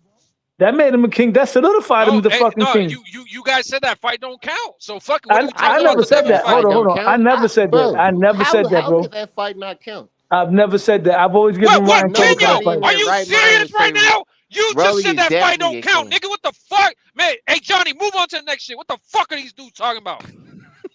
I'm trying. Hey, bro, get your own channel if you're gonna think you running shit. Nah, man, fuck all that shit. Cause you just said that the Ryan and Devin shit don't count, and now you just said who said it don't count. I did not say the Ryan and Devin shit don't count. Yes, you did. You said you can't credit it. You can't give him credit for that Yeah, because of Pitbull the steroids. and The weight. Barroso's definitely kings. I said what I said. No, Pitbull's not a king. Barroso's a king too. He's the old king. If you're gonna discredit Tank for putting Ryan on a rehydration and weight clause, then you have to discredit Ryan for coming in overweight and testing positive for Ostarine. Real quick, what Pitbull is a supporting cast member. He's a guy that's a common opponent. It's like the real Kings. He's a knight. He's a knight, not a king. Pepino Cuevas was a supporting cast member, right? Wilfredo Benitez was Benitez was a king. First of all these guys couldn't hold Pepino Cuevas' jockstrap we're talking about.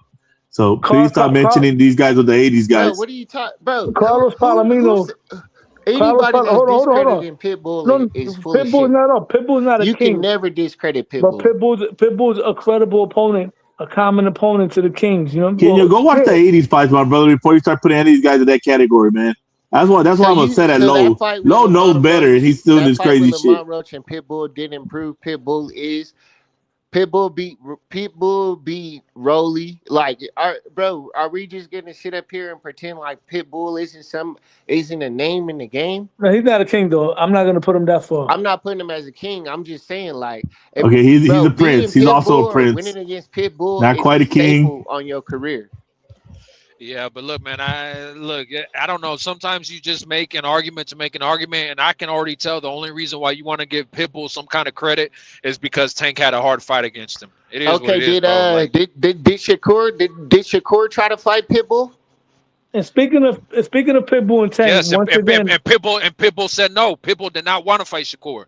And speaking of Pitbull, either way, though, the point of the matter is did Shakur want to fight Pitbull? So for you to try to discredit Pitbull's career, yeah, because he had a belt. Like, what the fuck?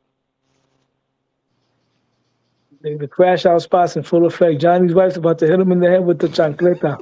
Johnny done, man. Johnny done with this. Not the chancleta.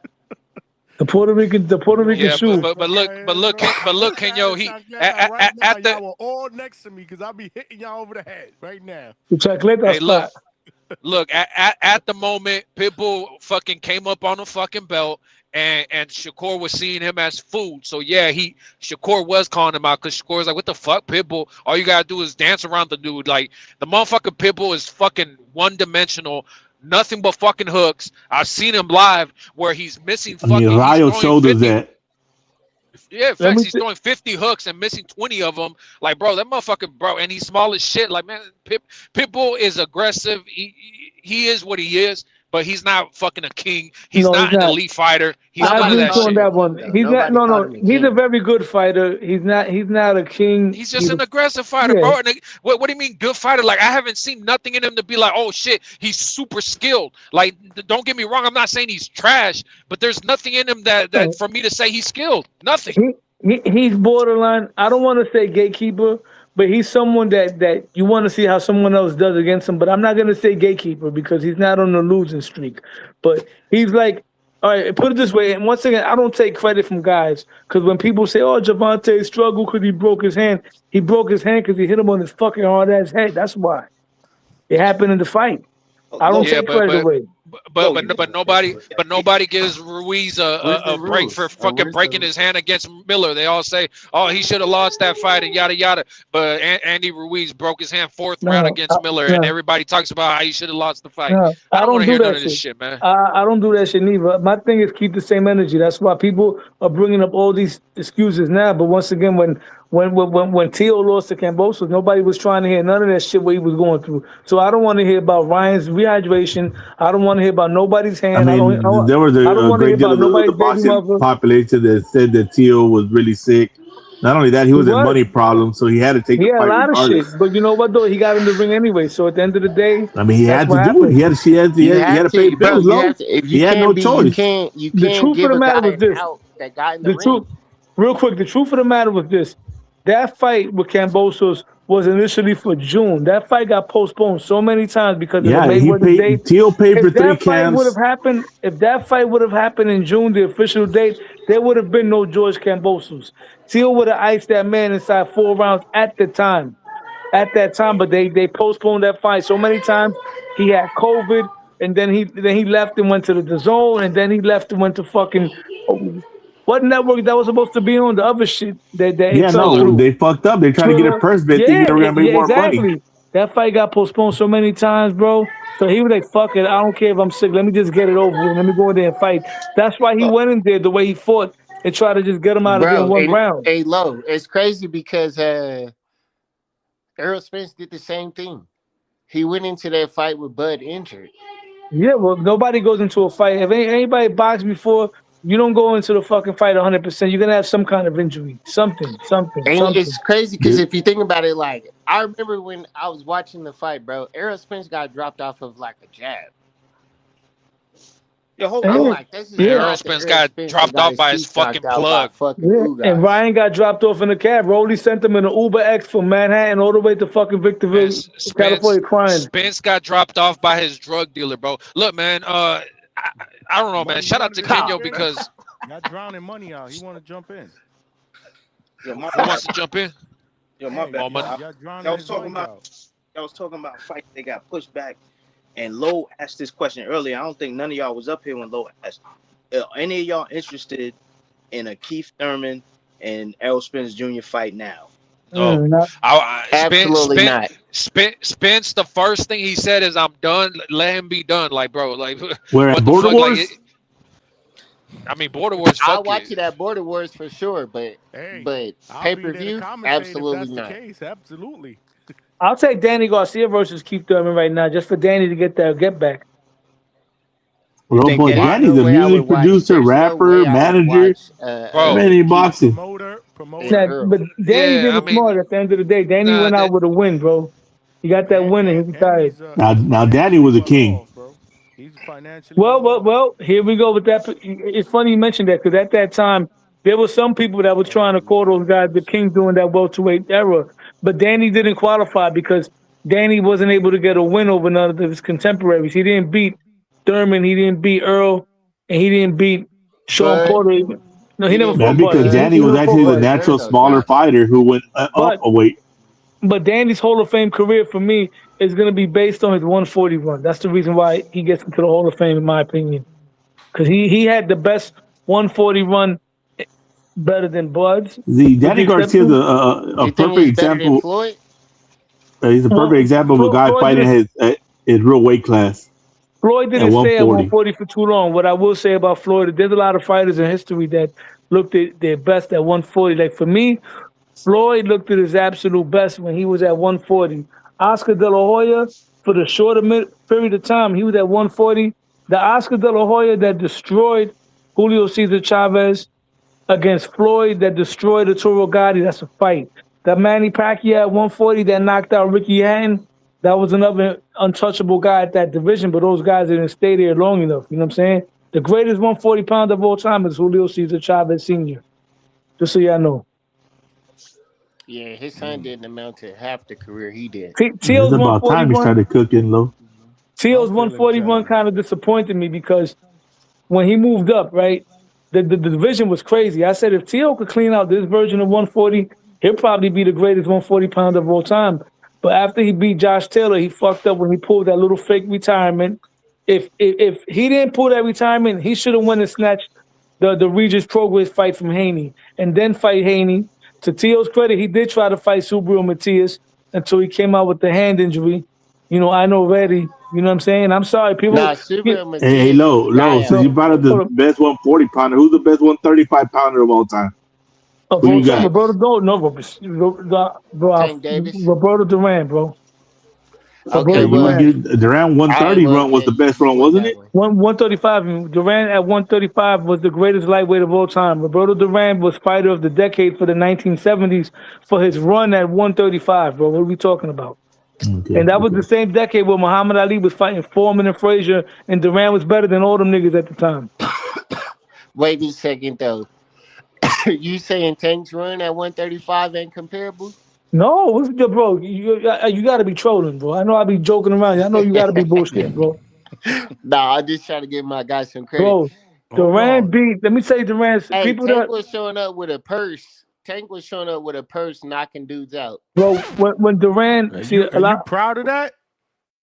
Nah, I never supported He that. joking. When Duran was at 135, Duran took the belt from. He did knock Frank Martin out with a purse, though. That was crazy.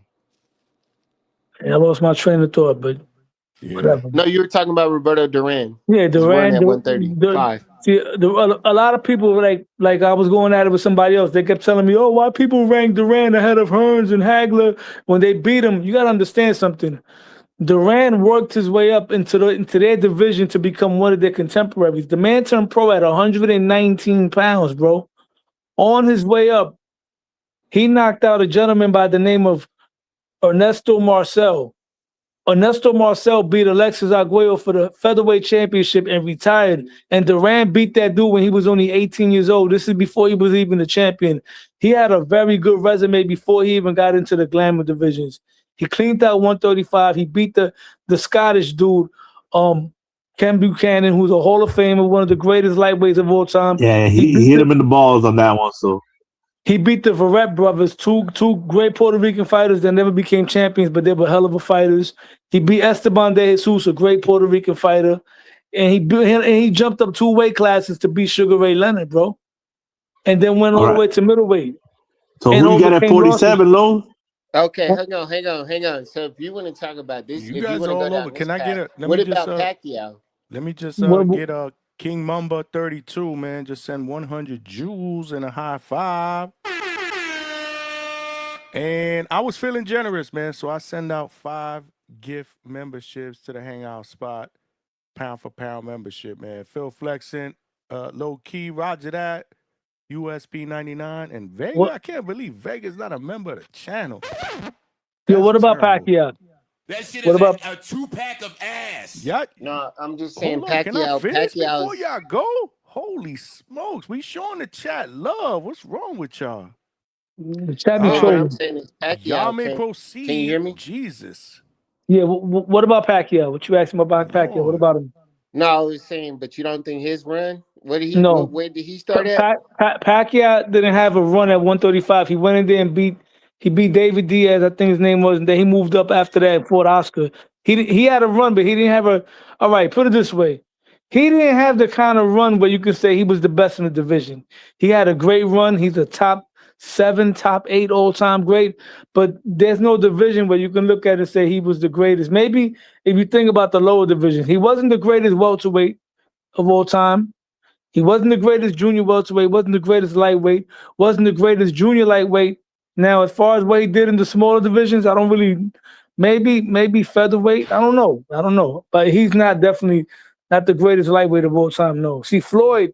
When you look at Floyd's record, for me, Floyd's the greatest junior lightweight of all time. Floyd could be put in the top 10 greatest welterweights of all time, top 10 junior middleweights of all time. But Pacquiao doesn't have a division where he's number one. Even Canelo, for his sake, Canelo might be the greatest super middleweight of all time because of his run and what he did. He was the only undisputed guy there. You know what I'm saying? I got you. And you can put two-time Okay, yeah, no, I was undisputed. just We got wondering. I was just whoa, whoa, wondering whoa, what you whoa, thought whoa. about Pacquiao and We got Floyd. somebody new up Really? in here that wants to jump in here. Y'all been cooking for a while, so y'all gotta let this dude cook and don't interrupt. What's up, Okay, Tim? bet. Salute to What's the good? panel, y'all boys. How y'all night been, man? Chilling, man. What's good with you, man? What's going on? Shit, man. I got majority of my, like I said, I got majority of my Zuffa picks right yesterday. Okay. I think What did you get right and what did you get wrong? the one I got wrong was Mahai Nestor and Kayshawn Davis. I fell for the fucking Amy hype but with Mahai Nestor, his ass. Kayshawn Davis actually got fast hands to be that big. I underestimated him.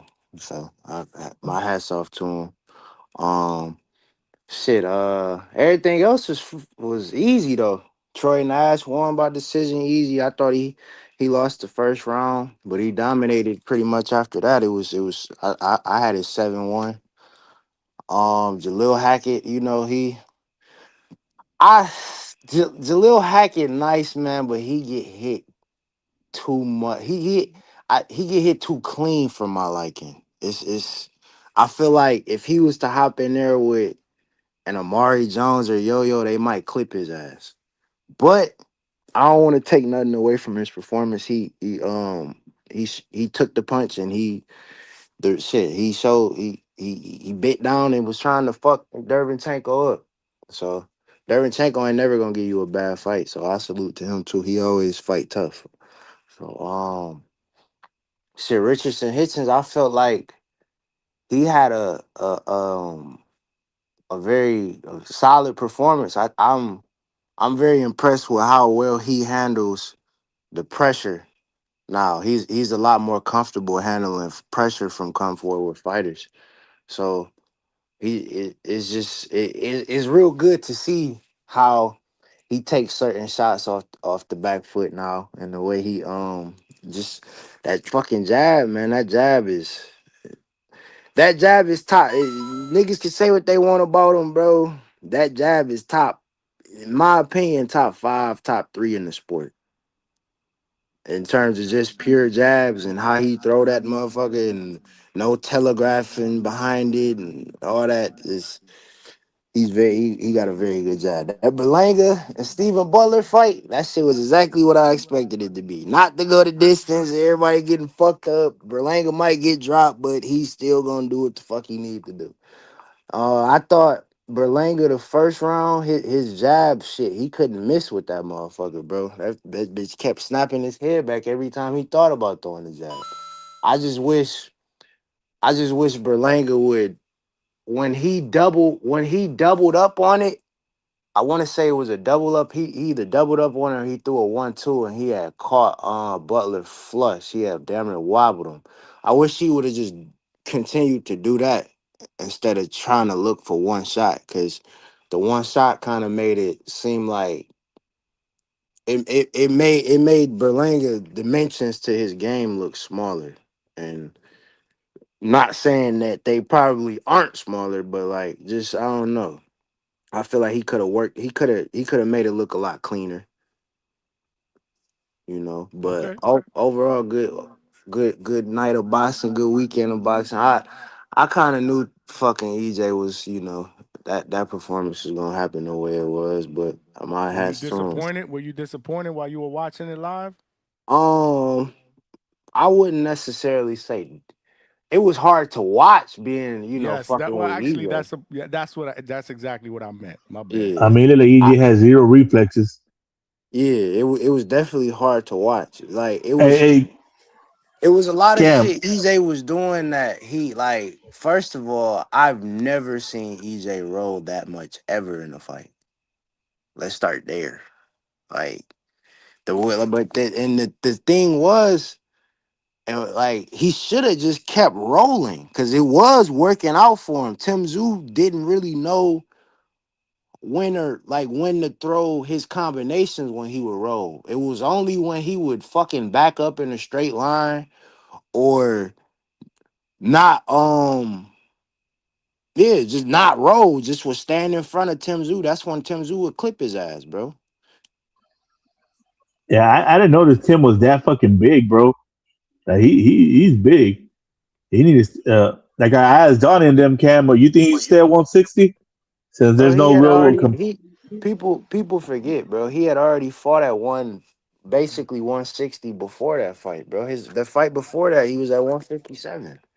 So that's not, you feel me? That's not something normal. That's not something Tim not used to, and that was something that also people weren't really taking into account into the fight. Like my nigga, like even with Tim Tszyu being a little bit active, he was active at that specific weight class. That's what people weren't taking into account. So, but also to get on Tim ass, I don't think Tim beats a lot of the top 10 guys at 160 though. This is my opinion. I think a lot of those guys will fuck around and fuck him up too, cause I had to I don't remember if you remember Johnny, but I told you this. I said whoever go on the back foot first is gonna lose this fight, and that's exactly what Yeah, happened. yeah, yeah. I remember you saying that. Shit, that was EJ out the gate. Exactly. The moment he decided to, the moment he decided to step on the back foot, I already knew what time it was because you were gonna be doing stuff that you weren't really used to doing. I will say this though, if EJ, I wish EJ did try to continue to have success with the body work that he was putting in because he was but slowing Tim Tszyu down hey, at I think first. EJ's movement was, I think, from a mental stance, since he's never really used to being the smaller guy in the ring. I think it just his mental was, oh shit, this guy's bigger than me. Let me get on the back foot. Yeah. Like he just seemed like, once you got in the ring, saw how big Tim was, he just went into like survival mode instead of trying to be EJ. But that's my thing. EJ had a lot of success to the body. He was making Tim stop. He actually like the game plan he had to start the gate. Besides the moving back in a straight line and the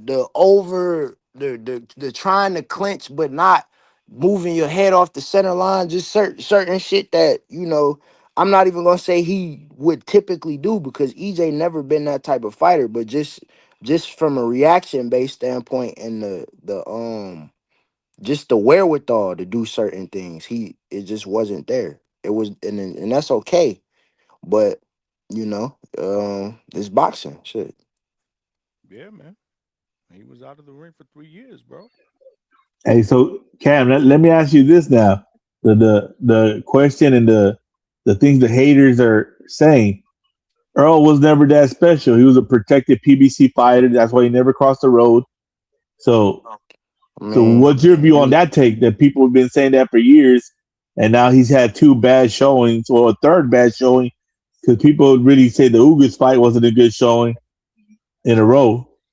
I w- to I would kind of me personally, I would say name me another guy at that 147 division that unified outside of Bud or Boots in the last 15 years. I would say, yeah, I was about Charlo? to say either 10 to 15 years. 147. Oh, okay. I thought you said any. All right. No, 147 Yeah, welterweight. 147. You know. Mm-hmm. So it's Yeah, like because that. you That's remember the narrative was they're just doing in-house fights because they know Earl's got the advantage. He's the bigger man. He's a weight bully. They're only yeah. getting him But I smaller mean, fighters. I feel like a lot of like I can see, but when you do that with they fighters, they don't like that shit. So it's like if those people if those people who are saying that, if they're going to be consistent with their fighters, I'm cool with it. But if the minute I bring up your fighter who do the same shit as EJ and you take a test to it, then that's when we have a problem. Because I Personally, I think guarantee I EJ is a guarantee good you their fighter. fighters have done the same shit. I guarantee it. Not a Yeah, doubt in but my mind. personally, like I think EJ is a good fighter. I just like to use people's narratives against them when they start trying to diminish someone and then big up their guy. So you got a lot of the new Bud fans that used to say Earl was trash and he was no good and he's a protected fighter. That's why he don't want to fight Bud. And he finally fights Bud and gets destroyed. And now he fights Tim Tszyu But and pretty much gets demolished. And Bud to tell you that fight wouldn't have happened without EJ. EJ was the Yeah, one yeah, who but didn't push for that fight. no, and I agree with you, Cam. But what I'm saying is, He you went to can't Al have it two Heyman ways. and You can't say demanded that Bud he is made the great. fucking fight. Yeah, no, but listen to that, champ. Is what I'm saying. You can't have it both ways. You can't have somebody is protected and trash, then your guy beats him, and now your guy's the greatest guy ever. You know, Yeah, I agree. so it don't make no That's why sense. people. That's why people. That's where part of it comes from too, because a lot of people are kind of taking, like, well, in terms of Bud legacy, it do take a dive on his legacy because, and when you speak about it from that aspect, okay, Earl Spencer and Bud Crawford, we on at least on paper, we were thinking it was going to be arguably one of the most 50-50 fights in the division in years. And we seen what the fuck happened that night. Yeah, but So how much of that is a trip? How much of what we just saw the was other night? attributed to that car accident. Not just the car accident, but the compounded with the the way he got beaten with Bud. You know what Yep. I'm saying? Like it. That's Good why it's question. hard for me to say I'm gonna take away from Bud's legacy based on the way that EJ Oh, looked the other I, night I because agree.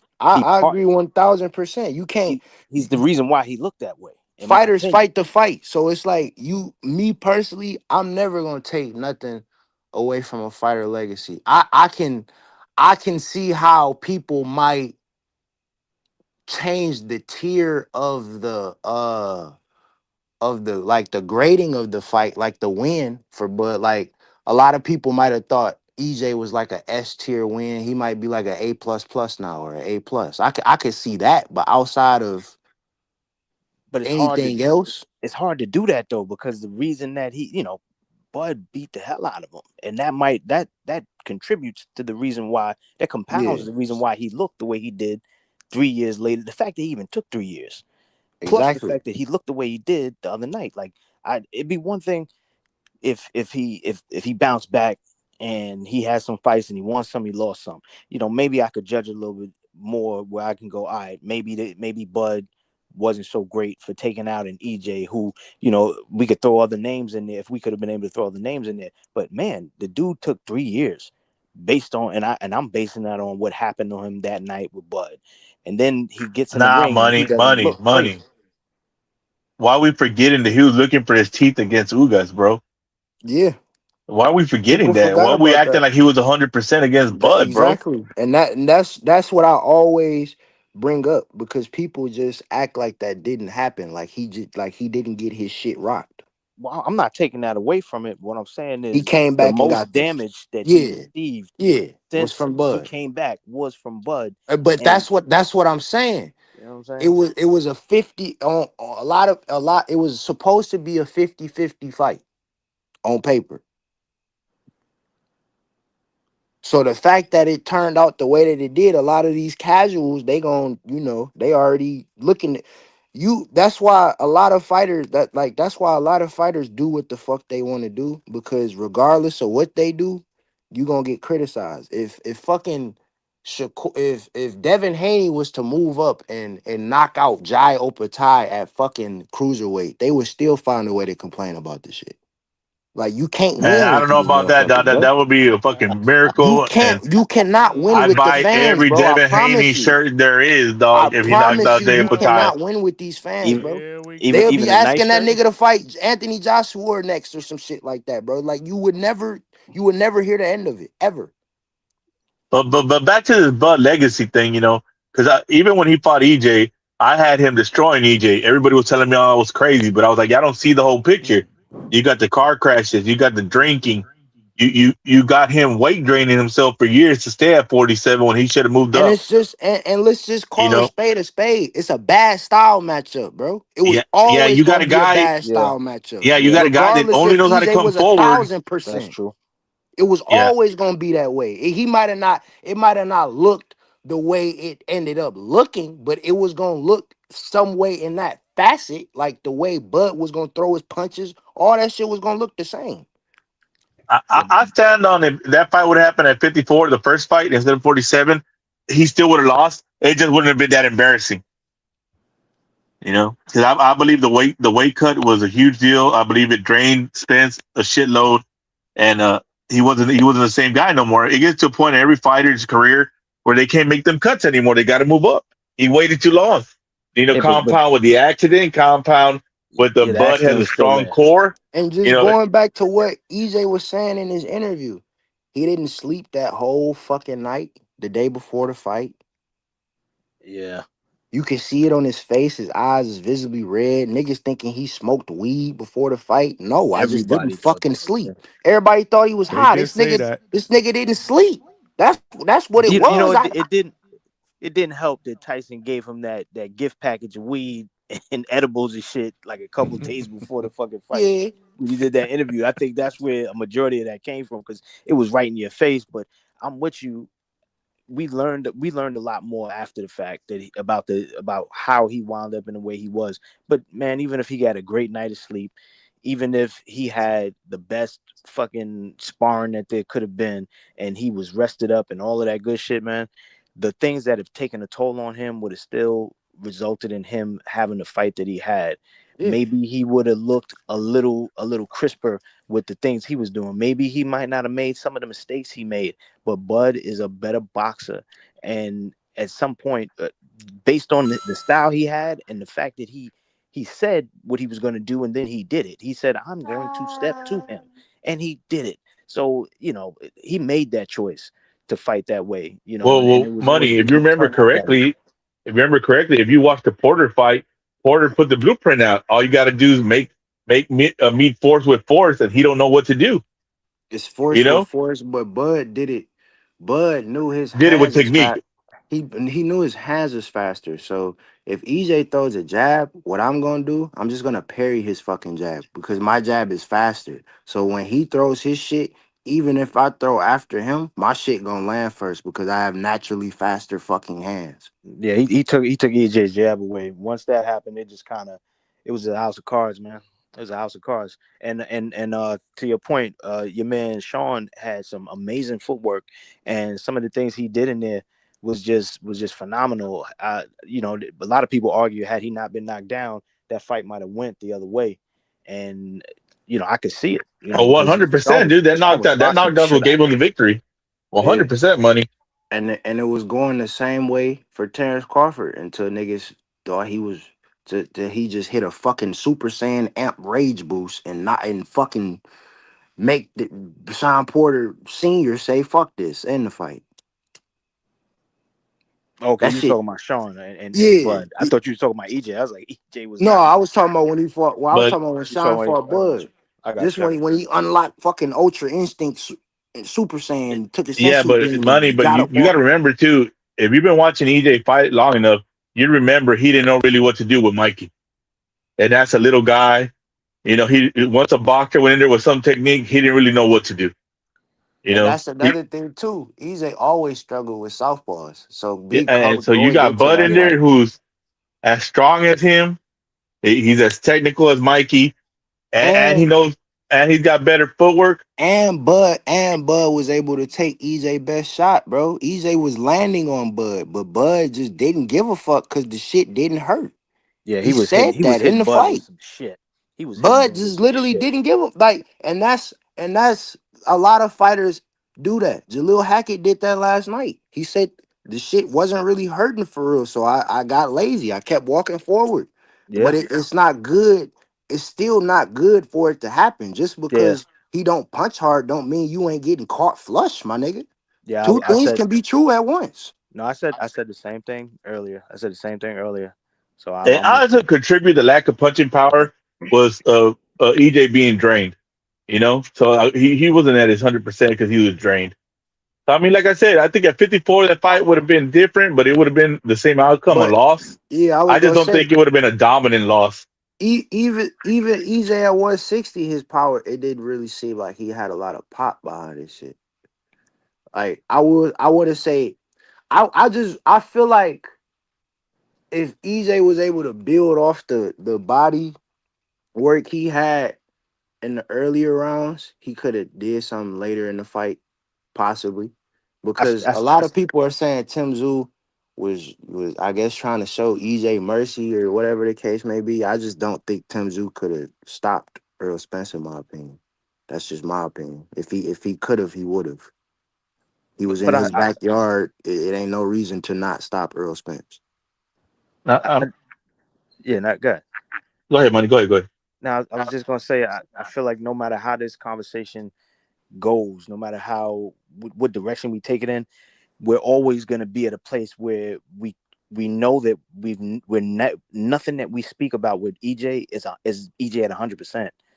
Even if he Exactly. was at 154 for that fight, True. Ace Town, he wouldn't have been at 100%. So my question is always going to be, where do we put him?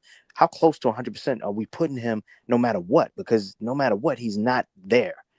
You know what I'm saying? Like, how close are we putting him if he fought that fight with Bud in 154? How close are we putting him to 100% the other night? I think he was even further from 100%. I think he was on the south side of 100%. In that case, he was closer to, maybe getting up to 30 to 40% the other night. But But where would he have been? like I mean, like the only reason I give him more credit is because I mean of course he was in the ring more often, so he was training more often. He Yeah, was in more boxing shape. So I mean, I'm like I said, I'm not saying Bud wouldn't have whooped him. I just don't think it would have been drop him in the first couple rounds, and just beat on him for the rest of the fight. I think he would have had his spots. Because in that fight, I mean, Earl really never had his spots. It was just a dominant performance, and that was a real beating, the bro. first two rounds was Earl spots in Yep. that fight. Part He, I wouldn't even say the first two because it was half of the first round. yeah. I mean, yeah, And you being generous saying the first two.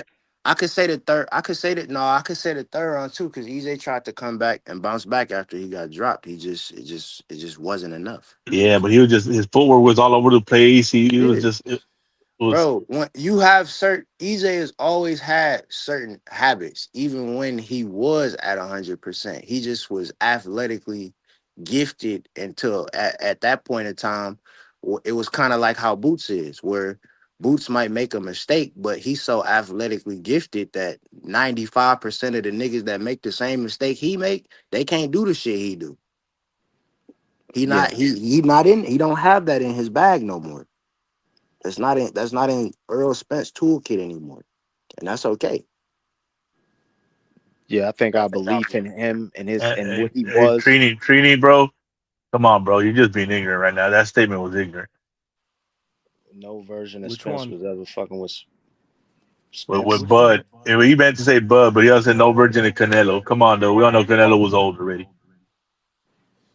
Don't forget about the skills that Canelo I had. agree, but I will say this though too. A lot of Bud's shoulder, I feel like was fucked up in that Canelo fight. And he was older. He's older than Canelo, He man. clearly wasn't Yeah, throwing but it. I mean, mileage and boxing don't got to do with age, bro. It's Oh got to do yeah, with time in the ring. mileage is mileage for sure. You You can't you know, can't run Yeah, from he, that. he got more. He got more mileage than a Bud. He went pro at why you think he the went executioner professional came at in and was still doing his thing? he went You professional know, at 15. He was always gonna have more mileage. Yeah, fact. That's a fact. He was always Yeah, gonna have but more to mileage. to So to think that prime Canelo, the guy that first hit 68 from his 60 to 68 run, the first run, is not a different fighter. You're just crazy. That's a totally different fighter than the Canelo today. yeah, I agree with what Trice just said. People try to make Earl sound like Jared Hurd or some shit. It's not that. It's far from that. Mm-hmm. Yeah, and if they would have gave EJ the Canelo fight at that time when EJ would have gone, like Canelo would have knocked out EJ. It is what It's it I is. mean it's a lot of shit, bro. Cause look, when he was supposed to fight Manny, that was the first car accident, right, or the second? I think Manny that was the was second. the retina thing. Okay, That was the so retina thing, yeah. right, exactly. So if that never happens, he has a fight with Manny Pacquiao on his resume now. So what do niggas think of Errol Spence then? Especially if he was able to pack up Pacquiao. Exactly. But I mean, I don't know, man. With Pacquiao's movement, his speed, and he's so dynamic in the ring, could he kept up with him? Yeah, Exactly, but but Pacquiao was that's kind of the thing. We seen a broken down Earl Spence stop a Ugas who beat yeah, Pacquiao. but Pacquiao wasn't in his prime H Town. Like he lost to Ugas. Yeah, Let's but not that forget that fight was Ugas is the supposed to one that happen stepped in for That's how Earl before. Spence Spence. ended up fighting When I saw that Ugas. fight, when I saw that Ugas fight, and I saw what Ugas did to Pacquiao, I was like, damn, bro, fucking Spence would have fucking No, demolished no, Pacquiao. excuse me. No, you're right. I'm wrong. I'm thinking about Bud. Bud was supposed to fight Pacquiao I was before like, that. fuck, man, Spence missed the boat here, man. He would have fucking just walked through Pacquiao. Before Ricky Burns. Yeah, when they took the fight off the table and because he what's his name, Bob wanted to protect Manny. That was a while Yeah, ago. that was before. Yeah. No, I got him confused. Yeah, My that was bad. a while back. Yeah, Yeah, yeah. that was back then. But I'm talking about right. Remember, Ugas stepped in and Ugas beat Pacquiao. Yeah, Yeah, That's because how of the they. retina. Damn. that's how Ugas ended up fighting Spence. Mm-hmm. Yeah, that he I think came that Spence would came have did around. Pacquiao bad, bro. But And I mean, wasn't that the Pacquiao that had two mistresses and was getting drunk every day? that was the I same don't. Pacquiao that was I gonna have fight no Earl idea. Spence, bro. It was the Yeah, same. you're Yeah, right. exactly. Earl probably packed them up too. Y'all right. Errol would have packed him up, bro. I remember after that fight, I was like, damn, bro, if Errol was in there, whoo, Lord. So Malcolm said no, Johnny. adding a stoppage victory to Manny Pacquiao to his resume. What do niggas think of Earl Spence then? No, I My no, mean, no, bad. Malcolm. Pacquiao lost to plenty of other people Yeah, too, he so I don't did. know.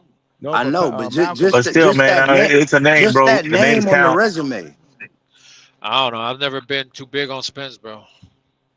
No, Malcolm. I know Errol I feel like said his eye was you would bad. still look at him like in a higher light though, regardless. Yeah, I I mean, mean, because it's a in that good sense, you name. got Mikey, you got Porter, you got Danny, you got a Pacquiao on there. Yeah, That's pretty but impressive. even no, yeah, I mean, because you're right, because it would be another name on the resume, and regardless, a lot of people never really know what the fuck is The going the on. casual fan base would be like, damn, Earl Spence Yeah, knocked out Manny fucking Pacquiao. yeah, I mean, That's because with the Sean Porter shit, they give him all the credit in the world, even though Sean Porter, like, they already agreed like ahead of time, if it's looking bad, they're throwing in the towel, and not just that, but they're done boxing. Like, you know what I mean? So, bro, Yeah, I that mean, when fight you was find out crazy. that Sean wasn't listening to his dad no more and wasn't even coming to camp, Let's not after, forget when Sean he was fought also Bud, doing the that was podcast. that was crazy. Yeah, that was crazy. That's what I'm saying. He wasn't coming to camp. He was doing the fucking podcast. He was already podcast porter. He was like 6 months, doing the Yeah. podcast and shit. Then he came back. But then you got Mikey. Mikey was doing real estate already when he fought Earl. And he had been saying he was making more money in real estate than he had been doing in boxing. Damn, we really shitting on this nigga EJ. I mean, I'm just saying, if you want to look That at it in we that are. perspective, That we are. Well, I'm trying not to. I'm trying to say. Well, hold on, Malcolm. I think you're missing my point. You missing my point. I know that he backed out because of the eye injury. I get it. But what I'm trying to say is, if he didn't have an eye injury and he would have went through with that fight, and then you like, well, the style, no, not that version of Pacquiao that I saw against fucking Ugas. I'm sorry, bro. I disagree. Yeah, two mistress Pacquiao was shit, bro. Yeah, you only need one mistress. No, Nigga that man tripping. had two. He had both of them at the fight. That shit was crazy.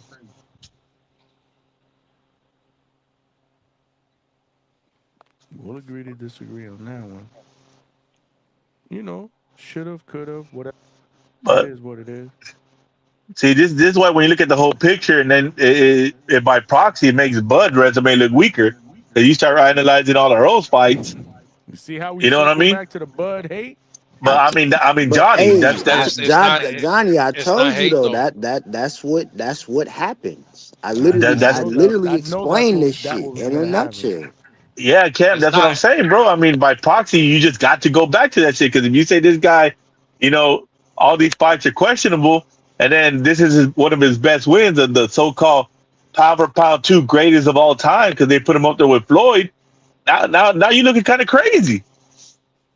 Cause you got to think about when Bud and EJ fought. Errol Spence was what, number 4 on the pound for pound list? Yeah, something like that. He was top 5 pound for pound. I do think if he fought Yeah. Manny instead of like, and I get the eye thing, but I'm just saying if he fought Manny when he should have early in 2022, then I think he fights Bud by the end of 2022 instead of it being in 2023, in the middle of 2023. You know what I'm saying? Like, I don't think the layoff I don't think he has as much of a layoff. So it kind Yeah, of but yeah. sometimes pound for pound, bro, I don't even know what to think of it because I agree. my thing is I do believe Shakur should be on pound for pound, but I just think it's crazy that you beating a guy that was not even on the pound for pound list at all Makes you anymore. top 3. That's crazy. I Yeah, agree. that And that I'm a is But crazy. Shakur Teal gets a fan, lot nigga. of I hate, fuck bro. with You got to Shakur. remember, Teal said some crazy shit, and people kept him off list Yeah, no, because of what no, he says, bro. I Not get it, because I get it, but it don't matter you because got to at the respect the time, two-time lineal champ, bro. I mean, bro, but you're a Shakur guy, so of course you're gonna agree, like, yeah, no, he should be up there. But look, the thing is, I get it. I'm not trying to shit on Tio because Tio was a pound for pound guy. He was on the pound for pound, but when he And if he fought fuck Shakur, around he and was beat not on. Rolly, he He might be was not back on. up there. That's crazy. He was not It on there is. anymore when he fought Shakur, and not just that, and not just that, but fucking when it came to the fight, he was the underdog. You get what I'm saying? Like, people already expected Yeah, Tio to lose. Why? but Because he already G-Mon, had other questionable fights. No, hold on. He already had other questionable fights. He already had a fucking loss to Cambosis and all that shit. So then you beating him and him no longer even being on the fucking list. Oh, now we're gonna put you on number 3. Like, that's crazy. All I'm saying is if you want to put Shakur on because he beat a Tio, cool. Put him like at 8, 9, 10. But up to 3, like, bro, chill. But but come that's on, the G-Mon, thing. look at the list at the He time. was already We got on the list. yeah, but look at this shit, Cam. We got three-time fucking interim champ, top 10, and the two-time lineal champ is not on the list. That's just He's a crazy. unified he's a unified champ now though. Unified interim And champion, even yeah. yeah, but he's a unified real life No, he a world unified champ. champion, and I give and him that. and the He thing did is, that. he's not number 3. He's not number 3. He's like fucking No, number 6 or some shit, or 7. no, What is Yeah. he? he top 5. He top 5. Yeah, maybe now I think after the belts, but when they yeah. put him on the list, he was like at 10 or 9. Yeah, he was below Junto and Devin Yeah, but that's Haney. what I'm saying. He was like top 10, and Teal wasn't even on the list. How's that even possible? Teal should have been top 10. Like, I I mean, I don't know. It's I debatable. mean, he had just got I mean, he was the man at 40. Who was the man at 40 at the time? Teal. How's he not in the fucking top 10, bro? That's just politics, man. That's because he's just stupid shit, and people don't like it, so they keep him off the list. Hey, Ice Guy, you always be talking shit. Get on the fucking panel and debate, motherfucker. You always be saying some shit and never fucking get on this shit. think if he soundly beats Rolly though and beats him the way I think he can, he might be back on that list or around there, bro. Because he's gonna be a 3 division champion. I don't know, Cam, because Righteous Rolly is a dangerous man. I don't know, Oh, man. I know, bro. That's why I said. That's why I said if he can do it. Righteous Rolly. Righteous Rolly. He's changed, money. You got to respect the man. He's Man, changed. that was the weirdest shit I ever seen in my life on that Versace podcast. Hey, and he's the I ain't Connect Four watching. king. Though you know how much mental stamina you got to do to compete in Connect Four. Yeah, I mean, Give the bro, man a so respect, bro. much Supposedly, mental fucking being the 15th king. Like, bro, get the fuck out of here. How many sneaker bars you lose in the pin in Connect Four, G1?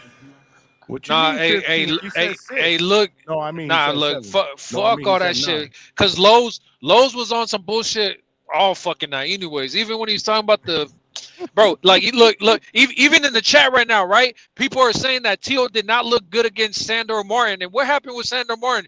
Do we forget that what's his name? Tio, I mean not Tio. Devin turned down that fight. You know what I mean? And Talking about he no, got well robbed look. versus Pueblo. Yeah, Yeah. but look, it's because earlier Lowe's was like, oh, Devin fights everybody. He didn't fight Sandor Martin. He didn't Yeah, fight that nigga, Pollo he said either. Like that nigga Devin said it wasn't no money in that fight. That's exactly what no, he said. yeah, and then remember they offered him also a Pollo fight, and then he also said no to that too. Also said there was no money in that fight too. And that just goes back to my point. Like, you know what I mean? Somebody who wants to fight everybody is willing to fight everybody regardless of the shit. Shout out to Usyk because look, he fought Tyson Fury. He fought Tyson Fury even though he had fucking 3 belts. technically no, He had technically all four the belts. technically 4 belts because he had the fucking IBO. Let's throw the IBO No, in there. He had the I IBO, had WBO, the essentially every belt WBA. but the lineal. This is the only shit I'm fighting for real. No, well, I mean Tyson had the WBC, but No, I'm knowing, but I'm just saying. Yeah, but Tyson Fury had 1 belt, and Usyk agreed to take 30% of the cut. You get what I'm saying? Like, I'll take 30% of the money. Yeah. Fuck it, whatever. Let's run it. And look, and look, how long did it take fucking Fury for him to finally accept that 30%? Because Usyk was saying he'd take 30% for years. Facts. Years. And then look what's happening with this shit. Like fucking Devin's like, yeah, I mean 70-30, 75-25, that sounds about right. And then that's the only way they even thinking about fighting the Keyshawn. Like, that's crazy. Whatever. It is what it is. Shout out to Lowe's, man. That motherfucker crazy. Hey, Keyshawn ain't taking 25%, dog. He's already talking about they're hunting me. They need me. We're gonna find out. We got a couple of more days. Hopefully they get it done before. The deadline is on Thursday on my birthday, so maybe I get a birthday gift. Hey, Toledo, that's not a fucking bad example. What the fuck are you talking about? I give a fuck. Yeah, Tyson Fury, of course he sells more tickets than Usyk, but that don't fucking matter because at the end of the day, we talk about people who want to make fights. How does it make sense that I have all the fucking belts? You have 1 belt, and I'm gonna take 30%? Hey, guess who takes the 30%? The motherfucker who wants to make a fight. The motherfucker who's willing to fight anybody. Because anybody else, even like, so what you're telling me, Treese, is that you would have been fine with your favorite fighter, shout out Albert Bell, being like, oh, no, I have 4 belts. Why the fuck am I going to take 30%? Like, that's the bullshit you be on. You be crying about how you want fights to be made, but at the same time, you okay with your favorite fighter not taking a fight because, oh, how we only going to take 30%? Shout out to Usyk for making this shit happen. Hey, hold on. I want to shout out.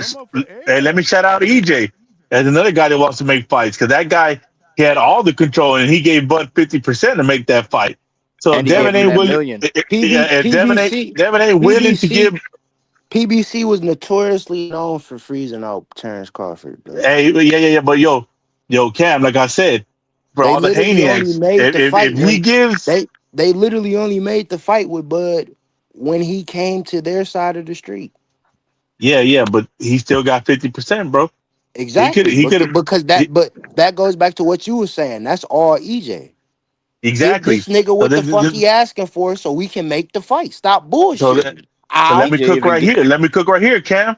So like I said, all the Haniacs saying that 25% is all he gets. If Devin really wants this that fight, give is. him the 40, give him the 30 or whatever the fuck he wants. You know? Make the fucking fight.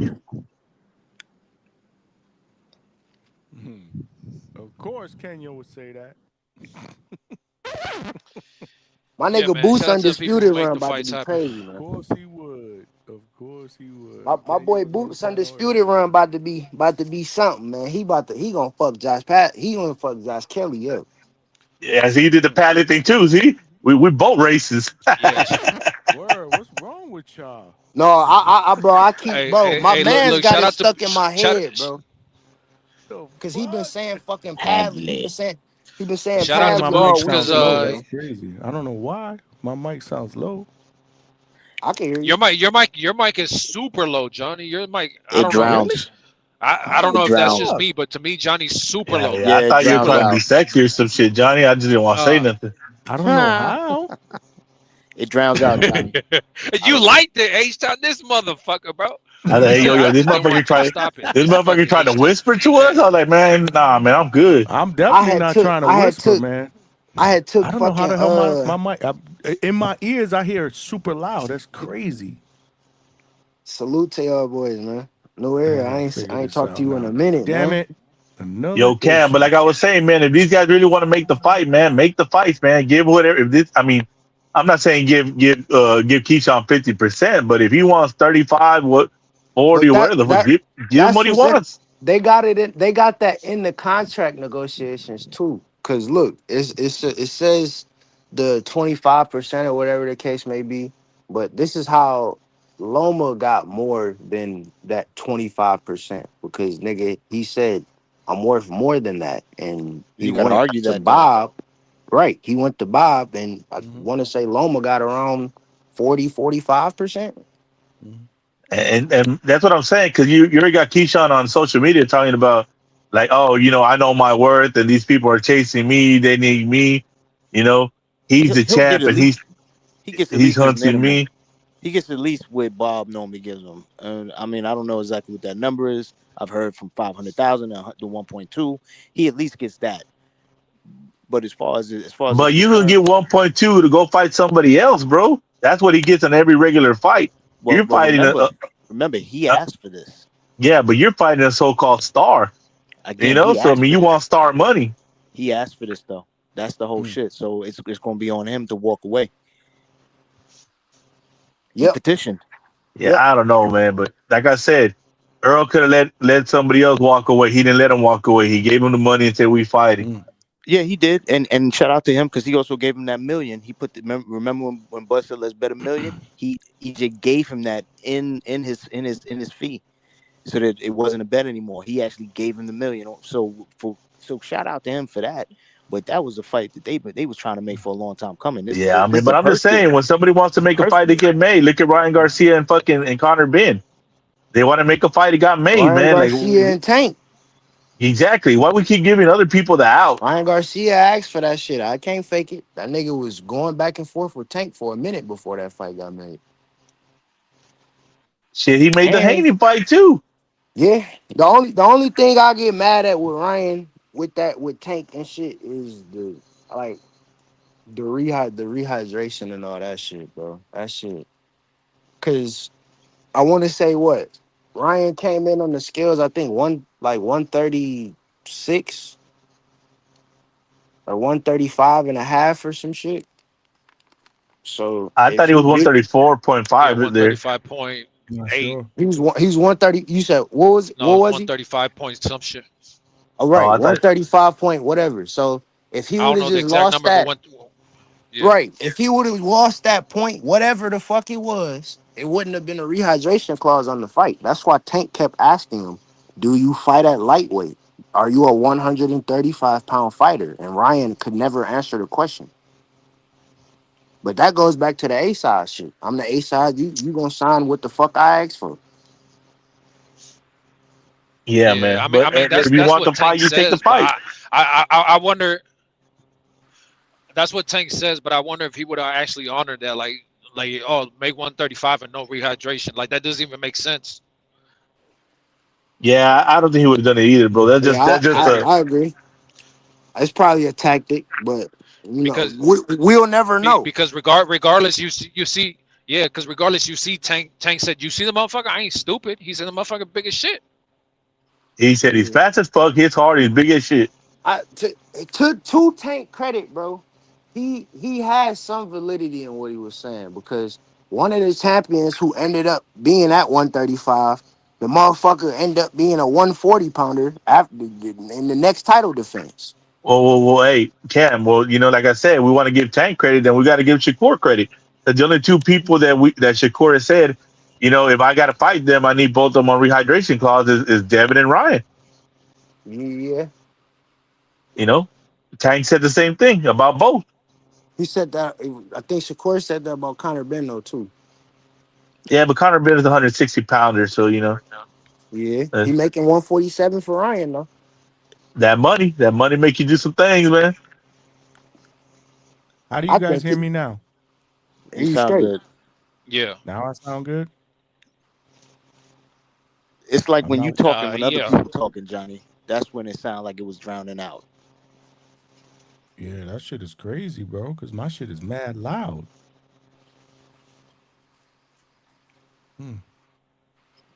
I don't know. I gotta hear Hey, you when Johnny, somebody else talking. since Tim Tszyu going to be at 160 now, what do you think about him being a comeback fight for the Prince, the Puerto Rican Prince, for We were talking Xander? about that earlier. Yeah, we mentioned that earlier. Oh, Yeah, we okay, talked okay. about that Good earlier. fight. Hell yeah. Why Good not? fight. Man, it's a name. Mm-hmm. Hell yeah. They talking about Timmy and Laura too. Yeah, we talked about that earlier too. That'll be an interesting fight too, because Laura's getting kind of old, man. Yeah, but he's been getting old, and people just they don't have. It seems like nobody can answer that fucking question. How to beat him? How to beat him or how old he is? Which one?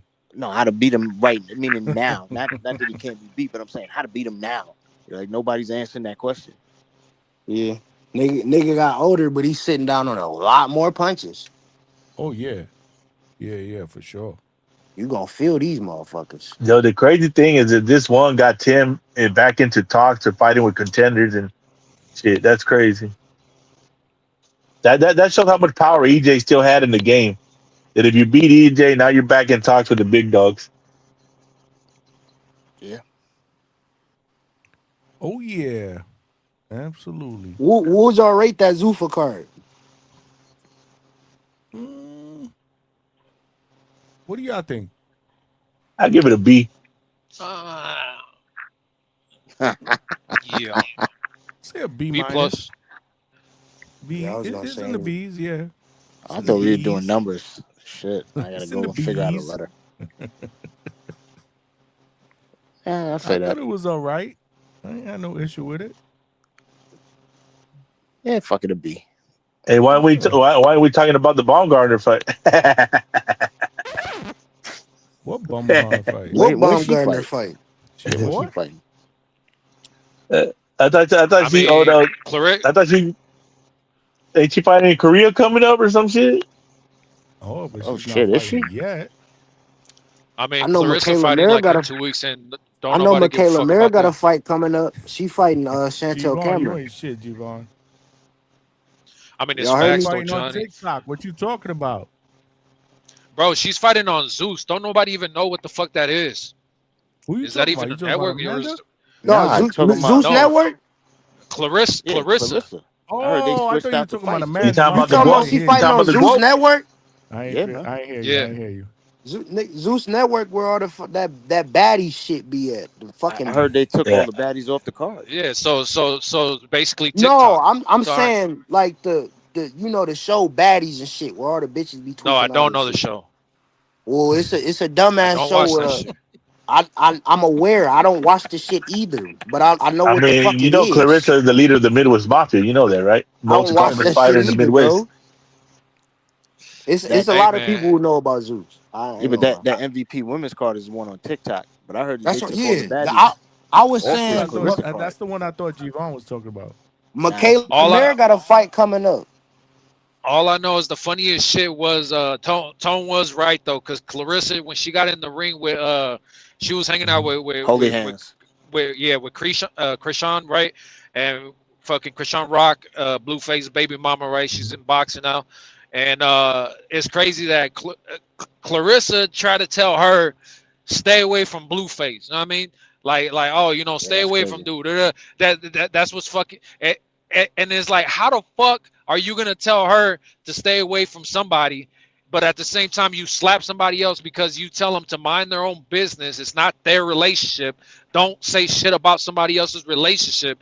But now you trying to tell her what to do with her relationship with her, the fucking father of her kid or whatever. I don't know. This shit crazy. Rules for Clarissa thee, ass not for backwards. me. That's what it is. Rules for thee, not for me. And not just that, like, the fuck? How you gonna tell her, man, stay away from a married man, Clarissa? What the fuck? Anyways. Yeah, that shit was crazy. Lord have mercy. Drama with Clarissa. Salute to Two-Tone.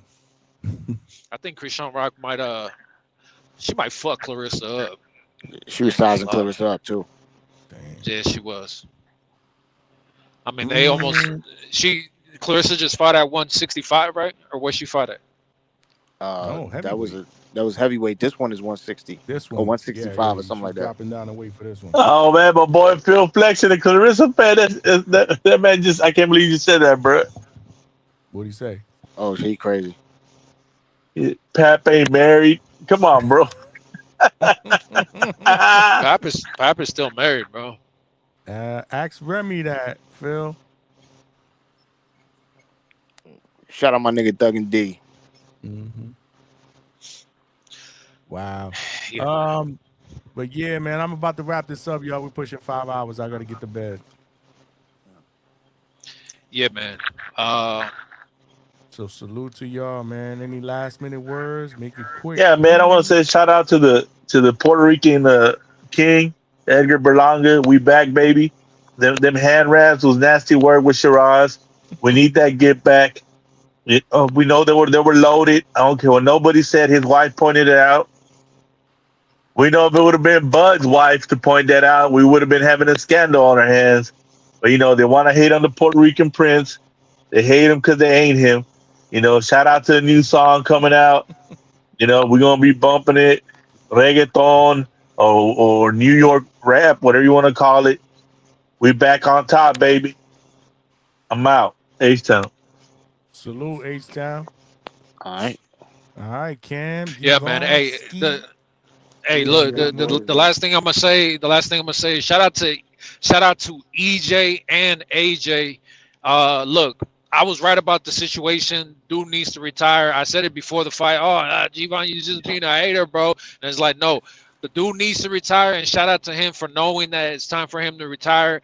And he put a lot of work in, bro. He fucking deserves it. But I really do respect the fact that he was like, look, I just wanted to see what the fuck I had left. And I don't have enough left. So it is what it is. I'm moving on.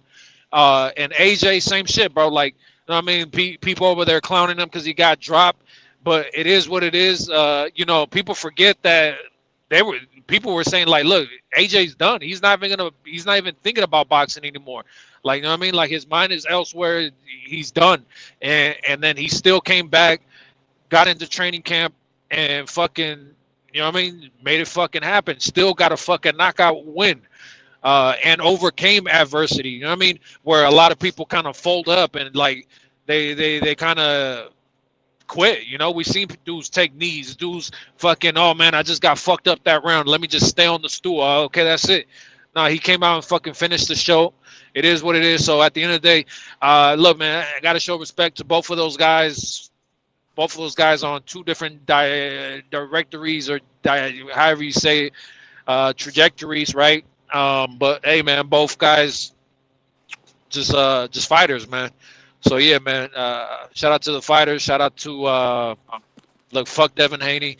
And look, man, Jesus Christ is king. Jesus Christ is king, bro. That's all I gotta say, man. Fuck the Haneys. He can't help himself. He said, Yeah, fuck the Haneys. Yeah, that's hilarious. He always That's says facts that. though. But thank you for having me on, man. Shout out to you guys. Shout out Big Money and Always, bro. Hey, yeah, man. I'm G-Von. out. All You right, know the peace, bro. deal. Salute G-Von, Oh, Cam, and shit. Big Money, man. Salute Salute y'all, to y'all, boys. man. I'm about to wrap this up, though. Most definitely, man. I'll Until catch you in the the next one, next brother. one. All right, man. Peace. Cam, peace. All right, Cam. All right, man. Salute. I know. Hold on. Let me see if I missed any super chat. Oh shit, Kenya with the $2. Drop the link so I could come back in. Kenya, we about to wrap it up, bro.